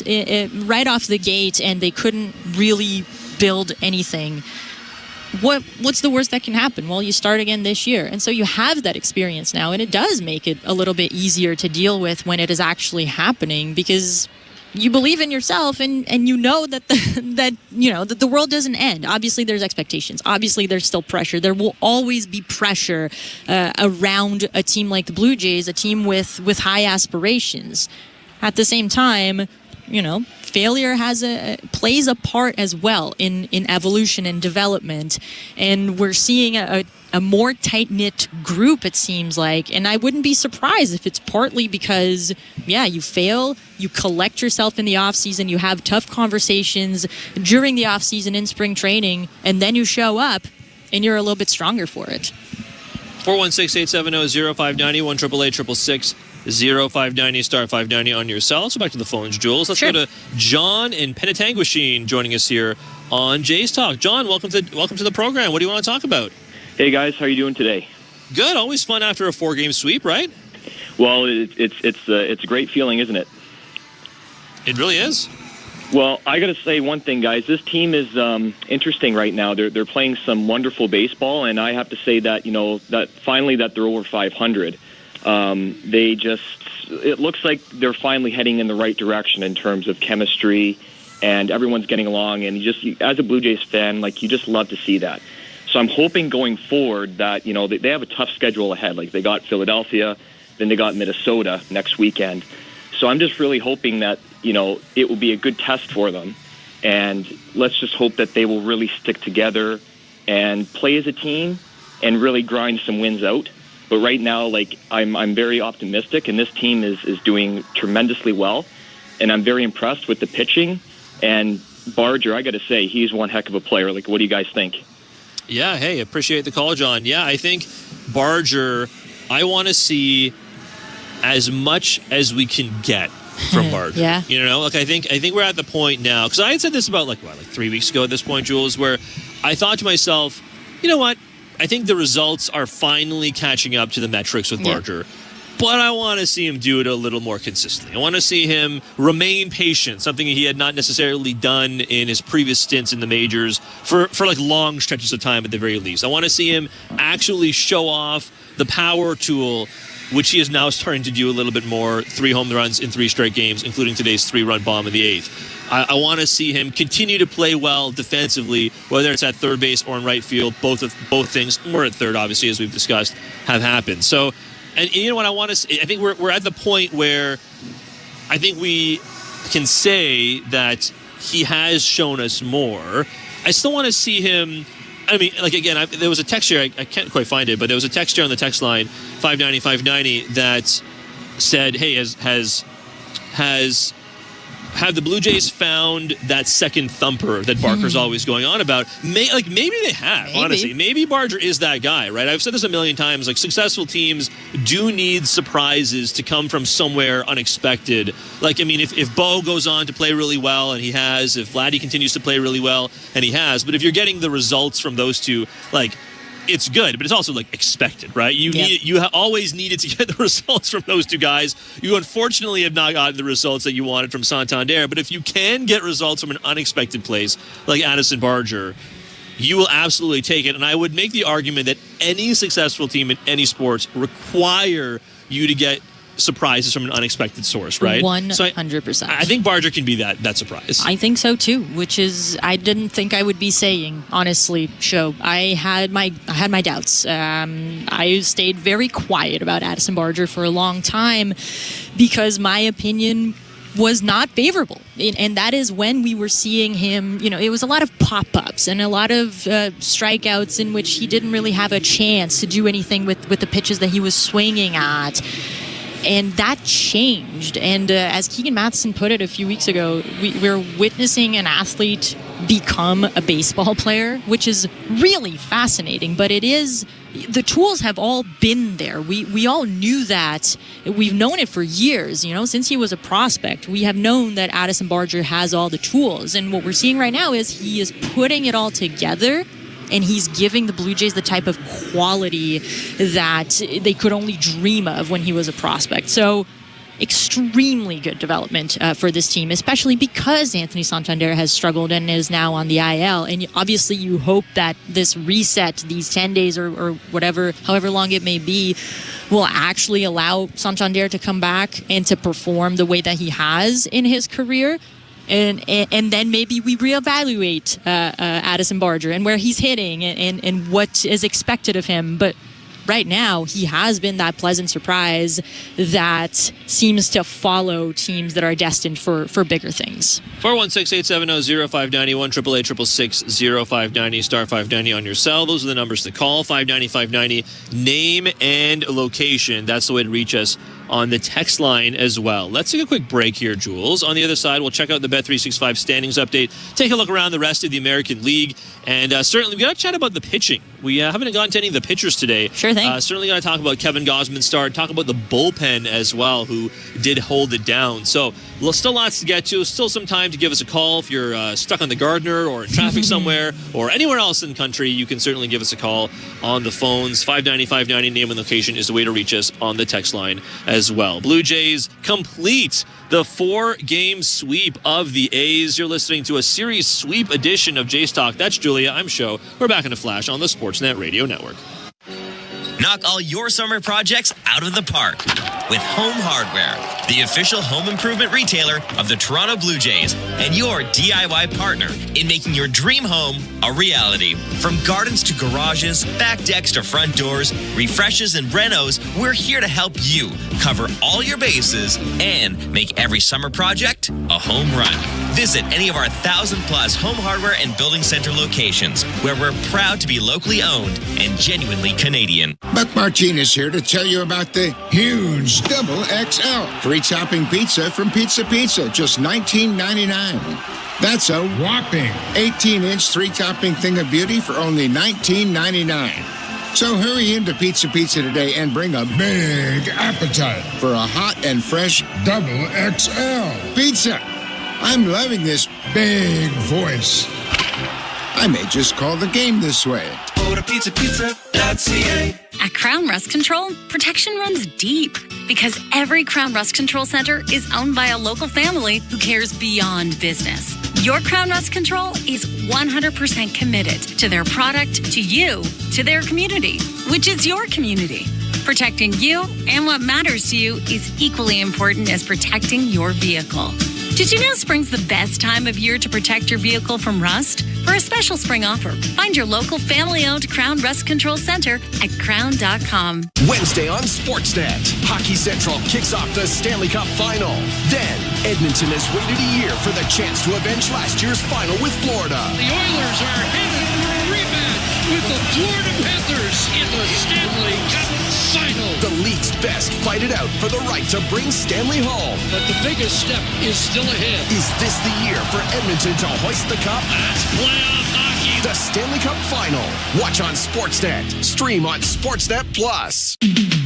If you're looking for a fun day, did you know the day before Monday? Junior J Sunday. You can paint your face. Come and meet Ace and run base to base. On Junior J Sunday. So many things to do. You could bring your crew and even mom and dad too. Junior J Sunday. Lights up, let's go to Junior J Sundays. It's family fun throughout the ballpark with games and activities that your squad will never forget. Feeling the song, grab your dad or mom, visit BlueJays.com. Junior J Sunday. Of all the things that Timber Mart can lend a hand to build, community ranks among the most important. And with the Timber Mart Local Leaders Initiative, we strive to recognize those dedicated to making their hometowns a better place to live, work, and play. From now to June 25th, you can vote to select our grand prize winner. They'll receive a $10,000 grant to support their outstanding initiative as Timber Mart's Local Leader of the Year. To vote, visit local-leaders.com. Timber Mart, Canada's building center.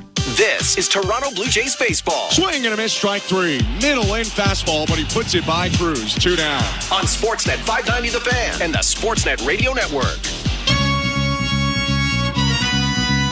John, what from this series would you want to bottle and just offense. Do this? Yeah, that. Hit homers, pitch well, and don't stop competing. But, I mean, the offense this series was the best I've seen in a while here, in a number of years, really. And if you can bottle that up, that'd be great. That is John Schneider speaking to the media. I think it was Shai asking that question. Right. Downstairs as the Blue Jays wrap up a 4-game series sweep of the A's here at the Rogers Center. I'm Shoai Ali. That's Julia Kreutz. You're listening to Jays Talk as we welcome you back here inside the Rogers Center. Here's a fun stat from Sportsnet Stats, Jules. Blue Jays match franchise record for runs scored in a 6-game span at home with 60, initially set from May to June in 2003. Yeah. So that's pretty incredible when you look back to certainly the Padres series and now the A's series. Right. Yeah, John Schneider is not wrong. It is the best offense that we have seen in a number of years throughout a whole series. And listen, you can nitpick. You can say that the pitching for the A's is not the best, but you will take it, and you'll certainly take the confidence that comes with scoring this many runs. And now you need to just spin it forward. And the good news is that, and as we're going to get into the Bet365 standings update here, is that the Phillies are not playing their best baseball, and they're allowing a ton of runs right now. So, that doesn't guarantee anything, but it's certainly a good place to start. What a segue from Julia Kreutz. Let's check out the Bet365 standings update. At Bet365, you can bet on popular markets like hits, home runs, and total bases. Download the app and find out why it's never ordinary.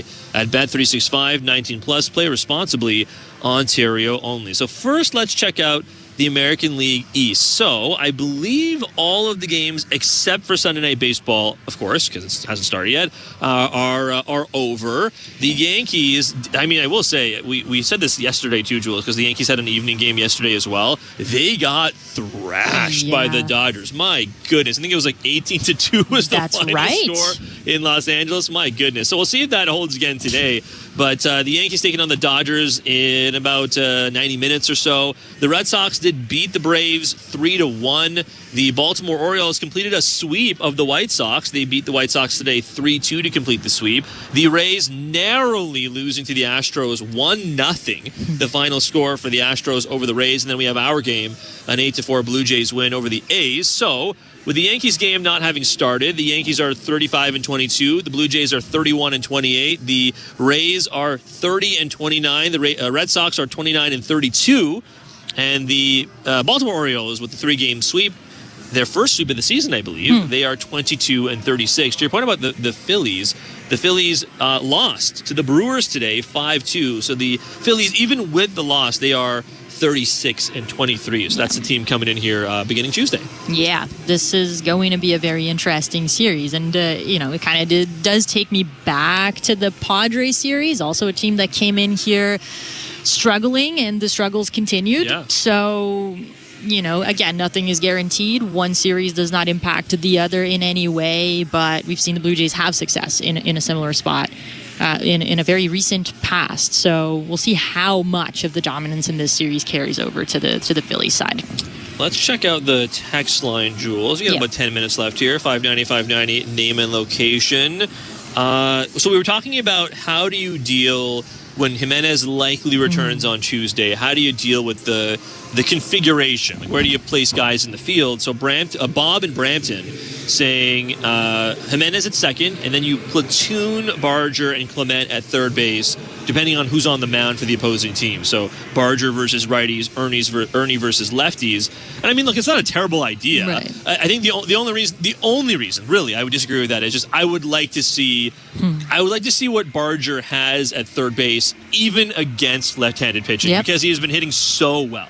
I think that would be my only quibble with it. But that is, I think, the traditional idea of how you deploy guys who platoon positions like that, right? It's just Barger, I think, has earned a little bit more based on how he's hit. Frankly, I think Clement has earned playing time as well based on how he's hit. I don't know if you've seen this. Like, if you look at the splits for Ernie Clement between how he looks when he hits against right-handed pitchers and left-handed pitchers. Between right-handed pitchers, like, it's all right. It's all right. But against left-handed pitchers, he is literally one of the best hitters ever. It's like if you compare what Ernie Clement is doing, like, in this stretch right now against left-handed pitchers to, like, what Barry Bonds did. It's like, I'm not exaggerating when I say it's actually comparable in terms of, like, WRC plus. Again, it's like it's a much smaller sample size than Barry Bonds' career, right? But at the same time, it's pretty crazy. Like, it's actually up there with, like, Aaron Judge and Shohei Ohtani against left-handed batters. It's pretty crazy. It is, and so, you know, that I would add to your point against a platoon, and we're not necessarily against a platoon, right, Joe? I think that would be the most obvious solution here, but you also want to ride the hot hand of Ernie Clement, who hit this series like he had a personal vendetta against his old team. He just kept hitting, and if that continues, then you also need to maximize the offense. If you want to bottle up the offense that you saw here, well, that starts with how you construct your lineup and making sure that the best hitters are in there. I agree with our previous caller here that should still be the priority, and you kind of build it from there. Wouldn't mind, you know, seeing the Blue Jays get creative as a way to make sure that everyone who's hitting gets a chance to keep hitting, Joe. Let's talk about the pitching also real quick before we get out of here, Jules. There's a text line question from or comment from Bob, who is trucking through Louisiana. So safe travels. Safe travels, Bob. No texting while you drive. Although I don't know, maybe it's easier when you're driving a truck. I have no idea. But still, maybe don't do it. But I do appreciate the text. Bob saying putting Hoffman in to close was the right decision. Great opportunity to enhance his confidence. I will say this: like, we were in the booth here. I was with Ben Schulman and Chris LaRue, and we were saying, all right, you know what? 4-run lead. Vladdy increases the lead here. Maybe you can sit down Jeff Hoffman. He still came out. I mean, he probably had already just gotten hot, I imagine. But to Bob's point, I think, you know, not necessarily that's a get-right game, but more on the idea that, you know, he had struggled a little bit. It's not the highest leverage spot you'll see Hoffman pitch in, and certainly even just this season that has not necessarily been the case. But after some struggles, I bet even he wouldn't have minded going out there, even in a 4-run game, to kind of just get himself right to a certain extent. Yeah, and the Blue Jays also need to see where the stuff is, right? Because we saw the struggles with command yesterday, and you hear from John Schneider, from the pitchers themselves, that there are constantly open lines of communication between staff and pitchers and hitters as well. But, you know, to stay on Jeff Hoffman here, and John Schneider said, listen, he's being honest with us about where he is physically, about where the stuff is, and all of that. And so you kind of just need to give him a chance to prove that he can still do it, and he can still be the undisputed closer for this team. Great start, and we've seen him, you know, have tough outings and then bounce back, and then it's tough again, and then he bounces back again. So you want to see the consistency. I don't mind him coming in, especially, like you said, the lead was increased a bit later in even his warm-up process and all of that, and you don't want to mess with that too much. So very much uniting two useful things there of give him an outing that is not as high stress. It's not a save situation. You have room to make mistakes, and that sometimes frees up guys to make pitches. You know, you don't have to grip the ball as tightly. You can just go out there and pitch your game and remind yourself that you can still do this, and you can still do this effectively in the way that he did. 1, 2, 3, no problem, no real threats, and you know, you kind of close the book on this one. Start thinking about building towards something like the first month of the season. I don't expect us to see the same level of dominance, because that was just insane. Yeah. But Hoffman has the stuff to be an effective closer in this league. I can't begin to explain, why things got as bad as they did for a little bit there. Nice to see him bounce back, and now we just need the consistency show. Yeah, Hoffman probably as happy as anyone to see the calendar go from May to June because, boy, it was a rough outings from him almost every other time. It felt like he came out on that mound in the month of May. So definitely a good start to June. If we work backwards from Hoffman, Eric Swanson made his return today. His first game since September 28th, 2024, because he was just reactivated off the 60-day IL today.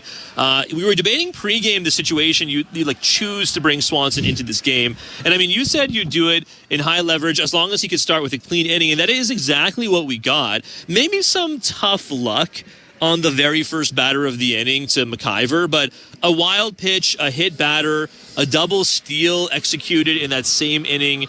That actually ended up being, the A's lost this game, obviously, but that at the time ended up being very important to get another run scored for the A's with a sac fly immediately after the double steal. But still, you know what? Swanson managed to get out of it with limiting the damage, so, you'll take that. And the Blue Jays were clear that they weren't going to, not pitch him just to not pitch him in high leverage. Yeah. So, all things considered, it could have been much cleaner by all means. But, we had seen the Blue Jays in, Flu Hardy's, first 24 hours in the major leagues. He got thrown into the fire, essentially, into some very high leverage situations. So they're clearly not afraid to do that. And they did it today with Swanson. Yeah, it's pretty hilarious that he got the win. I will say that after that messy inning.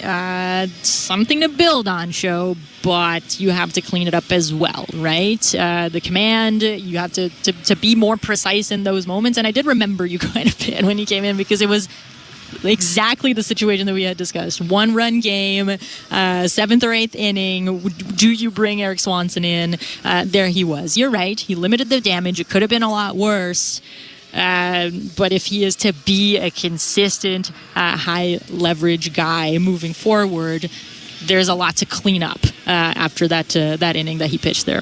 We saw Chad Green as well. Probably also bit with some tough luck in the inning's first two batters. It's actually pretty crazy. There was a point in this game where the Athletics, before the big bottom of the eighth from the Blue Jays, there was a point in this game, even after the top of the eighth inning, in between innings, or in the middle of the inning, I should say, the Athletics as a team had an expected batting average, on the whole, of and they had 4 runs, I want to say with 11 hits, of 193. Right. That was their expected batting average as a team, and yet they had 11 hits and 4 runs. So I think that just speaks to there was some batted ball luck that went their way, basically until the bottom of the 8th inning when the Blue Jays had the 6-run inning. But, Chad Green, I think, is a good example of this because, again, some tough luck in the inning's first 2 batters, but he did bounce back. He struck out the next 2 guys. He did walk a guy that loaded the bases, and then he gets a pop-out. So he actually got out of the inning without any damage. It just feels like it was a stressful inning for sure. It was very stressful, and I think that has somewhat defined his season so far, right? Not the cleanest season. Right. He'll give up the odd home run, get into some trouble, but he does get the job done, even if I think most people would prefer this kind of situation that we saw today to play itself out in lower leverage. Yeah. You can't hang a slider against Jacob Wilson and expect to get out of it. You can't really throw a sinker straight down the middle to Brent Rooker and expect to get away with it. More often than not, you won't. But to his credit, he did bounce back. He struck out the next couple guys, got the pop out, and got out of it unscathed. But it's a lot of traffic for one inning, and you kind of expect if you're gonna look at numbers and expected stats and all of that, you expect this to turn into at least 1 run, more often than not. So tough, but you kind of you take what you can get from Chad Green right now. I don't want to sound like I'm too out on him or anything like that, but it's been a lot of this. It's been a lot of stressful situations when Chad Green is on the mound. Mason Flu Hardy, I wanted to get to as well. I'm a big Flu Hardy fan. Yeah. And Absolutely. 1 1/3 from Flu Hardy, no hits or walks, 2 strikeouts, 20 pitches, 13 strikes. It was actually the 3rd time he pitched in this series. But definitely, you're okay with it given that there's an off day tomorrow. But a nice set of bounce-back outings, the trio of bounce-back outings in this series, because he gave up 4 runs with no outs in the blowout loss against the Rays. So it's nice to see him by and large, get back to what we have seen from him all year. I mean, he struck out Clark on the cutter. He struck out Lawrence Butler on the sweeper. So definitely some positives, I would say, from Fluharty after what was a really tough outing in Tampa. But nice to see him get back to like 3 straight pretty good outings. Yeah, no, big time. And again, you and I spoke about this yesterday as well. I think that you just need to flush that Rays series. You can't really take it too much into consideration. Obviously, there's still lessons and the games still count and all of that. But it was just so bizarre the way that it all happened. I didn't really hold that outing against Mason Fluharty too much because if you want to talk about batted ball luck, that was that outing for him. And this is who he really is. He is working his way up to significantly bigger spots with this club, and he deserves to get the call in those moments. It's been one of those pleasant surprises, and this stuff is in a good place, Joe. We'll wrap up on Gausman, who, of course, was today's starting pitcher. And again, I think some bad luck for him, at least early in the game, right? Like the Jacob Wilson hit, another William McIver hit, both like bloopers that just landing out of the reach of guys. But he was also battling today a little bit, right? Like he some really varied velo on the fastball. I think the A's batters, to their credit, like they deserve some flowers for taking a lot of pitches, fouling off a lot of pitches. I mean, Gausman finished the top of the 3rd inning, having thrown 67 pitches after 3 innings, alongside 2 walks. He hadn't walked a single batter since the beginning of May 3rd, the last time he walked even just 1 batter. So a pretty elevated pitch count for just 3 innings of work. In the 5th inning, and I mean, maybe he was just struggling with the fastball overall, but he threw 15 pitches in the 5th before he got lifted. He threw 11 splitters there. Yeah. And so maybe a little too splitter happy. I mean, Urias, which was the bat after he gave up the double, he got pulled, but Urias maybe was sitting splitter because he had seen 3 straight split fingers, and even some of the batters before. Prior to that, it was 2 fastballs and then to like 8 splitters essentially, right? So I got to think he was looking for it. He hammered the ball down the left field line. Wasn't his cleanest start. Right. Gausman has spoken before about how he needs the fastball to work for the splitter to be effective. It wasn't great today, but again, I don't think I'm necessarily worried about Kevin Gausman. Yeah, the velocity was very up and down on the fastball, and that's, usually an indicator of it may not be exactly where Kevin Gausman wants it to be. It was at points, and then he lost it at points, and that's where you see him maybe throw a few more sliders or go to the splitter more than advised. And, the splitter still looked like it was in a very good place. It was generating the swing and miss. He struck out 7 batters. There's a reason for that, but you need to be able to command that fastball in order to, allow your repertoire to play. Didn't happen today, but I agree with you. Not too worried. The A's also put up a fight here. This is again, it's a growing lineup. We'll see how he does in 5 or 6 days here. Blue Jays wrap up a 4-game series sweep with an 8-4 win over the Athletics here at the Rogers Center. Blue Jays baseball brought to you by the local family-owned Crown Rust Control Centers in Charlottetown and Summerside, PEI. Crown is proud to be Canadian-owned and operated since 1986. Protect your vehicle from rust today at your local Crown Rust Control Center or visit crown.com. Crown, Canada's #1 rust protection. For Julia Kreutz, Ben Schulman, Chris LaRue, Tom Young. No Tom Young today, Stephen Coyle, Nick Blackmore. Always happy to give Tom a shout out. Christian Chiniti as well. I'm Show Ali. That does it for us. We are out of here. Happy Pride Month, everyone. Also National Indigenous History Month as well. Blair and Barker back for the Phillies series. We'll talk to you later. Major League Play-by-Play is now on SiriusXM Radio and online with the SiriusXM app. Why do I love calling this game? Calling this game? Calling this game? Calling this game. Why do I love calling this game? It's because I get a chance to bring some joy into people's lives. Anything can happen on a baseball field. We've got a new game. It's perfectly unscripted theater. Everybody on their feet. Because you never know what you're going to see on a given day. Vladimir Guerrero Jr. just walked it off. There's just something about baseball on the radio. Something about the way wood hits leather. A swing and a drive to deep left center. The way leather hits dirt. And he made the play. The way a deep fly ball sounds like it's about to change history. High fly ball to center field. It's hit pretty well toward the wall. Until the cleats hit the grass, hit the crushed brick, and then nothing but sky and a silent crowd. That ball's high. Until leather hits leather and 40,000 fans lose their collective minds. In a perfect symphony of chaos. He jumped up on top of the wall, balanced himself, and caught it. The way nothing triumphs a perfectly honest call. I can't believe what I just the way the right voice can make a moment live forever. Touch 'em all, Joe. You'll never hit a bigger home run in your life. Outsiders may think this is just two teams. The ball, a bat, and a microphone. But no. For over 100 years, this has been the soundtrack of the American pastime. That's it! It's a World Series win for LA! The soundtrack of summer. This is Major League Baseball on the radio. Right now on Sirius XM. All rise! Coming in 5. Get ready to play. 4. Get up! Get up! 3. Can you believe it? Put your seatbelt on. Wow. Talk about the game and all the stories on MLB Network Radio, Sirius XM Channel 89, and online with the Sirius XM app. First, all times are Eastern, and please remember, all games, times, and channels are subject to change. Check SiriusXM.com for the latest updates. In Major League Baseball, 1:05 p.m., Texas Rangers take on the St. Louis Cardinals. Rangers on Sirius XM channels 89, Internet 867, Cardinals on Internet 865, Spanish feed on Internet 870. 1:35 p.m., Atlanta Braves take on the Boston Red Sox. Braves on Sirius 209, XM 176, and Internet 842, Red Sox on Internet 844.